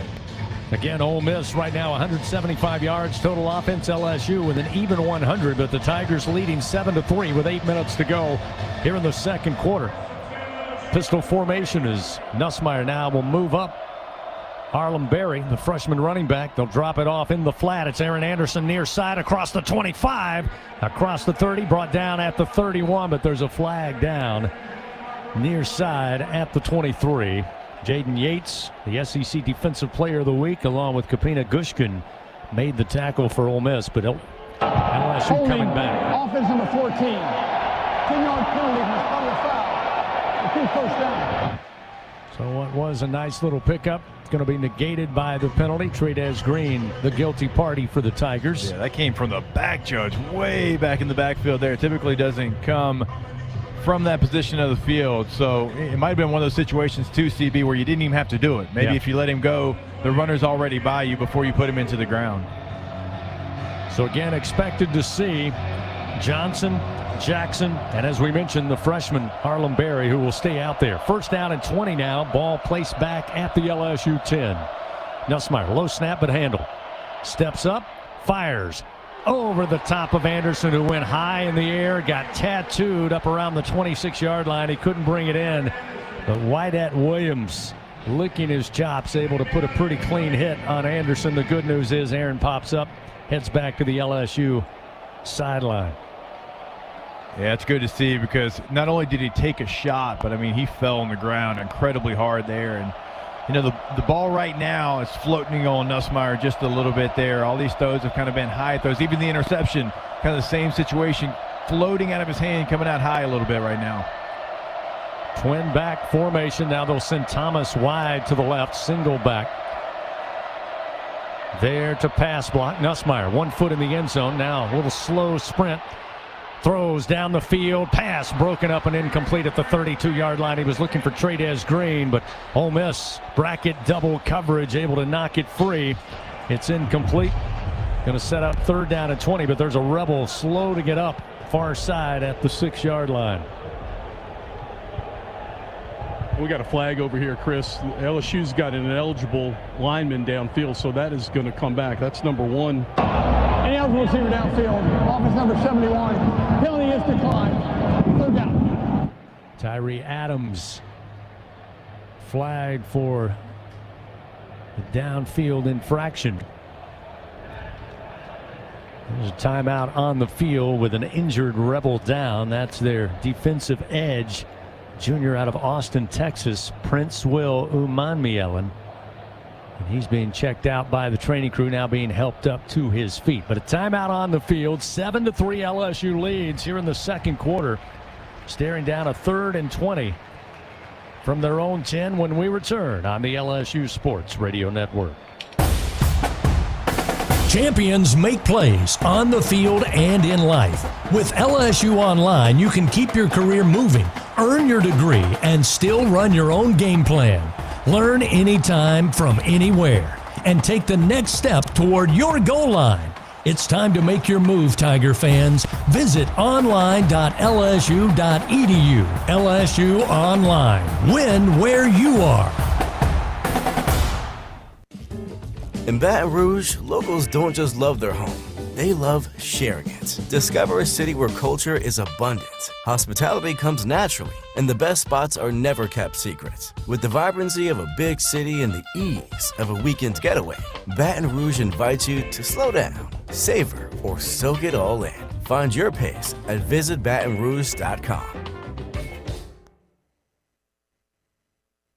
LSU Tiger fans are gearing up with real Tigers apparel and merchandise from the official online store at lsushop.net. Get jerseys, sideline gear, polos, t-shirts, hats, official team merchandise from Nike, accessories, and much more. Over 3,600 products, all shipped right to your door. Head to the place real Tiger fans go for the selection only real Tiger fans get at lsushop.net. Second quarter action continues. Presented by Dudley DeBosier. This is LSU Fighting Tiger Football on the LSU Sports Radio Network. Powered by People's Health. Tiger fans, don't miss the Brian Kelly Show, live from TJ Ribs every Thursday when the Tigers play on Saturday. It all starts at 7 o'clock. You'll get the latest updates and game insights on the Brian Kelly Show, presented by Our Lady of the Lake Health, championship health partner of LSU Athletics. While we have a moment, let's pause 10 seconds. Station identification on this, the LSU Sports Radio Network. Hear the Tigers roar worldwide. The LSU Sports Radio Network and the LSU Sports mobile app. 7:31 remaining, second quarter. LSU leading Ole Miss here at Vaught Hemingway Stadium, 7-3. Tigers looking at third down and 20 from their own 10-yard line here. And LSU got on the board first. Touchdown on a tip drill on a pass thrown from Nussmeier to Trey'Dez Green. He couldn't handle it. It went up in the air. Nick Anderson caught it on the rebound. Ole Miss forced to go for a 25-yard field goal. On third down, LSU will keep it on the ground, and best run of the afternoon. Caleb Jackson straight ahead picks up 10 yards to the 20-yard line. But it still sets up 4th and 10. Suntarian Perkins eventually made the tackle for Ole Miss, and we'll see Grant Chadwick come out for the third time today. Harrison Wallace the third back deep for the Rebels. Jonathan Ferguson will be the long snapper here as Chadwick stands currently at the 6-yard line of his very own. Chadwick lets it go from the 9.5-yard line, a mile high into the air. Fair catch called for by Wallace, and he'll bring it in around the 35 far side, and that's where the Rebels take over. So a 50-yard punt by Chadwick right there around his average. Fans, Dudley DeBosier stands up for the purple and gold. They fight for Tiger fans all across Louisiana. Dudley DeBosier, proud to be an official partner of LSU Athletics. Ball marked at the 30-yard line. I stand corrected. That's where Ole Miss will start this drive. Again, 175 yards total offense thus far, and all of that coming on the last 3 drives. Last one resulting in a fumble inside the 5. They gave it back to LSU. They were unable to make hay with it. Checking that rushing count, Ole Miss now 63 yards on the ground. Again, LSU 5 straight games holding opponents under 100 yards rushing. First down and 10 at the 30 for the Rebels. Chambliss in the shotgun. Lacey the single back. Snap is back. Hand to Lacey. He'll try to break it out near side. LSU is all over him. They'll bring him down at the 30, but a flag came out after the handoff. Halsey and again Wes Weeks. They've been a pretty good combination defensively so far today for the Tigers, but we'll see what the penalty is all about. Holding, offense number 8. 10-yard penalty for the previous spot. Big first down. That'll be the 9th penalty here in the first half. Still with 6:43 remaining to go against the homestanding Rebels. That was Daquan Wright guilty for the hold. There was no gain on the play, and Now with the penalty, that'll back up the Rebs a little further here with 6:43 to go in the game, or rather second quarter. Yeah, we'll continue to go back to it. Like LSU's defense, whenever Ole Miss has tried to get to any perimeter run, they have been so stingy. And it's been tough for Ole Miss to get any kind of yardage there on the outside. And obviously it puts your tight end in a bad position. He holds on, penalty for the Rebels. 3 wide, 1 to the right, 2 to the left. Chambliss on play action, backpedaling, ball going to be deflected at the line, and a dying Quail lands at the 25, and a flag comes out. This looks like grounding as he just backpedaled, and LSU had 3 Tigers right there in his grill. Personal foul, ultimate passer, defense, 33. Wow. 15-yard penalty from previous spot, automatic first down. I stand corrected. It'll go against the Tigers. Wow. Yeah, I had to see a replay of this, and I didn't even see him.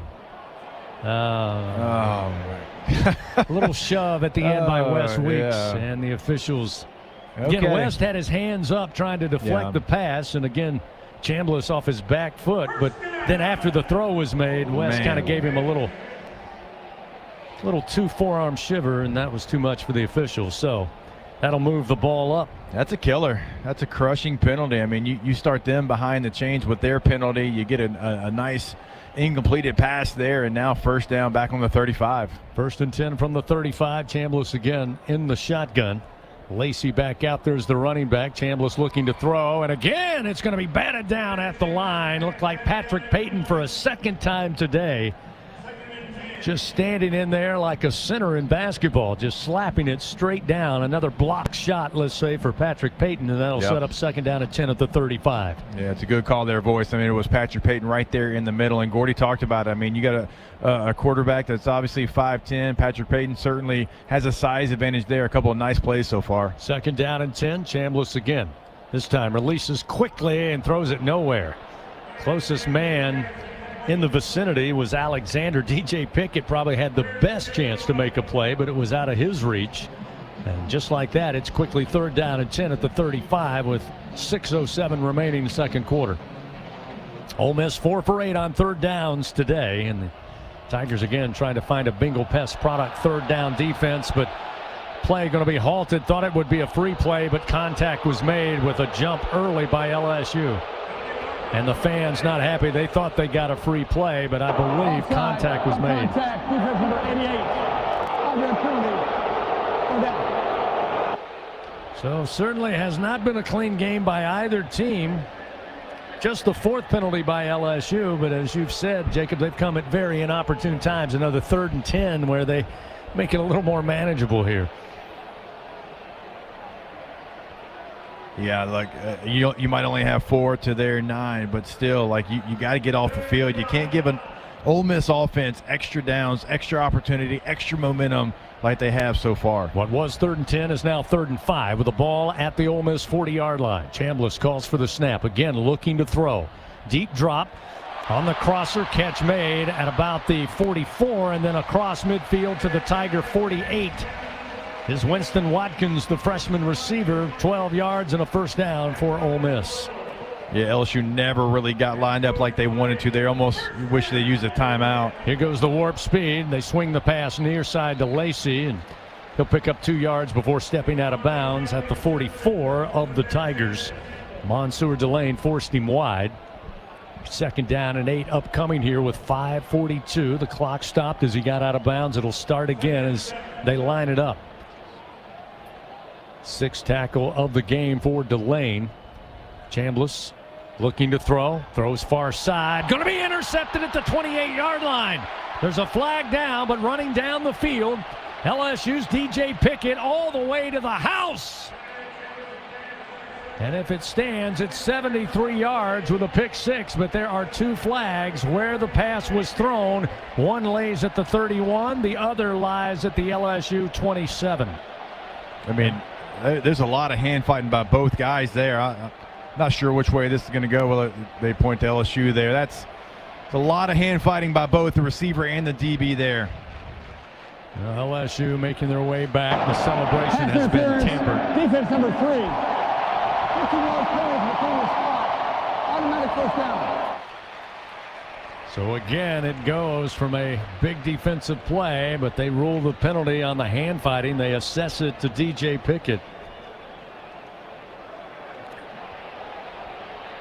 And I'm with you, Jacob, watching it again. I don't know that either had an advantage, and it was an inside shoulder throw that was kind of underthrown. It was really only Pickett's play to make.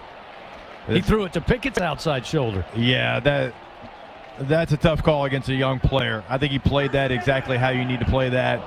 And there was a lot of hand fighting going back and forth. I can understand why Brian Kelly is very upset with the officiating crew right there. That's a monumental call right there by this official crew. So Ole Miss back in business. First down and 10 now at the LSU 30-yard line. Chambliss again looking to throw. Airs it out far sideline. One-on-one. Pass broken up, and here comes a flag. Yeah, P.J. Woodland on coverage on Harrison Wallace. And that time I think P.J. Woodland may have made the mistake, Jacob, of never turning his head. Defense number 11. 15-yard penalty behind this spot. Automatic full flag. So now LSU has garnered 6 penalties. Ole Miss, of course, with 9, but some costly ones to say the very least on this possession for Ole Miss. They'll mark the ball down at the 15-yard line of the Tigers with 5:15 remaining second quarter, and now LSU leading 7-3. Yeah, if they're going to let the receiver get away with hand fighting as well, if I'm Ole Miss, honestly, I just keep trying to throw it deep right there. They're giving the receiver the advantage in that situation. Motion one receiver out of the slot, right to left. The give to Lacey, and he has some room inside the 10, breaks a tackle at the 5. And he's in for the score on a 15-yard rushing touchdown, and Ole Miss takes their first lead of the afternoon, 9-7 with 5:09 remaining here in the second quarter.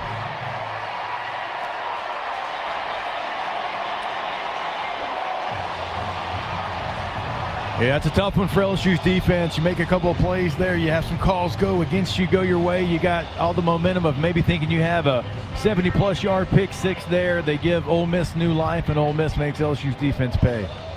Lucas Canero on for the point after. Try to make it an even 10-7 Ole Miss lead. Snap is back, placement down, kick is up, and it's good. Ole Miss leads 10-7 now with 5:09 remaining here in the first half of action.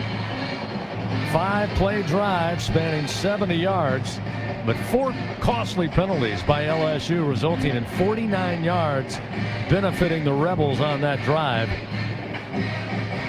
It's a 10-7 Ole Miss lead. By the way, Ole Miss now with 79 yards rushing. As we keep a count on that, trying to keep the opponent under 100 yards rushing.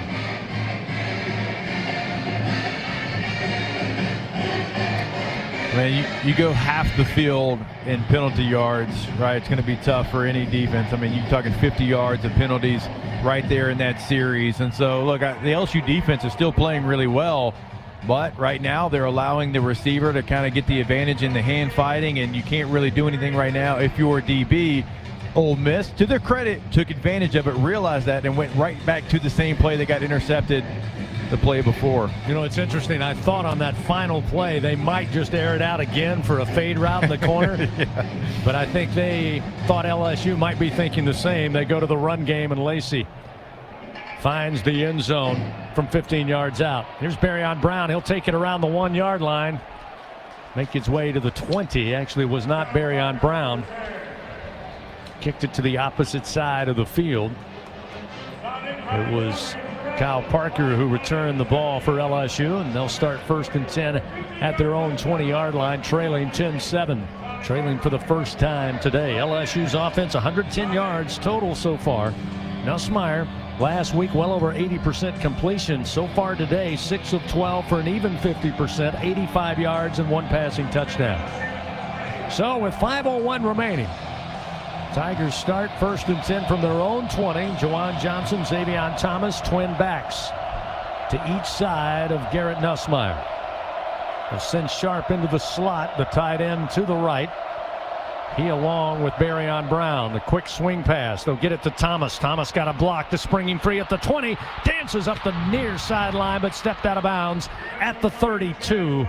Great design play, great execution, a 12-yard pickup, and a Louisiana Blue first down for your Fighting Tigers. Yeah, that's a great play, and it is a hair away from maybe even going the distance. I like number 0 in any kind of race out here with most people on the field. So it's a good play, and it's close to hitting your head on the goalpost there. Move it up to the 32-yard line. First down and 10 for the Tigers. Clock moving, 4 minutes, 35 seconds. They'll stay with the twin back formation. Thomas and Johnson send 2 receivers to the left side in Brown and Hilton. 4-man at the line of scrimmage for Ole Miss. The handoff coming to Thomas. Near side, but Ole Miss has it covered up. Makes it to the 33 before Jenkins brings him down after a 1-yard gain. Rather, Ricky Fletcher there on the tackle, the 200-pound junior out of Durant, Mississippi. It'll be 2nd and 9 at the 33 as we roll into 4 minutes remaining before halftime. 2 receivers sent wide to the right, 1 lone receiver. That's the wide side of the field with the ball placed on the near side hash. Nussmeier with a single back, takes the snap, looks left, back across the middle, threw it a little behind, bobbled momentarily, but Anderson gets on track, crosses the 35, just shy of the 38-yard line. Picks up 5 yards, and what great concentration by Anderson. It was thrown behind him, kind of hit his hand up on his shoulder pad, and he reaches and pulls it back before he's hit by a Rebel defender. That's incredible concentration. I can tell you, CB, those are the hardest when you're going in one direction, the quarterback goes at the other, and you got to find a way to come up. Those can also end very badly for you. It goes off a shoulder pad, goes up in the air, so that's a very positive play for LSU that could have gone the other way. Tigers still 0 for 3 on 3rd down, looking at 3rd down and 4 from their own 38-yard line. Trip receivers to the right, lone receiver to the left, single back. Nussmeier backpedaling, tight pocket, drops it in the flat far side. Caleb Jackson brings it in, but he's dropped immediately at the 38-yard line by T.J. Daughtery, the linebacker, the junior from Montgomery, Alabama, transferred to Ole Miss from Clemson, makes a great stop. It'll set up 4th down and another punting situation. So Ole Miss is going to get the football back with a little over 2 minutes remaining, which will lead us towards the 2-minute timeout. Wallace back deep for the Rebels. Plants his cleats in the ground at the 18-yard line. Jonathan Ferguson to snap it back to Grant Chadwick. He'll take the snap, let it fly from the 29 of his own. Coming up to field it on the run will be Wallace, and Wallace hit as he crossed the 30 and pushed back there. 37-yard punt. Handful of yards on the return, and Ole Miss will start relatively in good field position at about the 31-yard line of their own with 2 minutes and 17 seconds. Again, they've got a built-in timeout with the 2-minute timeout coming in just a few moments. Yeah, that's another part of that last drive LSU's offense. Obviously, you want to score points and you get the ball at half, so you want to have some momentum as you come back out, but also, like, you wanted to take more of that clock. Like, you want to take as much clock away from this high power, like 2 minutes and 17 seconds for this Ole Miss offense, as we all know. That's an eternity for them, and so unfortunately LSU's offense doesn't get points, or they don't take kind of some time off the clock to help out their defense. 1st down and 10 for the Rebels at their own 31-yard line. Trinidad Chambliss takes the snap again, drops back, looks to unload. He's got a man caught at the 45 across midfield and spilled out at the LSU 39. Caden Lee hauled it in, got separation from A.J. Halsey, who eventually brings him down. But a 30-yard completion, and just like that, they're on the Tigers side of the field. And we hit the 2-minute timeout. Gordy Rush real quickly. Right now, this is the biggest defensive opportunity for LSU. No doubt, and Ole Miss has some momentum. I mean, the biggest number that jumps out at me right now is that time of possession. Ole Miss has had the ball for over 15 minutes, probably pushing 16 minutes in the first half. This LSU defense has been on the field entirely too long, and we talked about explosive plays, Jacob, and there was one right there. Yeah. Tigers trying to make something happen, man coverage, get a little separation on the dime back. Deshaun Spears on that play, they make a big conversion. Well, again, LSU come into the game after 4 weeks, averaging a little over 32 minutes a game. But as Gordy said, right now, Ole Miss in favor of the Rebels in time of possession. It'll be 1st and 10 at the LSU 39 after this 2-minute timeout. We'll return to Vaught Hemingway on the LSU Sports Radio Network. There was a time when a person's word was enough. A time when a handshake meant something and integrity really mattered. For over 70 years, the values of Farm Bureau Insurance have been rooted in hard work, faith, and family. In that time, we've seen the world change in many ways. What hasn't wavered is Farm Bureau Insurance's commitment to protect our customers' way of life and serve the communities in which they live when they need us most. You deserve more. You deserve a promise. Learn more at lafarmbureau.com. The original Louisiana hot sauce is proud to be the official hot sauce of your LSU Tigers. And our peppery peppers add so much flavor to your food, it'll taste good on anything, even SEC rivals. Gator? Chomp chomp. Beef? Hook 'em. Pork? Woo! Pig suey. So next time you're enjoying an LSU game, grab the original Louisiana hot sauce. Handcrafted so you can enjoy our rivals too.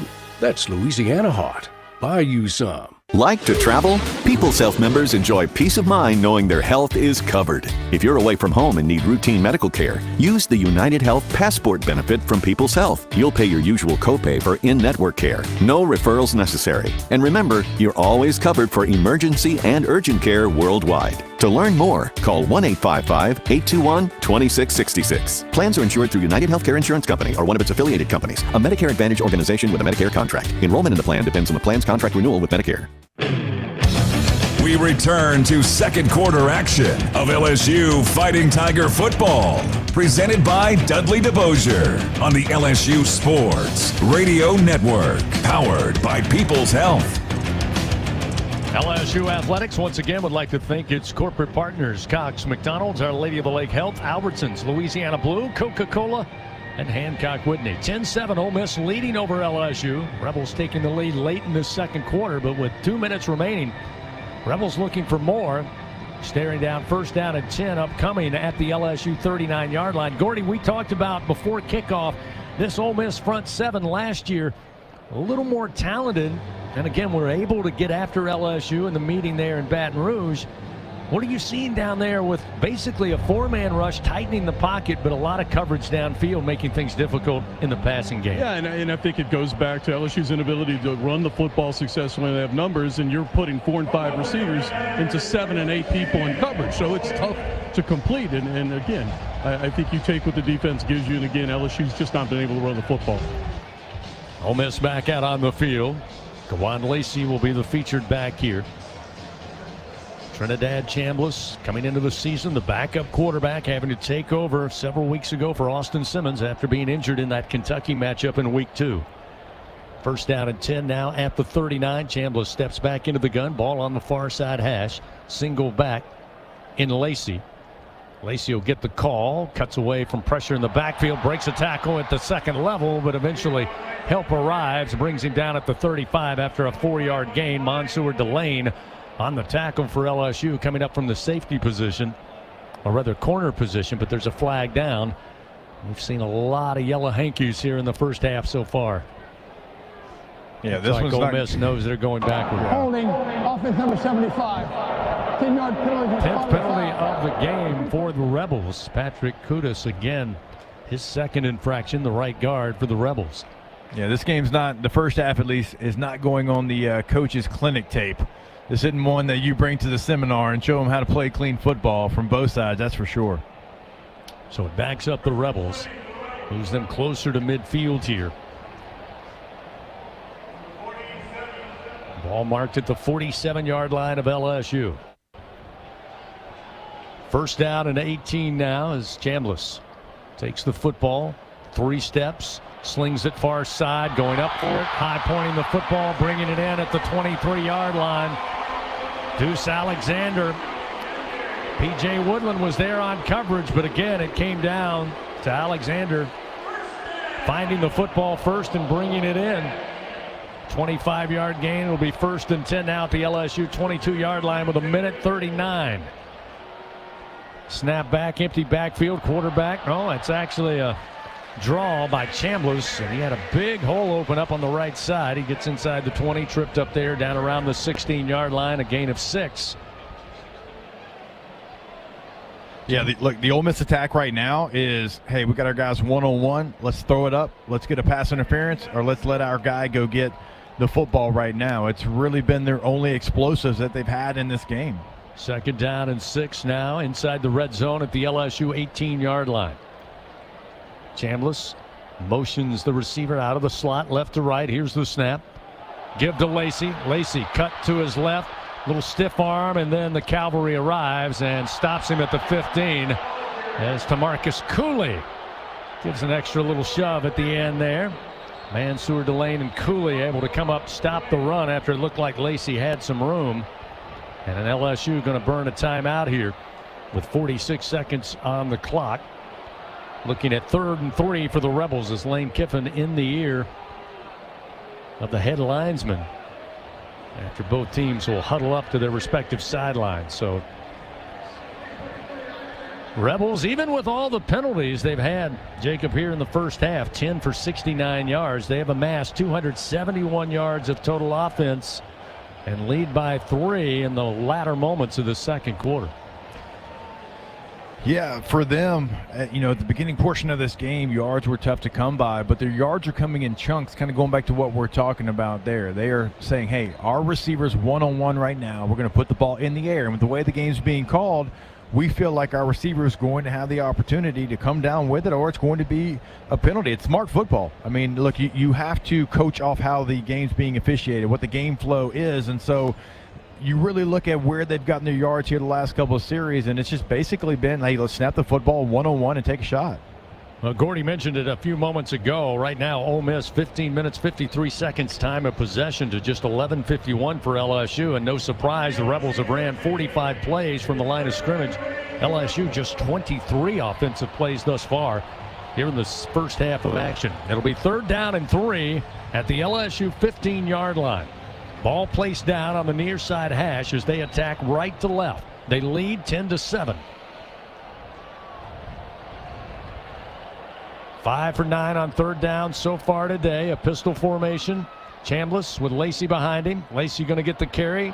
Cuts to his right and tripped up, and it will be short of the first down sticks. P.J. Woodland with a great tackle, able to up in Lacey. It'll look like about 4th and a yard upcoming here between the 13 and 14-yard line, and now Lane Kiffin wants to talk it over. So the Rebels burn a timeout with 30 seconds remaining here in the second quarter. Now, you mentioned earlier on the first drive Ole Miss had inside the red zone, maybe 2-down territory. They eventually decide to go for the field goal to get them on the board to cut the lead 7-3, but now up 10-7 with 32 seconds they put on the clock. You got to believe Lane just wants to make sure everybody's on the same page for this 4th and a little more than a yard, maybe 2. Yeah, and the situation, changes a little bit. LSU gets the ball out of half. You feel like if you get a field goal there, it doesn't really do, as much as obviously a touchdown there, but you get a field goal, LSU scores out of the second half. They take the lead back there. So you're thinking points and opportunities and how many times we're going to get it down here, and all those kind of situations play through your head there. So I'm not surprised they're going to be uber aggressive. I would be shocked if it's not a hard, heavy play action and something where a tight end kind of, comes out of the pile. And we've seen those plays, obviously, when everybody commits to the run there. So they've got options here. LSU's defense has to, remain disciplined in all of their man coverage situations. Ole Miss coming into the game 2 for 2 on 4th down conversions, a perfect 100% so far this season. 4th, and they'll say a little more than a yard. They must reach the 12-yard line of the Tigers. Chambliss lines up in a pistol formation with Lacey behind him. Again, 32 seconds remain before halftime. Ole Miss leading 10-7. Chambliss with 2 receivers left, 1 tight to the formation to the right. They'll motion a receiver.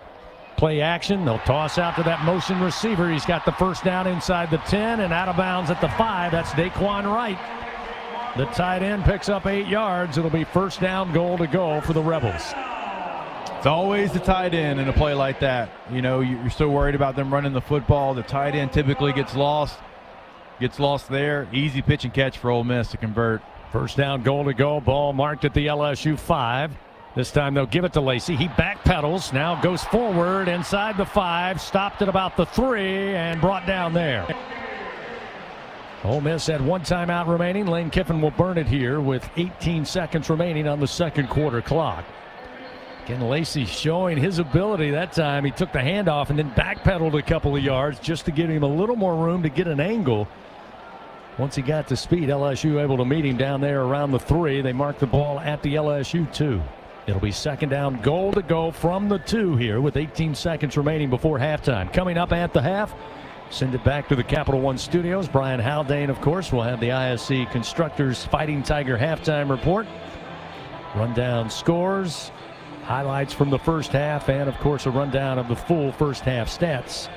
Before we hand it over to Mr. Haldane, we'll go down on the field. Gordy Rush will have the Capital One Bank halftime interview with head coach Brian Kelly. Interesting to hear his thoughts with his team trailing 10-7, trying to keep it right there in these last remaining moments of the second quarter. Yeah, the obvious statement here is anything and everything you can do to keep them out of the end zone. I mean, it's a massive, massive win for you if Ole Miss has to settle for a field goal in any situation, and let's say you go into the halftime down 13-7. You feel good. You still feel good about it. They punch it in here. Obviously, it's a completely different ball game. Then you start to have to do some different things on offense, knowing that they want to keep the football. Bryson Sanders puts his nose over the pigskin. Second down, goal to go from the 2. 2 wide to the right, 1 short to the left side. Now he'll motion. Trip receivers to the right with a single back. In Logan Diggs. Chambliss on a sprint out. Throws right corner of the end zone. Wide open. Caden Lee. Touchdown, Ole Miss. And they extend the lead 16-7 with 13 seconds remaining here in the second quarter. Hey, that's too easy. It's too easy. It's one of 3 things that they can do from the formation that they were in, and LSU's got to kind of switch that off a little bit better. And you got to make it at least a tough throw for the quarterback, but weren't able to get that switch done. Very easy pitch and catch there for Ole Miss. Lucas Canero back out for the point after. Again, they took the football over on this drive. As we said, a lifetime left, 2:16 when they took over this drive. 9 plays, 69 yards, and the touchdown pass to Caden Lee. The point after is up, and it is good. 10-point Ole Miss lead now, 17-7. In the final moments of the second quarter, 13 ticks remain. And you said it, Jacob, that certainly changed the complexion of the game. With a 10-point lead going in at the half. Again, the good news, LSU will have the football to start the third quarter. But right now, Ole Miss, even with all the penalties, approaching 300 yards total offense, 285 so far in the first half. To 128 for LSU. Yeah, it has not been a clean football game, that's for sure. And you think about, a couple touchdown drives ago for Ole Miss and the situation, you would have had them 2nd and 20 down there in the shadows of their own goal line. You get a roughing the passer that gets it out to the 35, and you get 2 more penalties, 50 penalty yards on 1 drive alone. And so it's been, tough for LSU's defense. Obviously, when the ball's been in the air so far, it's been really something that has benefited Ole Miss. And again, credit to them. They figured it out, and they're going to continue to attack it. Here's the kick, again trying to keep it away from Barrion Brown. It'll be Kyle Parker fielding it far side at the 2. He'll come across the middle of the field, now stop center of the field and get across the 15 and put down at about the 18-yard line. And the Tigers will bring the offense out with just 5 seconds. And more than likely it will take a snap, take a knee. Again, bushel of penalties by both teams in this first half of play. But again, that time of possession, something that LSU thought would be an asset for them in this matchup because of the speed Ole Miss runs at. But the Rebels dominating now, nearly 18 minutes of possession in the first half to just under 12 for LSU. They do take a snap, take a knee. The Tigers head to the locker room, trailing Ole Miss 17-7. Coming up, we'll go down on the field, the Capital One halftime interview with Coach Brian Kelly before we send it back to the Capital One studio. Brian Haldane will have the ISC Constructors Fighting Tiger halftime report.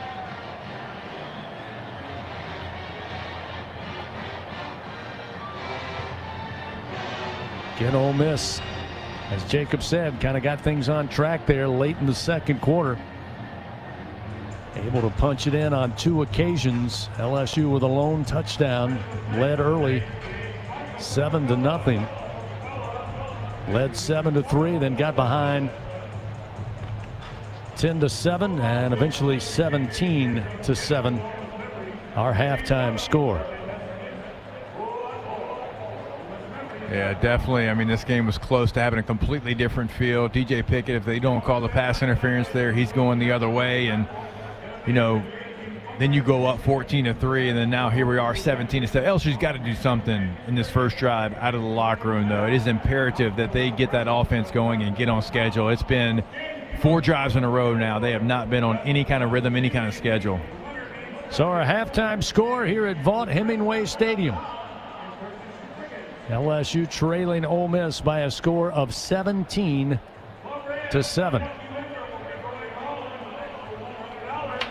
Take a timeout, send it back to the Capital One studio. Brian Haldane will have the IFC Constructors Fighting Tiger halftime report. We'll get you ready for the second half in just a bit. Back after this on the LSU Sports Radio Network. Everyone has their own favorite way to experience Louisiana. For some, it's the taste of hot beignets with a creamy cafe au lait. For others, it's swaying to the music of brass bands, Zydeco, and all the music in between. It's boating on the bayou, weaving your way through festivals, road tripping in pursuit of the greatest gumbo. Whoever you are, whatever you crave, Louisiana will feed your soul. Go to findyourlouisiana.com to plan your visit today. Waste Pro is proud to be the official waste and recycling collection services provider to LSU Athletics. We service over 2 million residential and commercial customers in more than 500 towns and municipalities across the South. Waste Pro is proud to work, live, and raise families in the areas we serve. We consider it a privilege to work hand in hand with our customers, partners, and employees to create a better community-first waste and recycling model. Waste Pro is the official waste and recycling collection service provider of LSU Athletics. Visit wasteprousa.com for more information. Equipment Share, proud partner of LSU Athletics. We understand that when you rent construction and industrial equipment, you need reliable machines and dependable service. From dozers and aerial work platforms to pumps, power, and climate control, we've got you covered. All rentals are powered by T3, the easy-to-use fleet management tool that lets you monitor your equipment from your phone or laptop. Visit equipmentshare.com for your rental today. Equipment Share, built by contractors for contractors. Welcome in to the ISC Fighting Tiger Halftime Report. Presented by ISC Constructors. Powered by People. Coming up, a breakdown of the first half with highlights, stats, and a check of the Republic Finance scoreboard. Now, from inside legendary Tiger Stadium in the Capital One studios, here again is Brian Haldane. Capital One is offering checking and savings accounts with no fees nor minimums. What's in your wallet? Cranking things up with the Republic Finance scoreboard. Visit Republic Finance for all your personal loan needs. Get started at republicfinance.com/Tigers. Let's start you off with number one in the land. That would be the Ohio State Buckeyes. They're a little slow out the blocks today in the third quarter. 3:49 to go to the third quarter. Ohio State has a 14-6 lead over the Washington Huskies. Number 3 Penn State welcomes in number 6 Oregon at 6:30 for the whiteout game. So same time as that, number 5 Georgia and number 17 Alabama are going to square off as well. 8th ranked Florida State slipped up last night, falling to Virginia 46-34. Right now Auburn is at number 9 Texas A&M. Texas A&M up 13-3. They're about to kick off the second half of that contest. Number 11 Indiana is at Iowa right now. Look out. Iowa and Indiana all locked up. 8:15 to go in the third quarter. All locked up at 10 points apiece. 8:15 to go in the third quarter of that one. We're looking at number 15 Tennessee is at 4-0 Mississippi State. And Mississippi State's looking like they're 4-0 as well. 17-17. 5:02 remaining in the first half of that contest. Number 16, Georgia Tech came back after being down 17-3 at half to beat Wake Forest 30-29 in overtime. Vanderbilt struggled early, but came around to beat Utah State 55-35. Number 23, Illinois is back in the win column, topping number 21, USC 34-32 on a 41-yard walk-off field goal. And bad has gone to worse for Sam Pittman in Arkansas. They were brutalized by number 22 Notre Dame, 56-13. Your final score there. In-state schools, we've got 2 games going on right now. Arkansas State is at UL Monroe, and the Warhawks are up 21-13, 12:49 remaining in that game. Tulane is up as well. Tulane is on the road at Tulsa. 21-14, Green Wave have the lead. A little bit less than 1 minute to go in the first half of that contest. Nichols is at Eastern Kentucky. They're going to square off at 5 p.m. 6 p.m. gives us Grambling and Prairie View. Jackson State is at Southern, and UT Rio Grande Valley at Southeastern. All those are 6 o'clock kickoffs. 7 p.m. kickoffs. We've got McNeese at Stephen F. Austin, and Marshall is at ULL, and the night will round out with Louisiana Tech at UTEP. That is an 8 p.m. start time. Leadership starts right here at home. That's why Ford assembles the most vehicles in America and employs the most hourly workers. From America for America, it's just another reason why Ford F-Series have been the best-selling trucks in America for 48 straight years. See your Southern quality Ford dealer today. Once again, our halftime score, Ole Miss 17, LSU 7. We'll do the scoring recap when we get back right after this on the LSU Sports Radio Network.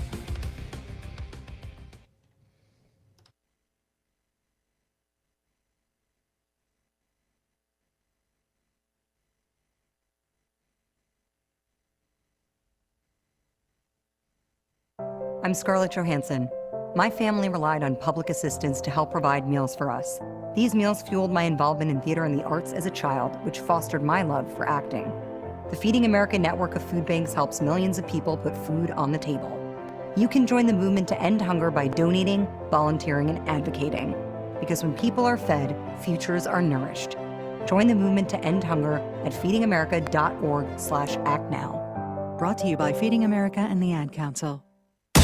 Hey, Tiger fans 12 and younger, don't miss your chance to be a part of Mike's Kids Club, presented by Shell, the exclusive kids club of LSU Athletics. Join Mike's Kids Club for only $25. Get the official Mike's Kids Club t-shirt, free admission to select LSU athletic events, and much, much more. To learn about upcoming events and to join, please visit LSUMKC.com. The Mike's Kids Club, presented by Shell. Squeeze every ounce of life out of every day. Memorize every sunset, every face you love, and climb every obstacle until you can't go higher. With Louisiana Blue, you're free to soar because you've got the compassion of the cross, the security of the shield, and the comfort of blue behind you. Live Louisiana. We've got you. Louisiana Blue. Louisiana True.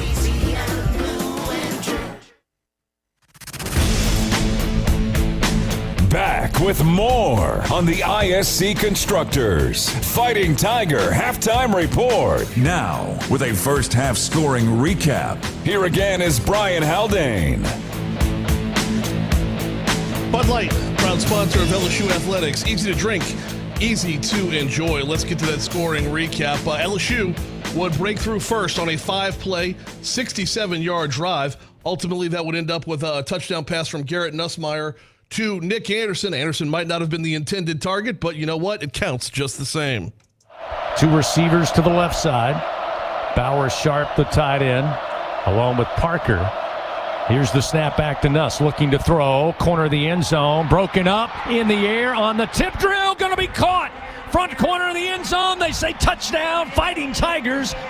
Nick Anderson saw the ball go up in the air after it was deflected off the hands of Tradez Green, who was covered up in the front corner of the end zone. But luckily, Nick Anderson saw the ball, dove for it, brings it in, cradles the pigskin, and that'll put 6 on the board for LSU. 7 with a Damian Ramos extra point. Ole Miss would respond with a field goal, making it 7-3 on the back end of an 18-play, 83-yard drive. No more scoring was in the first quarter, and we made it through most of the second quarter before any more scoring happened.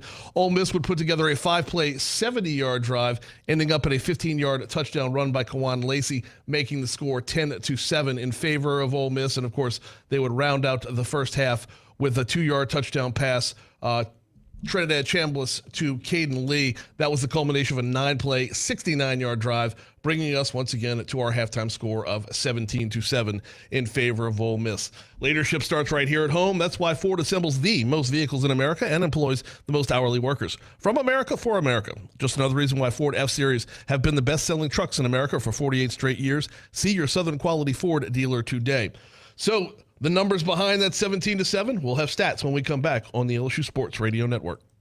Get ready, Tiger fans! Venture Global is proud to partner with LSU Athletics, powering Louisiana and the world with clean, low-cost, reliable energy and fueling the future of our great state. As we cheer on the Tigers this season, we're also driving innovation, creating jobs, and supporting our local communities. Together, we're building a brighter, more sustainable tomorrow. Venture Global, proud partner of LSU Athletics, powering champions on and off the field. Go Tigers! Everything tastes better after an LSU Tiger victory. Similarly, everything also tastes better once you've baptized it with the handcrafted flavor of the original Louisiana hot sauce. So just imagine how truly tasty something would taste if it was doused in the original Louisiana hot sauce after an LSU Tiger victory. That's Louisiana hot. Buy you some. In the SEC, it just means more. But what is it exactly? It's the fans, the students, the traditions, the legends. It's passion to celebrate deeper, reach farther, think smarter, make an impact off the field. It's that intangible thing that happens when 16 schools raise the bar as one. Because in the SEC, it just means more. Second half action of LSU Fighting Tiger football is coming up. This is the ISC Constructors Fighting Tiger Halftime Report on the LSU Sports Radio Network, powered by People's Health. Let's dig into some numbers here, break down some stats, and we're going to start off with the passing stats.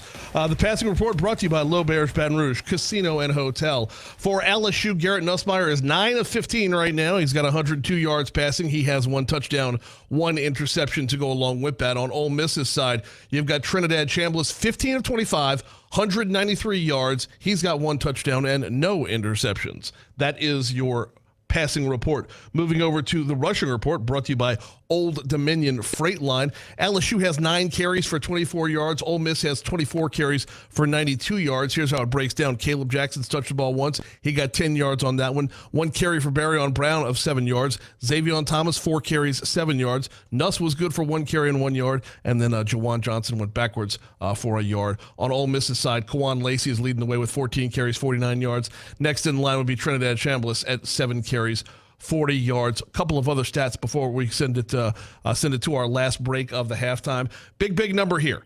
Ole Miss has been penalized 10 times for 69 yards. LSU penalized 6 times for 74 yards. Another big number is time of possession in the first half. Ole Miss with the ball for 17 minutes and 50 seconds.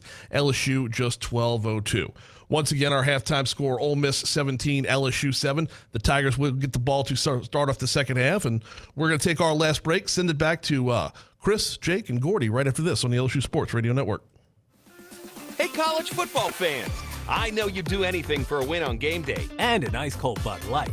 Because whether you're tailgating in the parking lot or parked on the couch, sitting on your lucky stool at the bar, or standing in the fan section all game long, the clean, crisp taste of Bud Light turns a win into a win-win.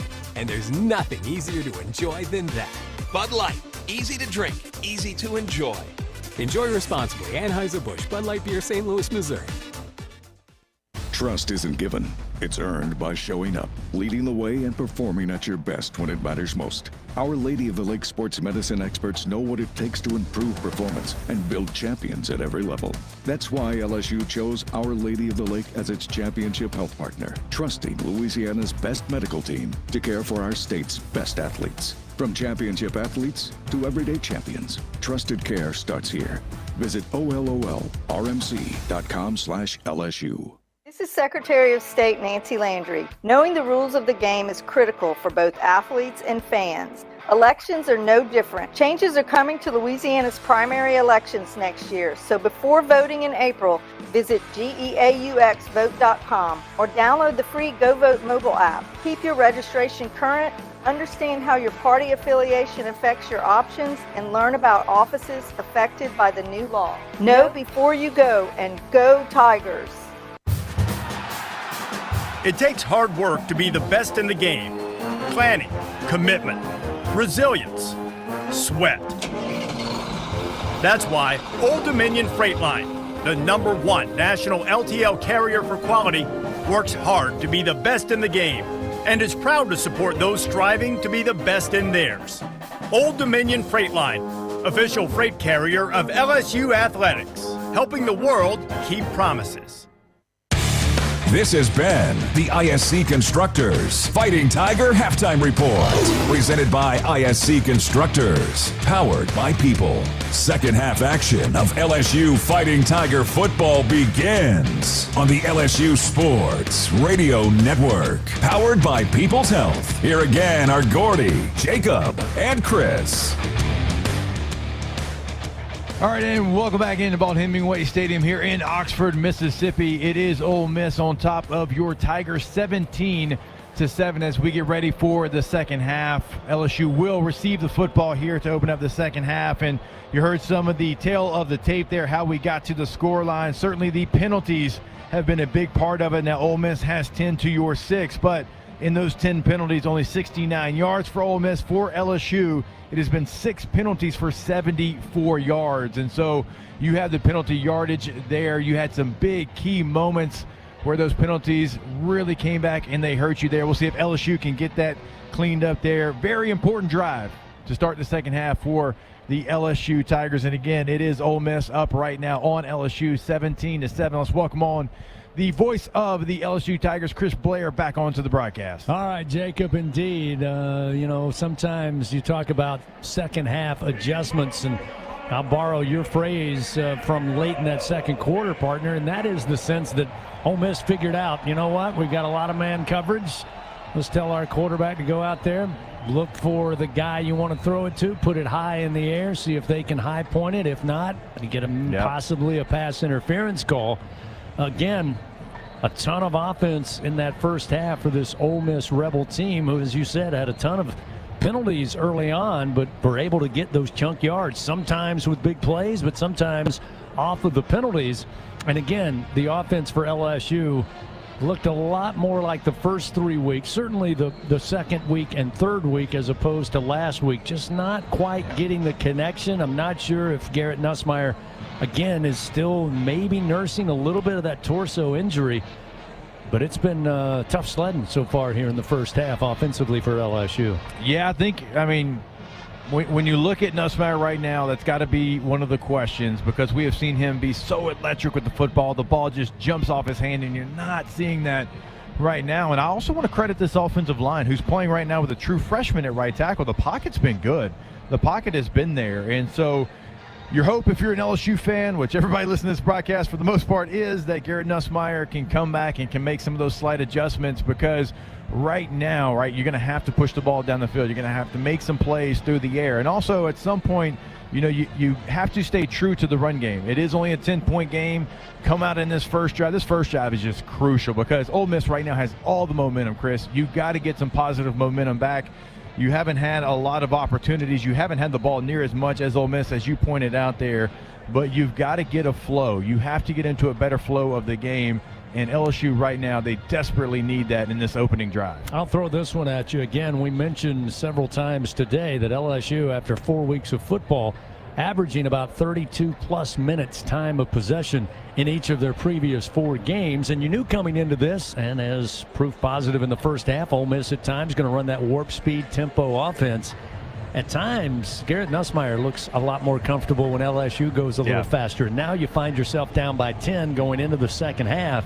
I don't know if maybe they don't try to get him into that flow by maybe speeding things up. Look, I am A-okay with that. If you're not going to run the football, if you're going to come out and you're going to trust on Garrett Nussmeier's arm here in this first drive, let him go up tempo. Let him go almost in that 2-minute type offense. Let him get the ball out of his hand quick there, because if 18 doesn't get going, you're not going to get going, right? The defense was on the field way too much in that first half there. You have to help them out offensively. This has to be a long, sustained drive for this offense to help the entire team out, because that defense was on the field against a very explosive, hurry up, talented offense. And so, yeah, you got to get 18 going, or again, your team's not going to get going. Again, 285 total number for Ole Miss in that first half, 285 yards, 193 through the air, 92 on the ground. The Tigers 126 yards total offense through the first 2 quarters, 102 of that through the air, 24 yards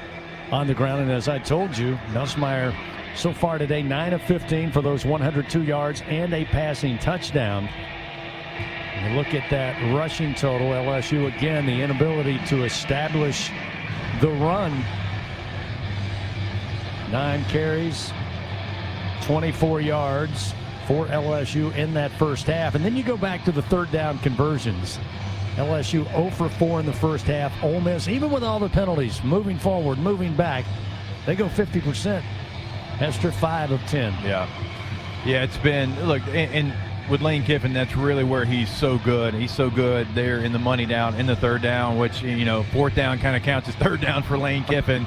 So you look at the yards and okay, LSU's defense has played good. They really, the penalties have obviously been something that's hammered them, but for a large portion of this, it was tough for Ole Miss, and Ole Miss had to grind out every yard that they got. The LSU offense has to help out their defense right now. On the field too long, so LSU defense doesn't really have to make major adjustments. It's the offense that you have to see adjust here in the second half. By the way, Trinidad Chambliss, the backup, who now is the starter for Ole Miss, went 15 of 25 in that first half for 193 yards and a touchdown. He started 1 of 5 in this game. Yep. Went 14 of 20 the rest of the first half and completed his last 5 pass attempts. So after a little shaky start, Chambliss has settled down. And we're just about set for the start of the third quarter as Lucas Canero again tees it up at the 35. Back deep will be Barrion Brown, along with Kyle Parker, who's had a couple of returns as they try to kick it away from Barrion Brown. Brown now will switch sides at the kick, but this time Carrion will send it deep into the end zone, and LSU will take the touchback and start 1st and 10 at their own 25. Well, goes without saying, this is a very important opening third quarter drive for Coach Brian Kelly and the Tigers, down 17-7 on the road against the Ole Miss Rebels. 1st down and 10 at the 25 is where Garrett Nussmeier and company will start it out with an even 15 minutes put up on the board. Fans, Toyota's national sales event is on right now. Enjoy every second of summer in an exciting Toyota. Visit your local Toyota dealer or Toyota.com today. Start of the third quarter. 1st down and 10 at the 25 for your Fighting Tigers. They attack left to right. Ball on the far side hash. Snap back to Nuss. Quick fire. Catch going to be made by Brown. Curls around one defender across the 30. Makes his way to the 33-yard line on a pickup of 8. Wyatt Williams eventually making the stop for Ole Miss. It's a great 1st down play. Now, this is the key down. You can't have a false start penalty. You can't have a negative play. You're 2nd and short. Go pick up the 1st down. Moving a little quicker here. Nussmeier takes the snap. Gives to Johnson. Johnson up the middle, and Johnson falling forward up near the 38-yard line appears to have a Louisiana Blue 1st down for your Fighting Tigers. And just the way you draw it up, Jacob, you get 2nd and 2. You hand the ball off. You pick up and move the chains. Yeah, great movement by the LSU offensive line. This is not panicking. This is staying on schedule. This is not having a pre-snap penalty. This is the flow that we're talking about. LSU's offense has to stay in on this drive and the rest of the second half. Taking a little extra time here. Nussmeier now lines up in the shotgun. Again, Johnson on a sidecar to his right. They'll bunch 3 receivers to the left. Lone receiver to the right side is Xavion Thomas. Nussmeier looking left. Here comes pressure, and he's going to be dropped back at the 28-yard line. Will Eccles, the sophomore from Houston, Mississippi, in for the 1st sack for the Rebels today. And you said it just moments ago, Jacob, the pocket had been fairly clean. Not that time. The Rebels get the sack, and they lose 10 yards, or actually 8 yards. Yeah, watching the replay, it was just a stunt. And LSU's offensive line has gotten in trouble. Remember, we talked about it last week against Southeastern. they've had trouble with the initial guy on the stunt and a TE stunt. They've had really a lot of trouble keeping the guy out of the backfield. You'd like to see Juwan Johnson kind of give himself up and try to big body, but he didn't able to do it there, and Nussmeier goes down for the sack. Little slow on the snap, but handled by Nuss. Backpedals, and we'll throw this one away into the far sideline, and with pressure breathing down as Ole Miss again just a few steps from getting home for a second straight sack. It was Will Eccles again that got free and forced Nuss to throw it away. Yeah, that's a 5-second count there, though, by the offensive line. That's more of a coverage sack right there. So, yeah, Jacob, for me, the big takeaway, both times Ole Miss rushed only 3 defenders. They're dropping 8 and rushing 3 and getting pressure. 3rd and forever here. 3rd and 18 from the LSU 30. Opening drive of the 3rd quarter. Nuss directing traffic. Again, they bring a few up to the line. They drop off. 3-man rush. Here's the dump-off pass. Going to be caught by Jackson. Jackson up the near side hash mark, makes his way to the 41 yards. A gain, or 41-yard line, a pickup of 11 yards. But they'll be 7 yards shy of the first down sticks. And here comes the punt unit. So Ole Miss ratchets up the pressure. Good coverage on the back end, and they force a punt here on the opening drive of the 3rd quarter. This will be the 5th punt of the day for Grant Chadwick. Yeah, you got off schedule yet again in that drive, right? You have success. First down, you put the ball in the air again, and you got to get ahead of the chains or you put yourself in these type of situations. Chadwick looking to flip the field. This one high into the air. Wallace going back, fields it at about the 8-yard line, calls for the fair catch.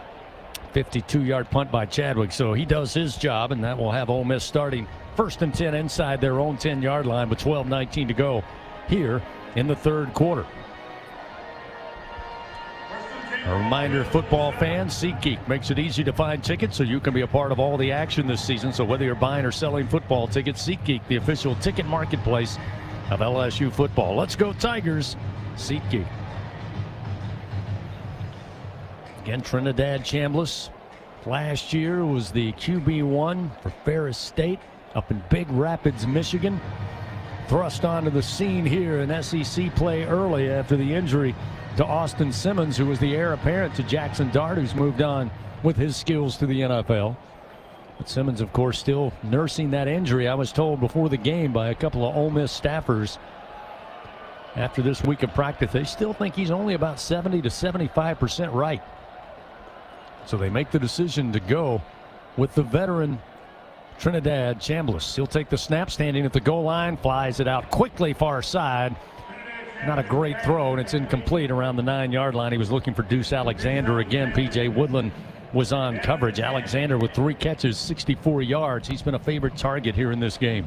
That's a nice job by P.J. Woodland there. Actually, a good throw might have been good for LSU if they would have stayed up a little bit longer. LSU brings some numbers there, got some pressure, got the ball out of Trinidad's hands incredibly fast.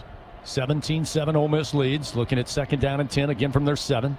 Late toss near side, not a lot of room to work with. LSU is there quickly. A flag comes out as it was Jack Pyburn who got to the ball carrier, but a flag came out right about the time of contact. They lost the yard on the carry. We'll see what the penalty is all about from our crew chief, Ken Williamson, after he checks with his colleagues. Yeah, if this is a holding, it would be a situation where you would decline it because the penalty yards don't really do a whole lot for you. Now, it could be maybe a defender cutting an offensive player on the edge there. There's no foul for the block in the back. The contact was initiated on the side of the player. 3rd down. So they'll pick up the hanky, no flag on the play. LSU probably declines that penalty anyways. I mean, you get 3.5 yards, but you give them another opportunity at 2nd down. So again, Ole Miss 5 for 10 in the first half on 3rd down. This one an important one for Lane Kiffin, an even bigger Bengal pest product 3rd down for this LSU defense. Looking at 3rd and 11 from the 6-yard line of their very own. Chambliss sends 3 wide to the right, lone receiver to the left side. They scrimmage in the shadows here at Vaught Hemingway. Quarterback draw. Here goes Chambliss. Breaks 1 tackle, lunges forward across the 15. They'll say he made it to the 17-yard line, and if so, that's enough for a 1st down. You have to know that that's coming. You have to know that is his bread and butter. That is what he does well. They're not going to allow him to throw off his goal line there. This time, pressure comes. Chambliss backpedaling. Just throws this one away into the sideline. Incomplete. That'll set up 2nd down and 10 from the Rebels 17-yard line. Bernard Gooden was getting pressure on the quarterback that time. Gooden, the 5th-year senior out of Montgomery, Alabama, transferring in from South Florida to the LSU Tigers. Chambliss, the leading rusher here for the Rebels. No surprise. 51 yards on the day, but a big one a moment ago to get them the 1st down. Looking at 2nd down and 10 from their own 17. Again, Chambliss running right side. LSU had good pursuit. They'll bring him down after just a 2-yard gain. Peyton and Whit Weeks were there defensively for the Tigers. We've got 11:19 to go, 3rd quarter. Still a 17-7 Ole Miss lead. Yeah, look, I'll be honest with you. I wouldn't be surprised if it's not another variation of a Q run here. 3rd down and 8 from their own 19. Chambliss rises up, looks to the near sideline. Now sets his running back in Logan Diggs, the former Tiger, to the right hip. One receiver to the right. Now they're moving some receivers in and out of the slot to the left side. Play clock down to 3. They just get it off with about 1 second remaining. Chambliss, quick fire, nobody at home. It's incomplete up across the 30-yard line. He was looking for Deuce Alexander again. Alexander had not arrived at his spot where the throw was made. And this will be the 4th punt on 4th and 8. So, again, the Tiger defense called upon early in this 3rd quarter. They get the stop. Oscar Bird out to punt it away. Xavion Thomas back deep for LSU with 10:42 to go, 3rd quarter. Ole Miss leading here at home, 17-7. Kick is in the air. Kind of a knuckleball. Thomas coming up, calls fair catch and brings it in at the 45-yard line after a 36-yard punt and no return. Timeout on the field. 10:37 remaining here in Oxford. 3rd quarter action. 17-7. Ole Miss leads by 10 on the LSU Sports Radio Network. I'm Chris Jakimick. I served in the United States Air Force and I deployed 3 times. Being a veteran, it's interwoven into your DNA. Is really the absence of the connection and the purpose that can really drive a lot of veterans to some negative thoughts. For those who are in a suicidal crisis, the window of time to save somebody's life is very short. Our duty is to protect ourselves and protect our families. And one way you can do that is store your weapons safely. Store all your guns securely. Help stop suicide. Brought to you by End Family Fire and the Ad Council. He's got a seam. He's down the near side hash. Tiger fans, if you've ever wanted to listen to the LSU Sports Radio Network while watching your Fighting Tigers on TV, now you can, and it's easy to do. Just pause the TV. Use the LSU Sports mobile app to stream the audio on your smartphone or tablet. Connect to a smart speaker, then wait for the audio to catch up to the point your TV is paused. Push play, and you are all set. Watch the Tigers and listen with the LSU Sports Radio Network and the LSU Sports mobile app. 15, 10, 5, touchdown! Tigers! Every Tiger knows it's not just about where you are, it's about how you play the game. At LSU Online, we bring that same grit and greatness to your education. Whether you're watching from Baton Rouge or beyond, you can earn your degree on your time from anywhere. Flexible, online, built for Tiger Nation. Visit online.lsu.edu and win where you are. Trust isn't given.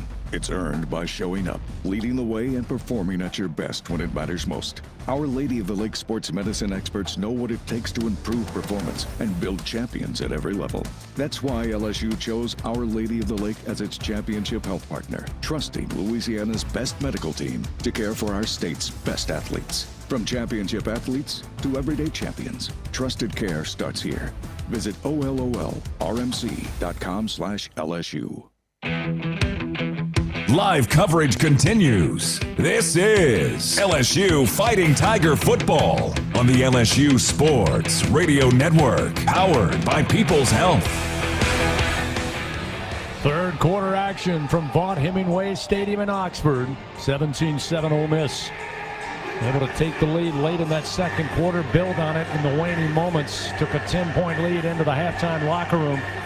LSU has the football here, the best starting position of the day. It'll be 1st and 10 at their own 45-yard line. In fact, best field position for either team with 10:37 to go here in the third quarter. Time now to take a look at the performance report presented by BASF. We create chemistry. And Jacob, right now, unfortunately, it's got to be the defensive side of the football. And A.J. Halsey and Mansour Delane combining for 15 tackles, 7 of those individual. In fact, Halsey with 5 solo tackles so far in the game.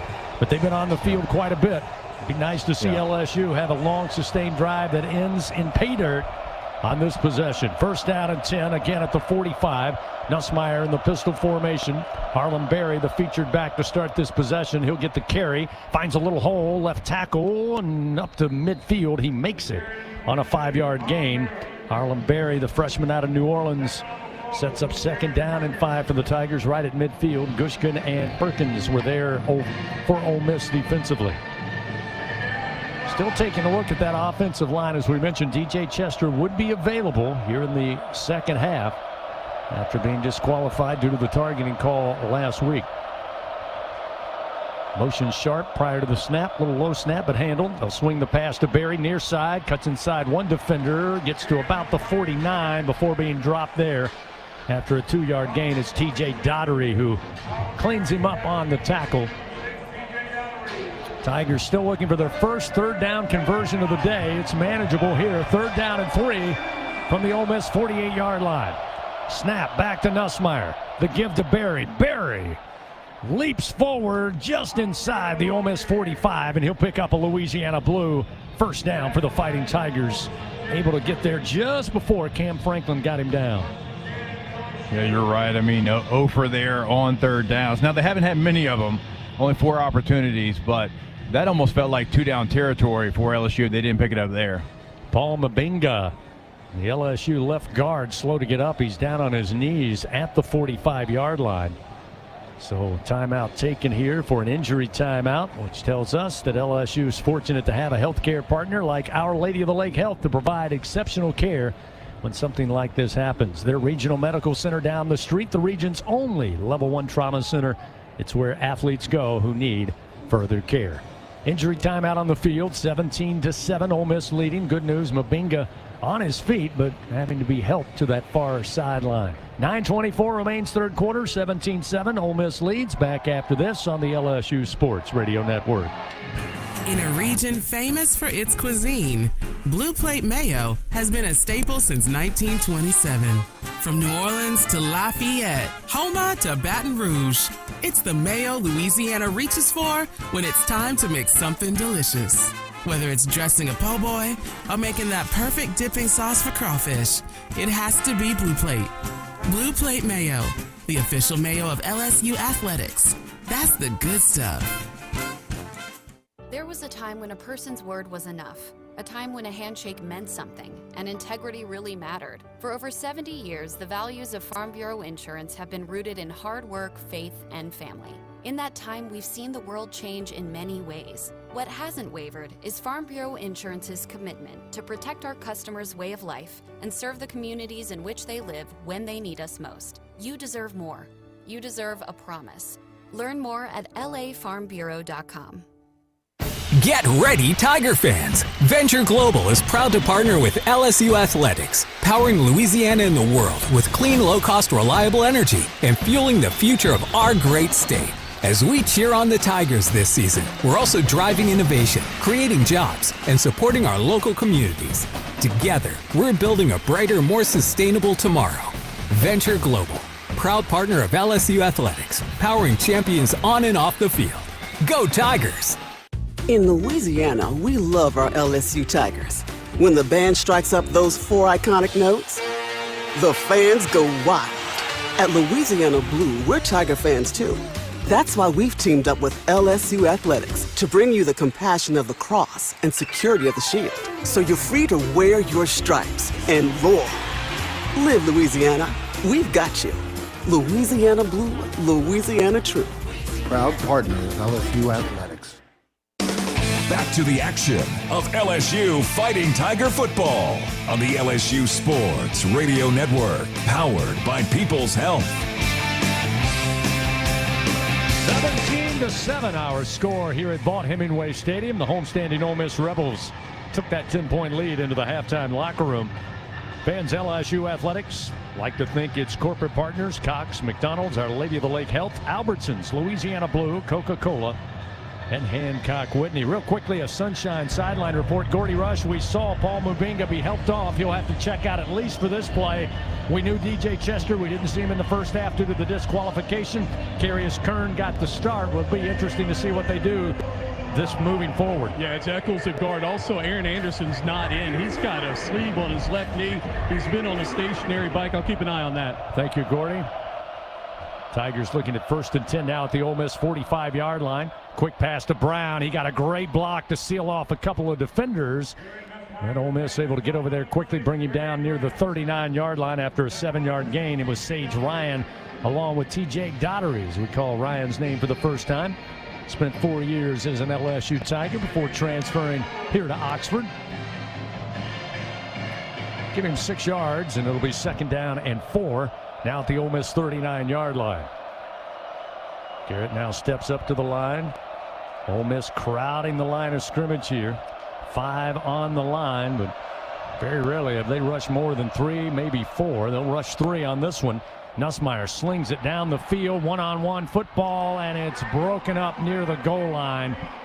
It was underthrown once again. Chris Hilton Jr., the intended target. Ball was up for grabs. Chris Graves was on coverage. There's a flag down.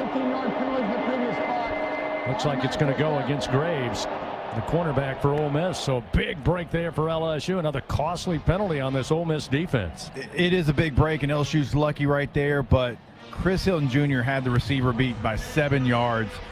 It's just a throw that we've seen Garrett Nussmeier make in his sleep there, and right now he cannot get that throw down the field. And so, you credit the young man for going out there and trying everything he can, but, Chris Hilton Jr. literally by 7 yards had his guy beat and almost came back and made a play on it. Moves the ball up to the 24-yard line. 1st down and 10 after that penalty.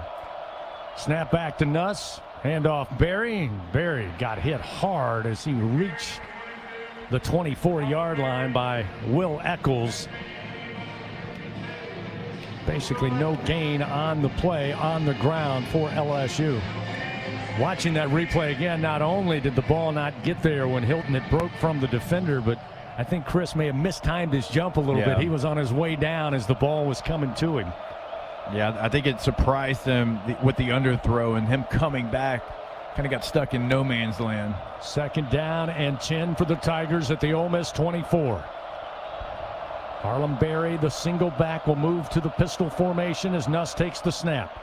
Give to Berry. Berry trying to break it outside. Gets grabbed by the back of the shoulder pads. And will not. No gain on the play as Sage Ryan comes over and makes the stop. LSU trying to get to the outside and the wide side of the field, but Ole Miss with great pursuit. Ryan able to just reach out and avoid the horse collar and bring down Harlem Berry. So now looking at 2nd down and 10 at the 24, or rather 3rd down and 9 at the 23 as they move it to the near side hash. Send out Brown, Sharp, and now Berry into the slot to the left. Empty backfield with Trades Green and Xavion Thomas wide to the right. Snap back. Nuss, plenty of time, drops it off, crossing route, Thomas. Trying to get north-south, and Ole Miss with great pursuit will bring him down after just a 2-yard gain. It was Taj Chambers who makes the tackle on Thomas. And looks like the field goal unit's on the way out. The Ole Miss is going to feel like that's a win, holding them to a field goal attempt, knowing that Chris Hilton had the opportunity, beating his guy right down the sideline there for a potential LSU touchdown. 40-yard try for Damian Ramos. Silas Hall to snap it back. Grant Chadwick will place it down. From the far side hash, kicking left to right. Snap there. Placement down. Ramos, plenty of leg, and the kick is good. Through and true for Damian Ramos. And with that good kick, the good hands at Allstate will contribute to the Tigers General Scholarship Fund for student athletes across all sports. Thank you, Allstate. 336 points now in the career of Damian Ramos when it comes to putting points on the board with his foot. And he gets the Tigers a little closer. It's a 7-point lead now for Ole Miss, 17-10. to 10. 6:02 remains here in the third quarter. We'll step aside, come back in a moment on the LSU Sports Radio Network. Ew, it's a roach! Fear not. Champ is here. Your weapon is Bengal Roach Spray. Bengal spray technology is designed to flush out the entire colony, targeting the source of the problem, making sure these pests don't die unseen in your walls, ensuring far-reaching results that prevent infestations from returning.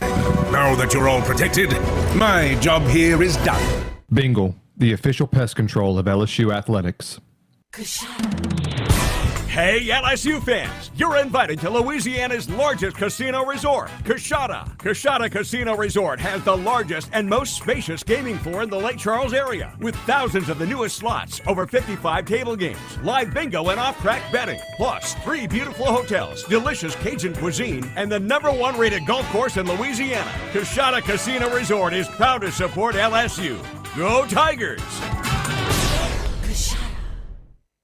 ISC Constructors is a national award-winning electrical and instrumentation construction company. In addition, ISC provides full-service, multidiscipline engineering services to global customers. For 35 years, ISC has brought the Baton Rouge culture to its job sites and offices across the nation. And like our Tigers, ISC believes being the best begins with recruiting and developing the best talent. ISC, powered by people. Game day starts local, just 2 miles from Tiger Stadium. Oxbow Rum Distillery is the official rum of LSU athletics. Handcrafted from Louisiana sugarcane grown right across the river. From cane to glass, every bottle is pure Louisiana pride. So, whether you're mixing up cocktails at your tailgate or joining us at the tasting room, make it a win for local flavor. Oxbow Rum Distillery, located downtown Baton Rouge. Go Tigers! Now, back to Fighting Tiger football on the LSU Sports Radio Network, powered by People's Health.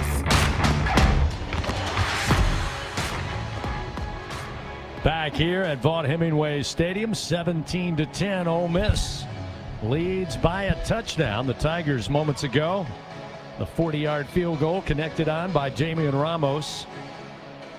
Scoring drive brought to you by LSU Online. Fans driven to score, built to win. LSU Online, win where you are. 8 plays, 33 yards after the drive started.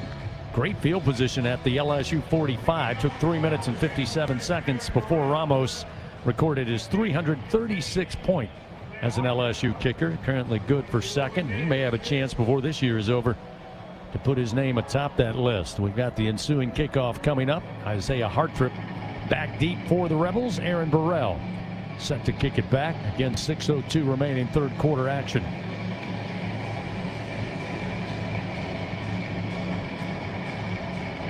Burrell gets the green light. Here's the approach and the kick. This one spinning, going to be a little short and will be fielded. But a fair catch called for at the 1-yard line by Isaiah Hartrip. And it will be first down and 10 for Ole Miss as they'll bring it out to the 25-yard line. Again, Trinidad Chambliss, 15 of 28 as the starting QB for Ole Miss. 193 yards, 1 passing touchdown. Chambliss also 9 carries, 53 yards running the football. Leads Ole Miss. Lacey, by the way, 15 carries, 48 yards. But as Jacob Hester told you, Chambliss can certainly do damage. He's averaging just under 6 yards per carry. When they call his number, he's been effective today. First down and 10 from the 25. Start with an empty backfield. They'll motion a receiver at the snap. They'll give it to him, and he's cut down after he got to the 27-yard line. That's Deuce Alexander on a pickup of 2 yards. A.J. Halsey staying at home makes a great tackle. It'll be second down and a little less than 8 from the 28-yard line. Chambliss ready to go. They'll start the tempo here. Receiver to each side. Chambliss fakes the toss, throws the pass, wide open at the 35 and up to the 40-yard line before being forced out of bounds is the tight end Caleb Odom. Out of Carrollton, Georgia, transfer from Alabama.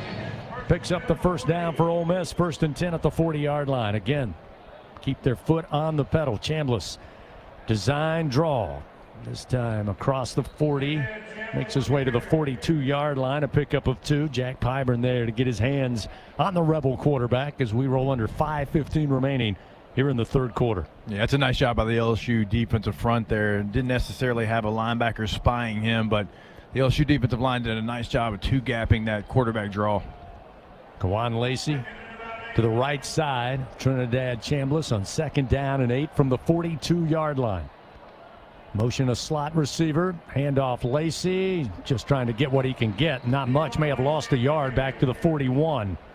Again, that defensive front doing a great job on these last couple of plays, just plugging up those running lanes. Ahmad Bro and Whit Weeks combine on the stop there. Ahmad Bro, I mean, filing with his hands there. That's a really nice job. Pushes the offensive line 2 yards back into the backfield. 3rd down and 8 here for the Rebels. Again, right at 50%, 6 of 12 on the afternoon. Chambliss, 3 steps, drops, delivers, catch made at the LSU 47-yard line by Winston Watkins, the freshman receiver out of Fort Myers. Mansour Delane made the tackle immediately, but it will move the chains for the Rebels as they now reach LSU territory.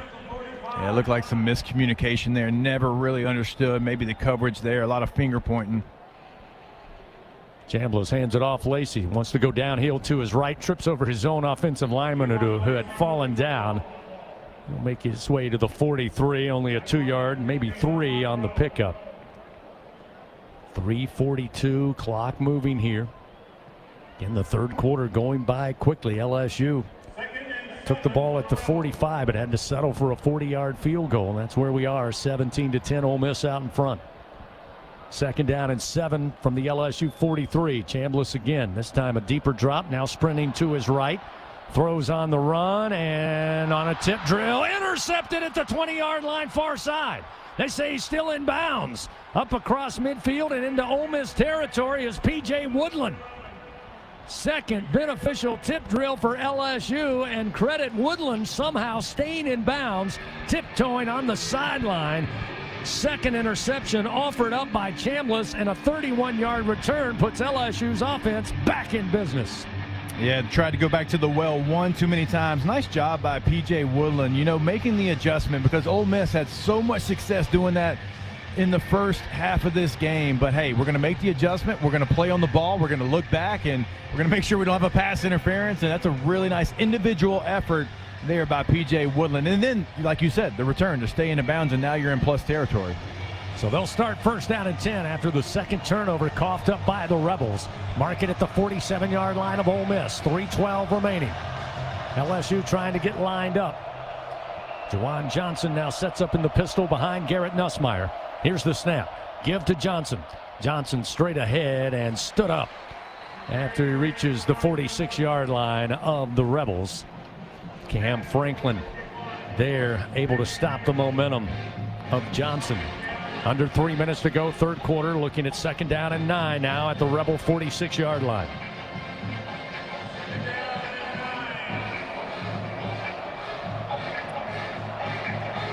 LSU again taking their time to line up here.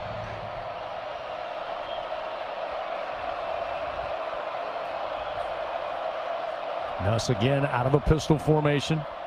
Fakes the handoff to Johnson. Plenty of time in the pocket. Throws down the seam. Far side hash. Barryon Brown able to pull it in. Picks up 16 yards and a Louisiana Blue 1st down for the Fighting Tigers. Yeah, that was really the first time we were able to see Garrett Nussmeier push off that back foot, drive the football. There's not a big window, but there was a small window. We've seen number 18 make that play so many times. And if you can get him warmed up and going there, that's going to bode well for LSU. They hurry up to the line. 1st down and 10 now at the 31. Another low snap, but handled. Nussmeier airs it out towards the end zone, down inside the 10, but overthrown and out of bounds, incomplete. Around the 8-yard line, he was looking for Xavion Thomas. Great coverage by Ricky Fletcher down the sideline. That'll bring up 2nd down and 10 at the 31 with 1:56 to go here in the third quarter. Fans, Our Lady of the Lake Health, proud to be LSU's championship health partner. To learn more, just go to olrmc.com/LSU. 17-10, Ole Miss leading. LSU the beneficiary of a second turnover. 2nd down and 10 at the 31. Nuss, quick screen, and they run into each other. Parker made the catch, but he and Sharp get tangled up. And Parker goes down for a loss. Yeah, may be beneficial. No gain on the play. You got a couple of steps back to the line of scrimmage. That's all. Yeah, you'd like to see your receiver bubble a little bit more, create that separation there between the receiver and the blocker. That's a tough throw also for Nussmeier to be able to make there. So unfortunate for LSU because there was some hay to be made if he's able to have any kind of room there to make a cut off the tight end's block. LSU just 1 for 7 on third downs today. They need one here. 3rd and 10 at the 31 of Ole Miss. Trip receivers left, one to the right. Nussmeier under duress. Spins away, moving to his left. Still looking downfield. Throws towards the sideline. And it's incomplete at the 20-yard line. Looking for Kyle Parker. He couldn't hold on. Again, the pressure hasn't been there most of the day. But Ole Miss here in the second half been able to get it with 3- and 4-man rush. That time they forced Nussmeier to his left. And it couldn't be grabbed on. So we're going to try another field goal, will LSU. This will be 48 yards for Damian Ramos. From the near side hash mark, again, kicking left to right. Well within his range. Has a long of 52 in his career, and that came earlier in the year at Clemson. Trying to get a little closer here. And we got timeout taken by LSU. So the Tigers will burn their timeout here with 1:03 remaining in this third quarter of action. Talk it over here with Damian Ramos in the special teams unit. Yeah, that's an interesting one. Obviously down right now, and you want to hold those timeouts for as long as you can. Didn't like the operation, the process to get lined up for that one. Saw something they didn't like, decided to burn a timeout there. Yeah, Gordy, that's a tough one there. I'm sure they'd like to keep that for later in the game, but with a chance to try to tighten this game up a little bit, they wanted to make sure they were all set. No, I get that, but I'm with Jacob. It's going to be a close football game down the stretch. You need every one of those timeouts. So 48-yard try here at Vaught Hemingway. Waiting on the snap. Here it comes. Chadwick places it down. Ramos puts a foot into it, and the kick is good from 48 yards out to make it 17-13 with 58 seconds remaining here in the third quarter. So a couple of field goals here in the second half. We got a 4-point game with that good kick. Good hands at Allstate will contribute to the Tigers General Scholarship Fund for student athletes across all sports. Thank you, Allstate. Again, that will up the total points for Damian Ramos. And again, it's not what you wanted, Jacob, but you got to get it. You had to get something. Yeah. You absolutely had to get something on that drive. Nice job by Ramos being able to hit a 48-yarder. Obviously, that distance is never guaranteed for any kicker. So you wanted a touchdown. It wasn't the best drive, but here's what you did. You got points, and now you put yourself in a better situation. And it does feel like the defense is really starting to feed off some of the small momentum the offense is giving them, but they're giving them something to be able to go and play off there. We'll see if they can give them the ball back one more time. Well, for what it's worth, the time of possession starting to even up as well, which, as you said, will be in the favor of this LSU defense, who, again, were out there a long time in that first half. Burrell again will spin this kick midway through the end zone, and it will be a touchback. And Ole Miss will start with 58 seconds. 1st and 10 from their own 25. Your LSU Online scoring drive for the Tigers. Remember, driven to score, built to win. LSU Online, win where you are. 6-play drive. Again, off the turnover and the interception. They only moved the ball 16 yards. 2 minutes and 14 seconds before Damian Ramos adds 3 more points to his career total with the 48-yard field goal to make it a 4-point game. 17-13 Ole Miss out in front.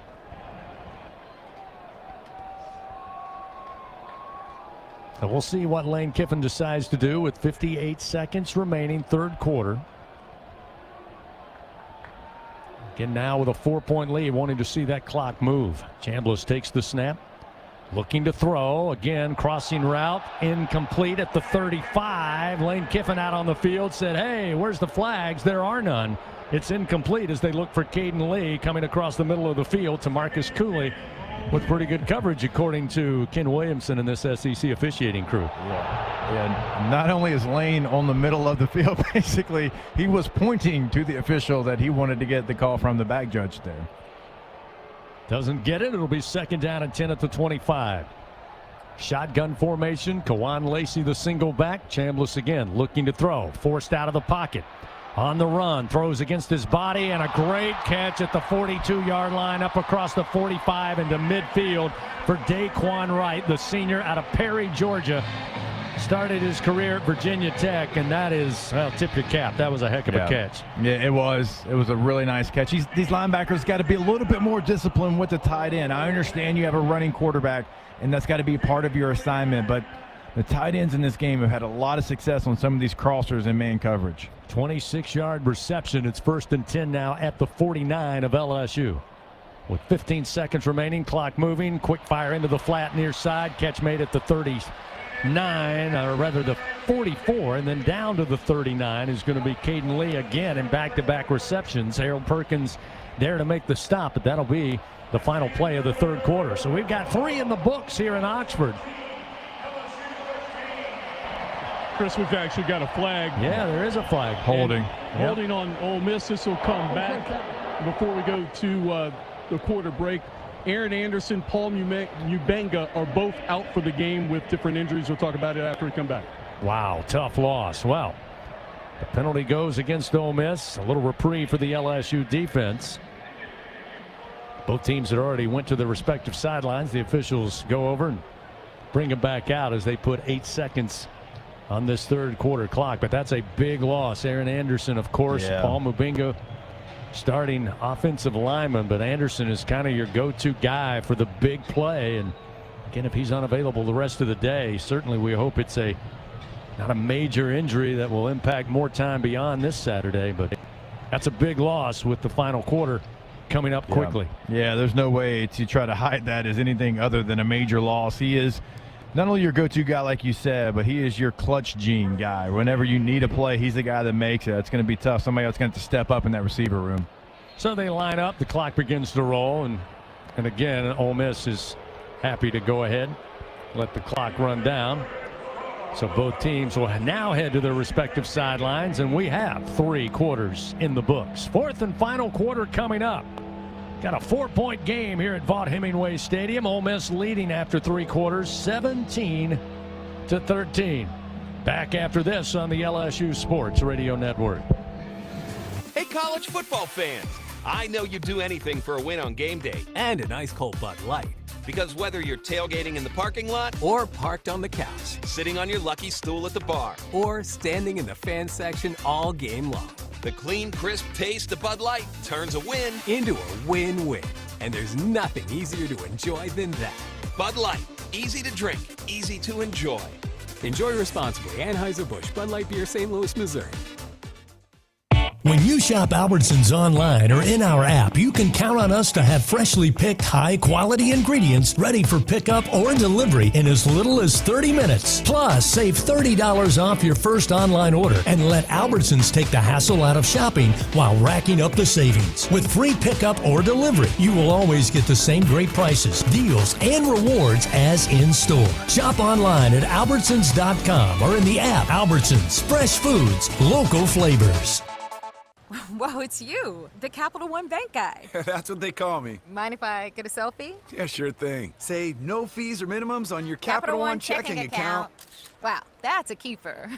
So, where are you heading? I'm off to spread the good news that Capital One helps people keep more money in their wallet with no overdraft fees. Oh, you're the best Capital One Bank guy. Hey, mind if I get a selfie? Sure. Say, Capital One, what's in your wallet? Terms apply. See CapitalOne.com/bank for details. Capital One N.A. member FDIC.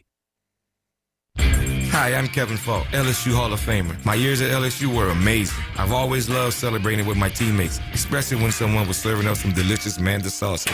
For a lot of Tiger fans, it's just not game day without Manda in the mix. Serving top quality sausage and original seasoning is Manda's strong side, but it's Manda's flavor that's always got me running back for more. You get it? Running back for more.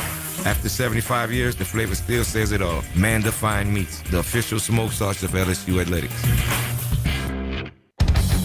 fourth quarter coverage of LSU Fighting Tiger football. Presented by J&J Exterminating on the LSU Sports Radio Network. Powered by People's Health. We start the fourth quarter of action here in this SEC matchup. Ole Miss leading by 4, 17-13 over your LSU Fighting Tigers. Tigers led first, got on the board 7-0. Canero for Ole Miss would connect on a 25-yard field goal to make it 7-3.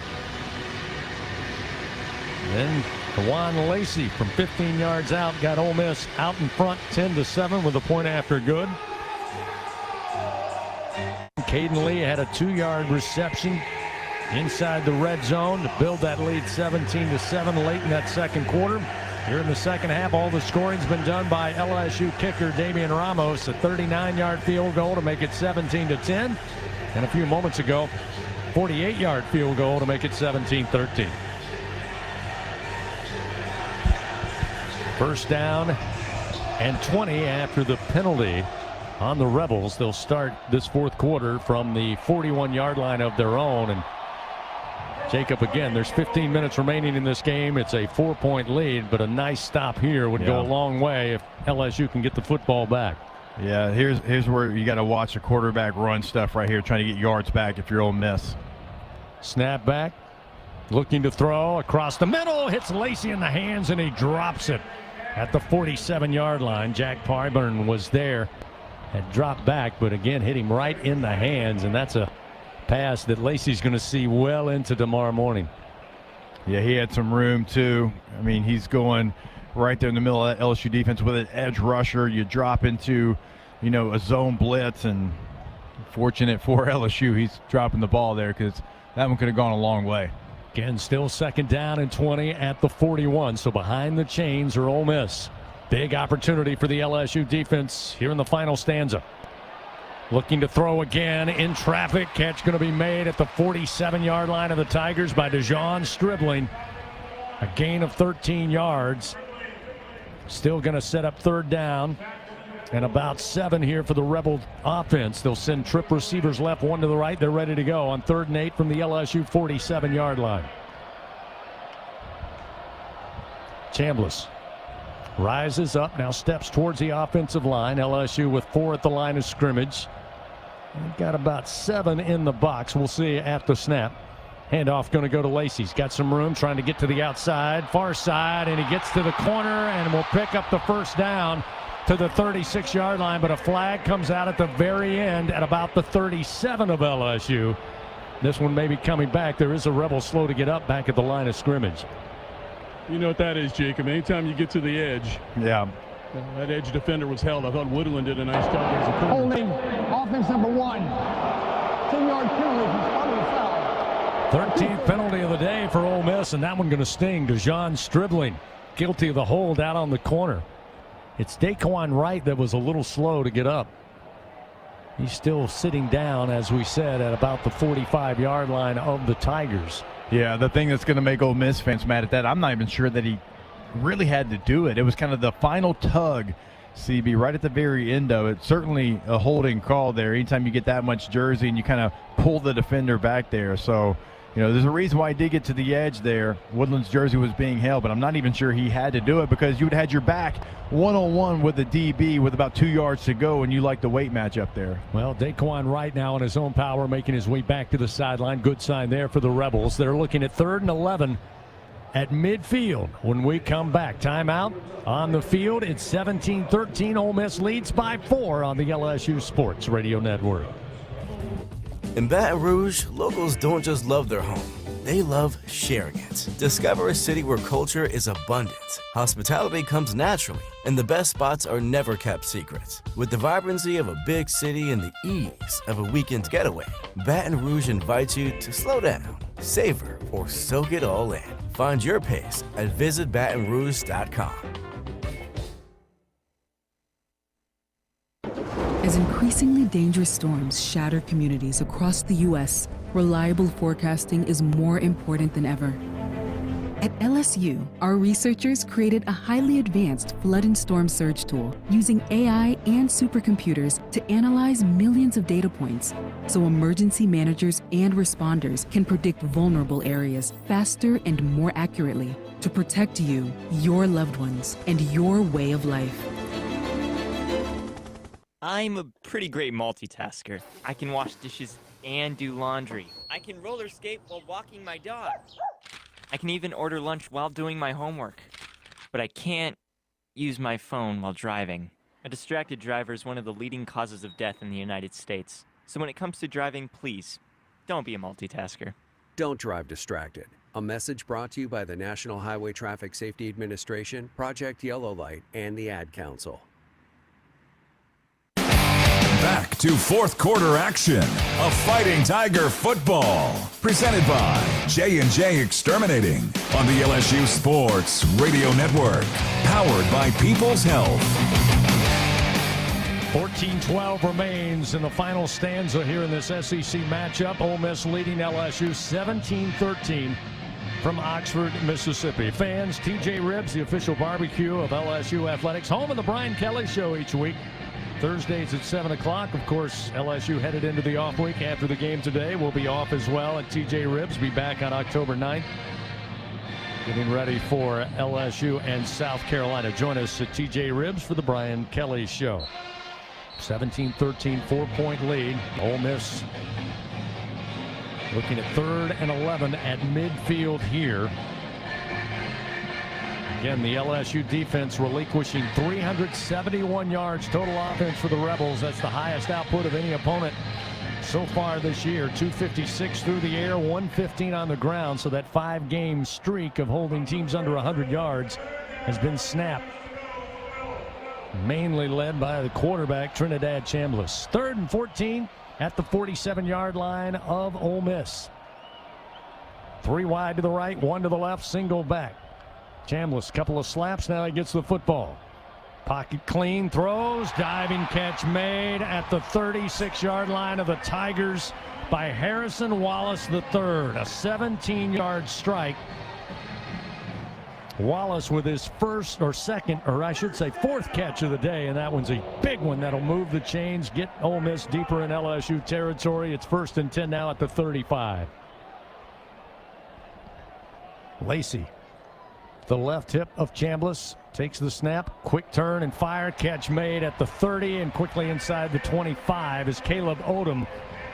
Another tight end for the Rebels. 12-yard pickup and they'll move the chains once again. Now 1st and 10 at the 24 and here comes that tempo. 2 wide to the left, 2 to the right. Chambliss, little pump fake now. Drops it off in the left flat. A lot of real estate in front of Lacey. Makes one man miss inside the 20 and brought down at the 16-yard line. A 7-yard gain. P.J. Woodland eventually makes the tackle for LSU. We roll under 13 minutes remaining.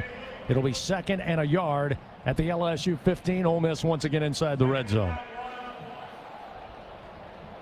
Yeah, Ole Miss, like you said, like they want to get in their flow. They want to go fast there. Everything's kind of quick right now. Ball out of his hands, and LSU defense trying to get some new bodies on the field there. 2 wide to the right, 1 to the short side of the field. That's the left. 2nd down and a yard from the 15.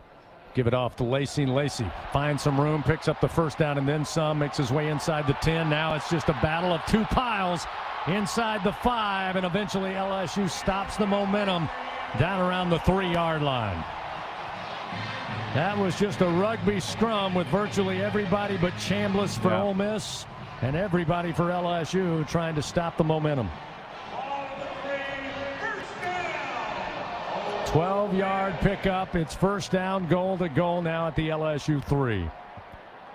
Snap back. Lacey trying to break it out to his left. LSU, great pursuit, and they'll bring him down at the 6-yard line. Perkins got to him first. Cooley cleans him up. Loss on the play will back up the Rebels just a bit here with 11:44 to go in the ball game.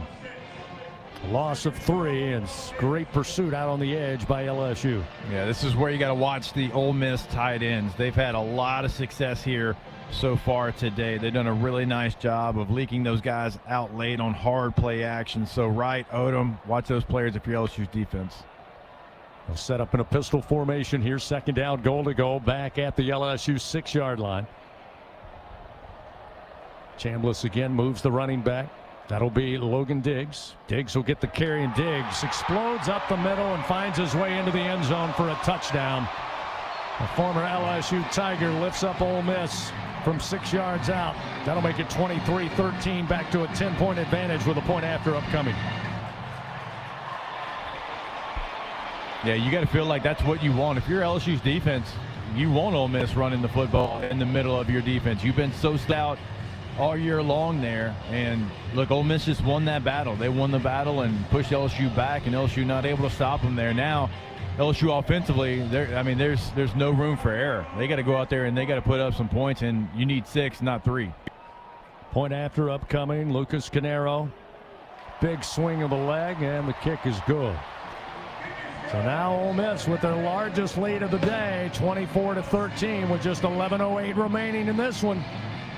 Tigers got a long way to go, and relatively speaking, a short time to get there. We'll take a timeout, return to Oxford after this. 24-13, Ole Miss leads on the LSU Sports Radio Network. Some drinks come in a bottle, some in a can. Only one comes in a ball and brings the buzz. We're Buzz Balls, the ready-to-go cocktail that's shaped like a ball. Coincidence? We think not.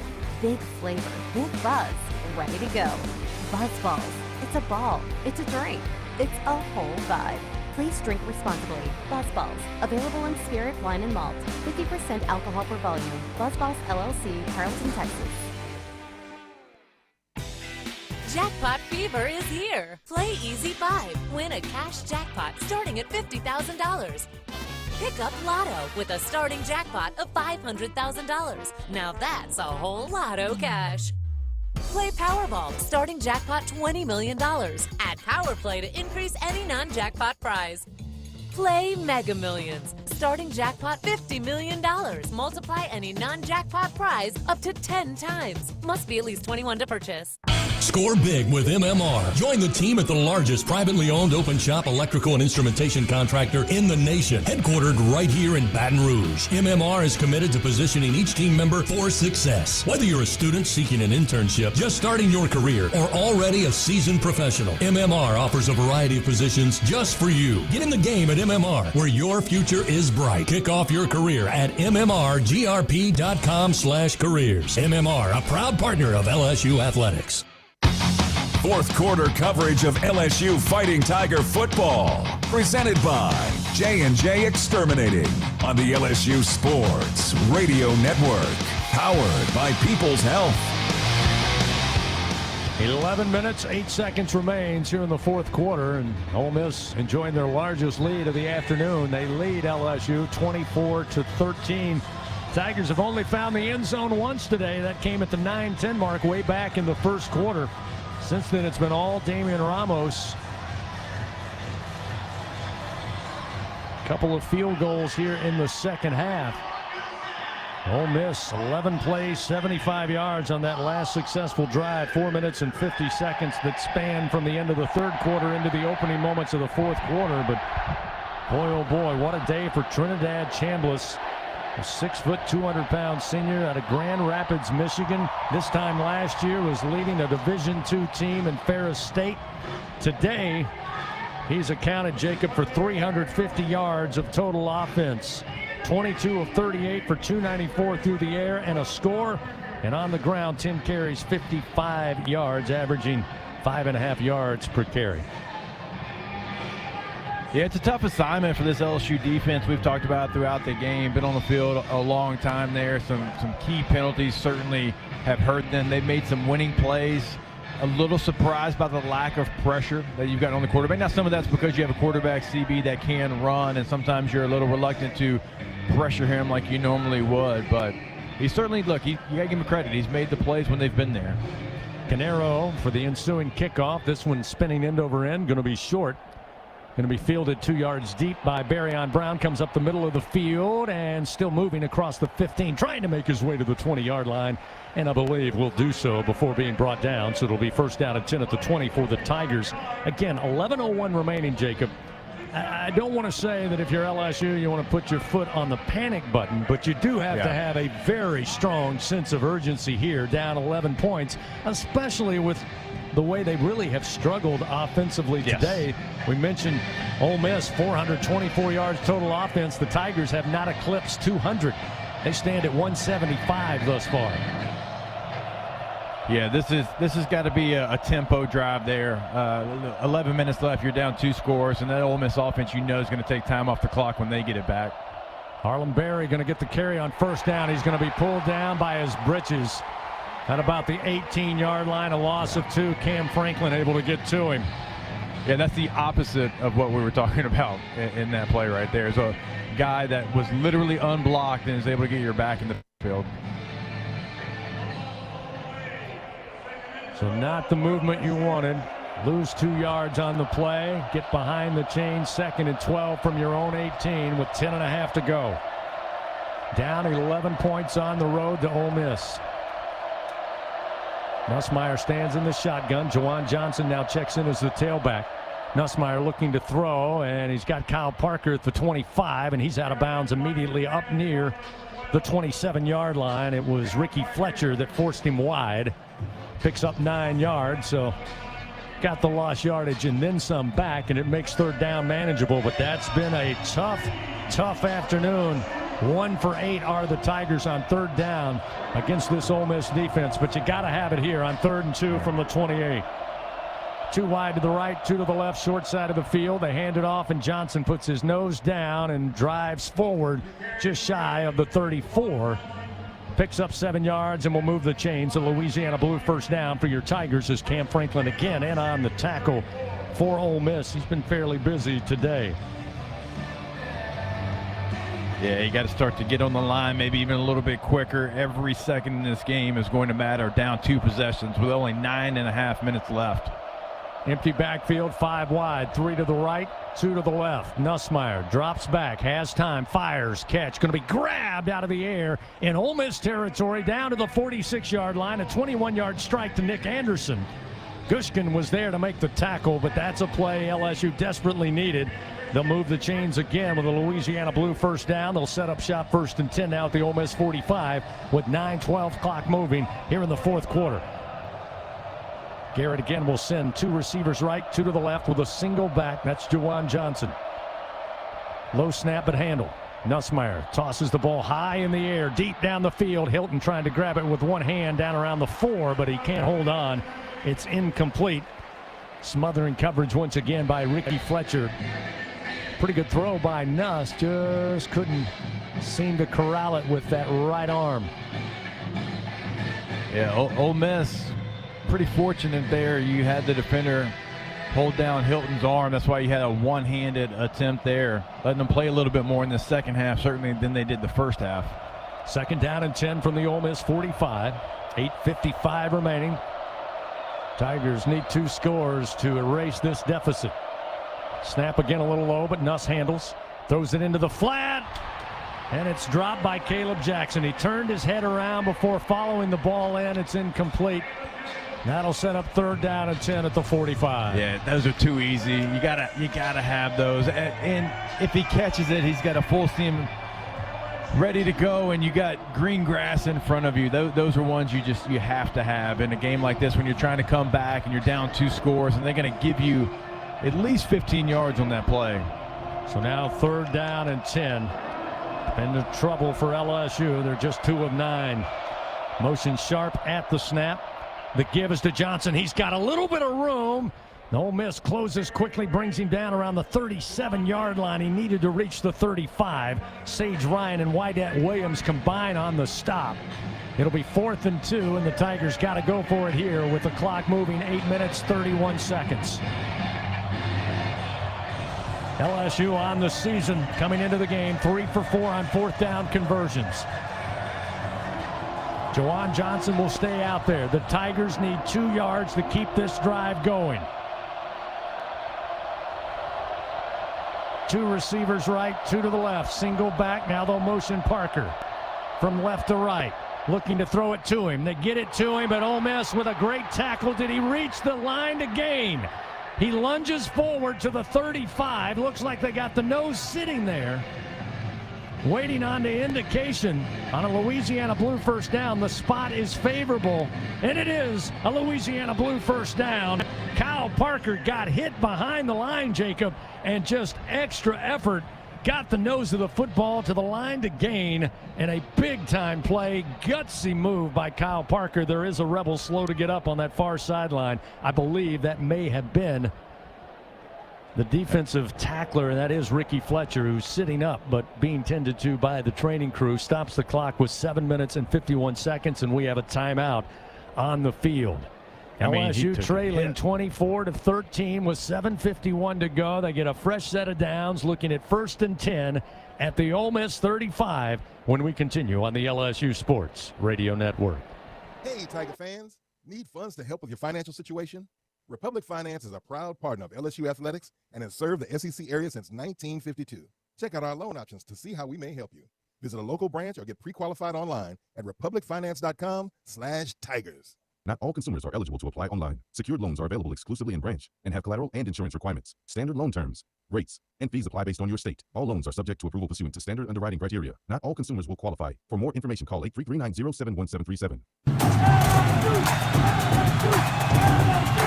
Elevate your game day spirit with Sugarfield Spirits, the official vodka of LSU Athletics.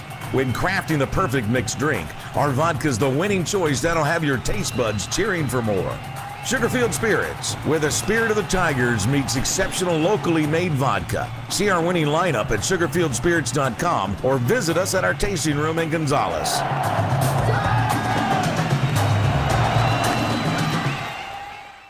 Trust isn't given. It's earned by showing up, leading the way, and performing at your best when it matters most. Our Lady of the Lake sports medicine experts know what it takes to improve performance and build champions at every level. That's why LSU chose Our Lady of the Lake as its championship health partner, trusting Louisiana's best medical team to care for our state's best athletes. From championship athletes to everyday champions, trusted care starts here. Visit OLOLRMC.com/LSU. Fourth and final quarter of LSU Fighting Tiger football. Presented by J&J Exterminating on the LSU Sports Radio Network. Powered by People's Health. As we continue on this Saturday afternoon, let's pause 10 seconds. Station identification. This is Fighting Tiger football on the LSU Sports Radio Network. Hear the Tigers roar worldwide. The LSU Sports Radio Network and the LSU Sports mobile app.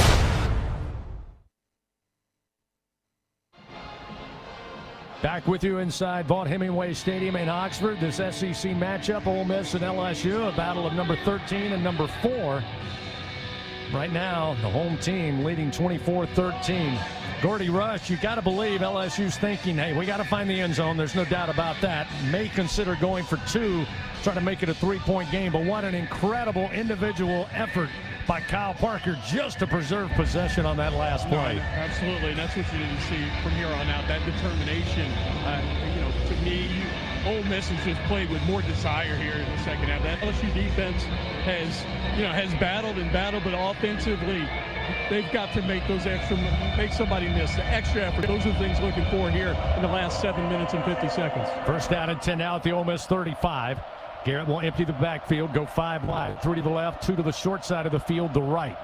3 at the line of scrimmage for Ole Miss. They've been effective rushing 3. They'll do it again here. Nussmeier with time, delivers, and the catch made right near the first down sticks at the 25 to Bauer Sharp. Antonio Kite forced him into the sideline, but may just be a little short, maybe half a yard, just outside the 25-yard line as the clock down to 7:19 remaining in the game. Tigers down 11 points, 24-13. Ole Miss late getting personnel off the field. Nussmeier steps into the shotgun, 2 wide to the left, lone receiver to the right side. Nuss looking to throw. He'll air it out towards the end zone. 50-50 ball. A lot of pushing and shoving, but it's incomplete. Looking for Barryon Brown. It was Chris Graves who was right there with him defensively. It's incomplete. Now to look at 3rd and 1. So the Tigers, Jacob, go for the one-on-one ball. They can't find it with Brown. Now they got to find a way to pick up a first down here need a yard to reach inside the 25-yard line. Yeah, you make a play like that because obviously 2-down territory here. I know a field goal still makes it a one-possession game, but Tigers are only thinking touchdown, it feels like, here on this drive. 3rd down and a yard from just outside the 25. The give to Johnson. He's patient, trying to find a hole, but Ole Miss will clog it up. He was able to fall forward, but it looks like the spot of his knee is still going to be shy of the line to gain. Virtually no gain on the play, and that's going to set up 4th and a little less than a yard here for LSU to try to keep this possession going. They converted on a 4th down a few moments ago. Do they have another in them? Yeah, you got to look. I know you're trying to get your best play call in, but eventually you got to get on the ball and go. I thought when they broke from the huddle we'd see under center, and we do. Nussmeier under center here. And he's going to call a timeout as the play clock was dwindling down. They have to burn their 2nd timeout of the second half. That leaves them one remaining. Can't do it. With 6:13 remaining in the game. Yeah, you got to get the call in. You got to get the call in, right? He's short. It's obvious that he's short. You got to get the call in. You're huddling on the field, and I get it. This is the biggest play of the game, but you got to get on the ball. You got to get snapped. You had to use a timeout on a field goal attempt earlier, and now you got one timeout. And obviously Ole Miss, when they get the ball back, regardless of what happens, going to try to take as much as they can, knowing that. Fans J&J Exterminating, Louisiana-owned, customer-focused, and results-driven for over 65 years. Call the local pros, get the shield. J&J Exterminating, yeah. 24-13. Tigers led early in this one. 7-0, then 7-3, but Ole Miss jumped ahead in that first half. 10-7, eventually 17-7, the halftime score. It's been a shutout of the end zone for both teams here in the second half. The Tigers with a couple of field goals. Ole Miss did have a touchdown to make an 11-point lead. And as they line up to get the snap, that happen? There is a flag down and movement on LSU. So they didn't get the play in to line up on 4th and short. They have to burn the timeout. And then when they come back out, motion penalty. So what was 4th and a little less than a yard is going to be more like 4th and a little less than 6. It can't happen in that situation. And I'll be honest with you, it wasn't that loud. It was the defensive line shifting there, right? So many times we see disconcerting signals, but it was the D-line shifting. You had your right guard jump. It wasn't anything to do with the crowd noise there. So now makes things a little tougher. That's putting it mildly. 4th and 6, back at the 30. Empty the backfield. Again, 5 wide receivers, including Juwan Johnson out wide to the left. Nussmeier looking to throw. Catch made by Parker inside the 25. He's down to the Ole Miss 20-yard line. A Louisiana Blue first down on a gain of 11. But LSU's got to move quickly here. We're down to 6 minutes remaining in the game. Down 11 points to Ole Miss. Nussmeier lines them up. 2 receivers right, 2 to the left. Nussmeier throwing towards the right corner of the end zone. And it's overthrown to Thomas and incomplete. Chris Graves again called into action on coverage to throw a little wide. It'll stop the clock with 5:48 to go and set up 2nd down and 10 from the Ole Miss 20. The Tigers inside the Capital One red zone. They got to find the end zone here with 5:48 remaining in the game. Sharp will check out. Juwan Johnson back in at running back. Trey'Dez Green lines up in the slot to the left side. They scrimmage from the left side hash. Here's the snap to Nussmeier. Pressure comes. He's going to be dropped. Back at the 25-yard line. That time to Sean Womack, the former LSU Tiger, just got around the one guy trying to protect the quarterback. Might have got started a little bit early there. I actually think it was offsides on Womack. Yeah, you could see some movement. I didn't see a flag come out initially at the snap, but yeah, there is one now, and we'll hear from Ken Williamson. Defense number 15, 5-yard penalty. Main 2nd down. Well, Womack got a little runny go there to try to get to the quarterback, so a big break there for LSU, who's going to move the football up just inside the 15-yard line of Ole Miss. That's the 14th penalty of the Rebels today, yet they lead 24-13 with 5:38 remaining. This time they'll send trip receivers to the right, lone receiver in Nick Anderson to the left side. Harlem Berry, the freshman, is the running back. Nussmeier steps out of the gun, walks to the offensive line. Again with the clock stopped here. They're trying to get the game clock, I think, on the right time. They put 4 seconds back on the clock. Yep, 5:43 on the game clock. So now Nuss steps back into the gun. Motion Green at the snap. The give to Berry. Goes right side. A little bit of room inside the 10. Down near the 5-yard line. Spooled down at the 6. A gain of 9 before Jaden Yates and Wendat Williams able to make the tackle for Ole Miss. That gets the clock moving again under 5.5 minutes here.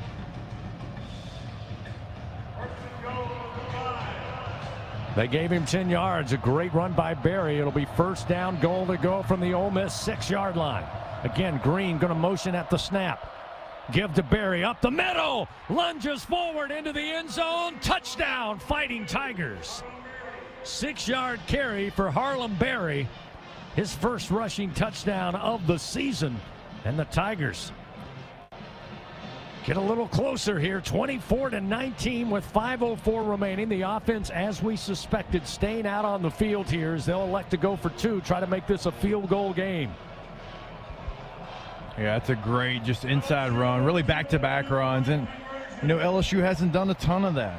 You know, they put the ball through the air, haven't really committed to the run game, and some of that is game pace, but right there's some room to be made against this Ole Miss defense as far as what their rush defense is. We talked about it in the pregame. They are dead last in the SEC by 30 yards on the ground there. So it's nice to see LSU establish the run, commit to the run, and get in the end zone there. 24-19. 5-point lead for the Rebels here as the Tigers offense going to go for a 2-point conversion. To your point, Jacob, LSU's put the ball in the air 34 times. They've attempted 22 carries. Orbit motion. Give it to Johnson, and Ole Miss not fooled at all. They're going to bring him down back at the 7-yard line. The 2-point try, no good. Centarian Perkins, kind of the special agent on this Ole Miss defense, comes up and makes a spectacular play as they orbit motion Johnson out of the slot. They give it to him on the handoff, but waiting for him was Centarian Perkins, and the score remains 24-19 Ole Miss. Yeah, not sure about that one. That's running your tailback, motioning, coming back in, and then going back to where he came from there. That's tough for a running back to get momentum going, and you had a free defender right there, and there's not a whole lot you can do when your momentum's basically at a dead stop trying to come back the way you just came from. Last 2 meetings between these 2 teams came down to the final play.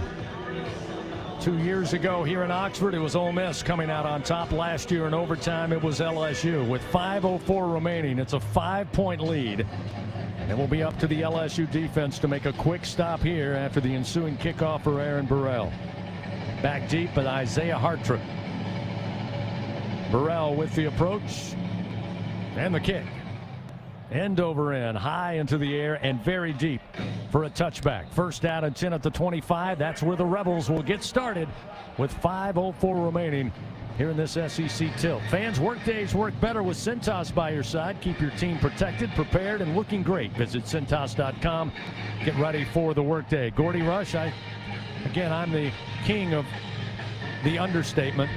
This is a chance for LSU's defense to get this ball back quickly, and I know they're much beleaguered. They've been on the field quite a bit, but this is the moment they got to dig in. Yeah, I imagine Ole Miss going to run here, and it's third down has been the big down. I think Ole Miss 8 of 14 last time I looked. LSU's got to get off the field on third down. This time it'll be Trinidad Chambliss emptying the backfield. Double tight set, 2 receivers left, 1 to the right. Now they'll motion 1 receiver. They'll fake the handoff to him, and Chambliss going to run, and Chambliss gets 1 yard to the 26 before Whit Weeks puts him down. That gets the clock moving with 4 minutes and 55 seconds. Again, LSU just 1 timeout remaining. Again, not counting the 2-minute timeout that will come here in the 4th quarter. No surprise, Ole Miss happy to just stand around, take some time, get some personnel off the field. Clock now down to 4:35. They'll line it up on 2nd down and 9 from the 26-yard line, leading 24-19 over LSU. Chambliss with a single back. That's Lacey. 2 receivers right, 1 to the left. 3-step drop, now decides to run on a late decision, and he's got room. The first down and then some, sliding up across the 35 to the 37-yard line, a pickup of 11, and that will move the chains for Ole Miss. And how many times today, Jacob, have you said that is right up Ole Miss's alley? That time a little hesitation by Chambliss, but then they parted the seas and he took off. Yeah, it's what they want to do. It's going to happen. It's part of who they are. It's part of what he does really well. Just surprised there that LSU didn't have somebody. Look, they're not going to put the ball in the air. And if they do, you play man coverage. And if you get beat, then you tip your cap to them. So LSU's got to put more numbers in the box in that situation. Under 4 minutes to play, 3 minutes, 39 seconds. Clock continues to move. Handoff Lacey off the left edge. Coming off a block, looked like Pyburn able to get on him and bring him down, along with help from Whit Weeks. A gain of 4 on the carry by Lacey. It'll be 2nd down and 6. Upcoming at the 30, or rather 41-yard line of their very own.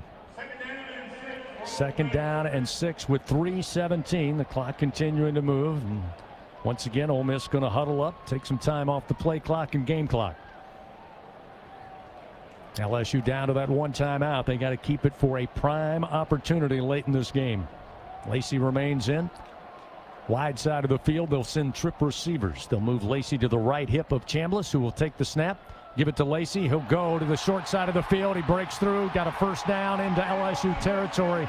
Down to the 42-yard line. It was A.J. Halsey again. Had to come up from the safety position to make the stop after a 17-yard gain. There's a Tiger slow to get up near midfield on that far side. Clock stopped with 2 minutes and 43 seconds. Whit Weeks is slow to get up. But take a look at his right ankle. He was getting blocked and kind of got rolled on his way down.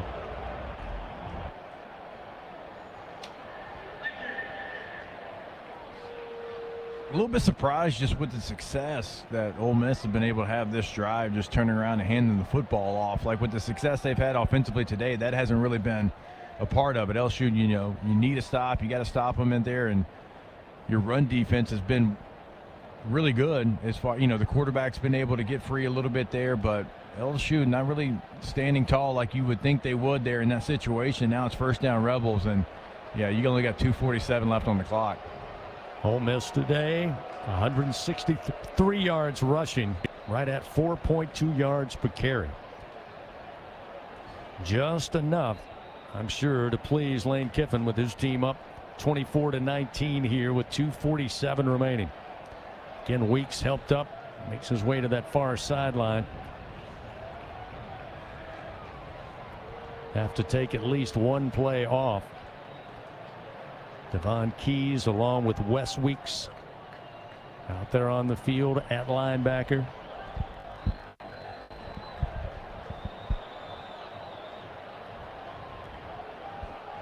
Two minutes, 47 seconds. They wind the clock. It begins to roll. 2 minutes and 40 seconds remaining in the game. Ole Miss again can burn quite a bit of time here as they roll the clock. Yeah, for LSU, you got about a 10-second difference for the 2-minute timeout. Try to get a stop here, call a timeout, 2nd down, get another stop after the 2nd down. It's the best case scenario for you. 1st down and 10 at the LSU 42. Down to 2 minutes and 15 seconds on the game clock. Here's the snap, the handoff Lacey. He's going to go all the way to the near side, but LSU was there fighting through some blocks. They'll bring him down. Perkins with the tackle after a pickup of maybe 3. And we'll hit the 2-minute timeout. So we have 2 minutes remaining. Ole Miss leading 24-19 over the Tigers in a matchup of unbeatens. We'll take a timeout and come back to Vaught Hemingway after this. Rebels looking at 2nd down and 7 from the LSU 39 when we come back on the LSU Sports Radio Network. The Toyota Trucks Game Day sales event is on, and there's no one key to victory. You need strength, power, agility, a team that shows up ready to win. At Toyota Trucks, they bring the full roster. Kick off the season with big savings at the Toyota Trucks Game Day sales event. Toyota is a proud sponsor of LSU Athletics. Experience the drive of the Tiger in a Tundra or Tacoma, built to take you wherever the road leads. Find yours today.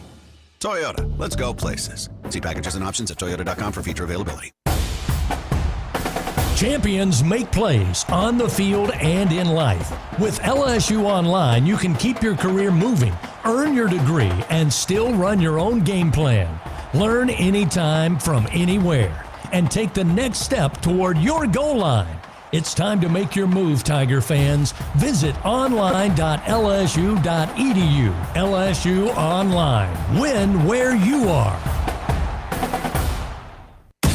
Hey, Tiger fans 12 and younger, don't miss your chance to be a part of Mike's Kids Club, presented by Shell, the exclusive kids club of LSU Athletics. Join Mike's Kids Club for only $25. Get the official Mike's Kids Club t-shirt, free admission to select LSU athletic events, and much, much more. To learn about upcoming events and to join, please visit lsumkc.com. The Mike's Kids Club, presented by Shell. Back to fourth quarter action of Fighting Tiger football. Presented by J&J Exterminating on the LSU Sports Radio Network. Powered by People's Health.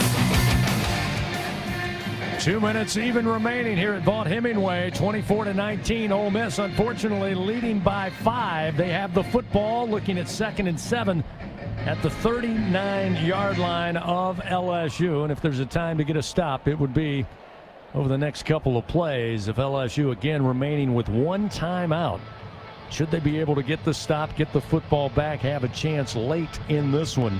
Again, the storyline coming into this matchup, Ole Miss, Jacob averaging just under 45 points a game.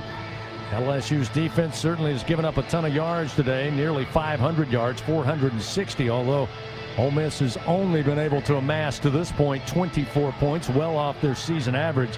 But I think the bigger storyline is for LSU. The Tigers coming in averaging 29 points a game. And right now, just 19 on the board. Yeah, I would definitely say that's the story for me as well. LSU defense has been put in some pretty bad situations. They've competed all day long offensively. You know, you want to find that flow. You try to get into the flow, and it was clunky at times, certainly in the middle portion of this game. Really, the first drive, they score early in the game, and then you have a drive here in the fourth quarter. Those were the smoothest ones that you've had. It's just right there in the middle of the game. You never really found that success that you were looking for to kind of get you jump-started. And again, should be pointed out, LSU's defense has 2 takeaways today, an interception and a fumble, and LSU came away with just 3 points on those 2 turnovers. 2nd down and 7 at the 39 here with an even 2 minutes to play. Chambliss again will line up in the shotgun. Fake the handoff. Chambliss going to run. Chambliss, a little bit of room, finally stopped just shy of the 35-yard line by Mansour Delane. He picks up 4. That'll set up 3rd down and 3, and LSU immediately calls their final timeout to preserve 1 minute and 52 seconds on this game clock. Fans, it's a game everyone loves to play. Play Scrabble Scratch Off from the lottery. Win up to $50,000. Pick up Scrabble Scratch Off today. Must be at least 21 to purchase. Ole Miss will be back here at home to take on Washington State next Saturday. They get the early start. I'm sure Coach Kiffin not happy with that. 11:45 local time. LSU will be off next weekend, the first of 2 open dates, before getting back on October 11th at home in SEC play, welcoming in South Carolina. Again, both teams, Ole Miss and LSU, coming in unbeaten. As we said, first time since that magical 1959 Halloween night in Baton Rouge. And we kind of felt like, as we said earlier, that LSU's defense would have the ability to bring down that 45 points per game. Yeah. That has been true. However, just the offensive inefficiencies, missed opportunities, both in the first half and second half, starting to add up large here as this game goes along. Yeah, and when the defense wasn't good, it was really on the money down, getting Ole Miss off the field. They've allowed them to convert some big ones. Now, obviously, this is a big one here. And when you face off with Lane Kiffin, you have to know everything's up. Everything's available right here. He's trying to close out the game. And so we've talked about it all game long. I would certainly make sure I know where Wright and Odom, the tight ends, are. Again, Ole Miss will break from the huddle, looking at 3rd and 4 from the LSU 36.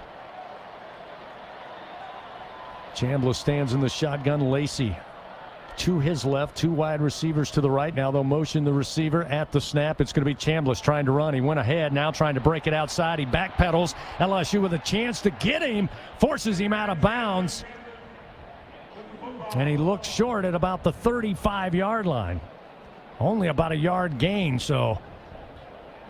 And the clock stopped with him getting out of bounds, preserves a minute 47. I don't think that's exactly what Lane Kiffin wanted to see. No. Because it gives LSU a chance here on a 4th and 3 for Ole Miss at the 35-yard line. That was great pursuit by LSU after he made the cutback to the outside.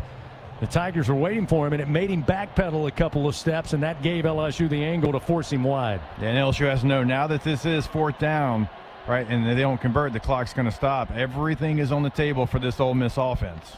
Play clock was coming down to 0, and Ole Miss has to burn a timeout. So they took a little time there after their quarterback was slung out of bounds short of the line to gain.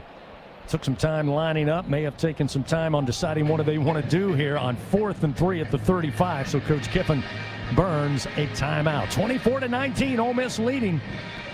Coming down to what could be the play of the game here. 4th down and 3 at the 35. Yeah, you're kind of you're in no man's land a little bit if you're Lane Kiffin, right? You're on the 35. It's a long field goal. You know you don't really gain a whole lot if you're punting the football unless you pin them back, but you know it could be a net of 15 if you get into the end zone there. So, you know, you're in that no man's land, and if anybody's going to be aggressive, CB, in this situation, it's going to be Lane Kiffin. I'm not surprised that he's not going to attempt the field goal. Yeah, again, Lucas Cadero, the place kicker, had a 54-yarder against Tulane last week. And on the year, he's 1 of 2 from 50-plus yards. So that probably is, you surmise, Jacob, forced Coach Kiffin to think for a little bit on what he wanted to do on this 4th down play. But he'll line the offense up with a minute 47 to go. 4th and 3 from the 35-yard line. Chambliss with a single back to his right, out of the shotgun formation, takes the snap, looks like he wants to throw, got a man wide open, it's the tight end, and he's just going to get down inside the 20 and sit down at the 15. Daquan Wright left wide open in the left flat. There's that tight end again for Ole Miss. It's in absolutes. You know, it's one of those wild things. You know it's coming. You know who's going to get the football in that situation. We called it before the play. So Ole Miss gets the 1st down with a minute 37 to play. The Tigers have no more timeouts remaining.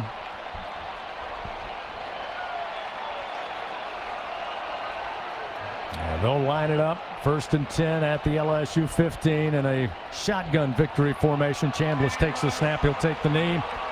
Clock down to a minute 23. And the Rebel fans start to celebrate here at Vaught-Hemingway Stadium as it appears they will move to 5-0 on the season. And more importantly, move to 3-0 in SEC play. Tigers look to be handed their first loss of the year in just their 2nd SEC performance of 2025. Under a minute to go. Again, they'll line up in the shotgun. Chambliss to take the snap. He's got protectors both left and right. He'll take the snap and take a knee. I'd love to see a replay of that last play. Again, you know the tight end's getting the football. That's where they've gone on most of these big downs there. And the thing for LSU's defense, it wasn't just going to be a run, and it was almost like they sold out like it was going to be a run. 4th down, they didn't gain anything from running the football. They take another snap, take another knee, and that'll do it. Final 22 seconds going to roll off the clock. And Trinidad Chambliss right now living a college football dream. Last year led Ferris State to a Division II national title. Comes into this matchup, big time, prime time matchup in SEC play, and puts on one heck of a performance with 314 yards passing, 1 passing touchdown, 14 carries for 71 yards. And the horn sounds, and this one's in the books. Ole Miss victorious over the Fighting Tigers of LSU by a final today here in Oxford of 24-19. Tigers unfortunately must relinquish the Magnolia Bowl trophy. It will now sit here in Oxford for the next year. Final score, Ole Miss 24, LSU 19. Again, with the win, Ole Miss moving to 5-0 on the year, 3-0 in SEC play for your Tigers. It's now 4-1. They remain 1-1 in the SEC race. Back with more after this on the LSU Sports Radio Network.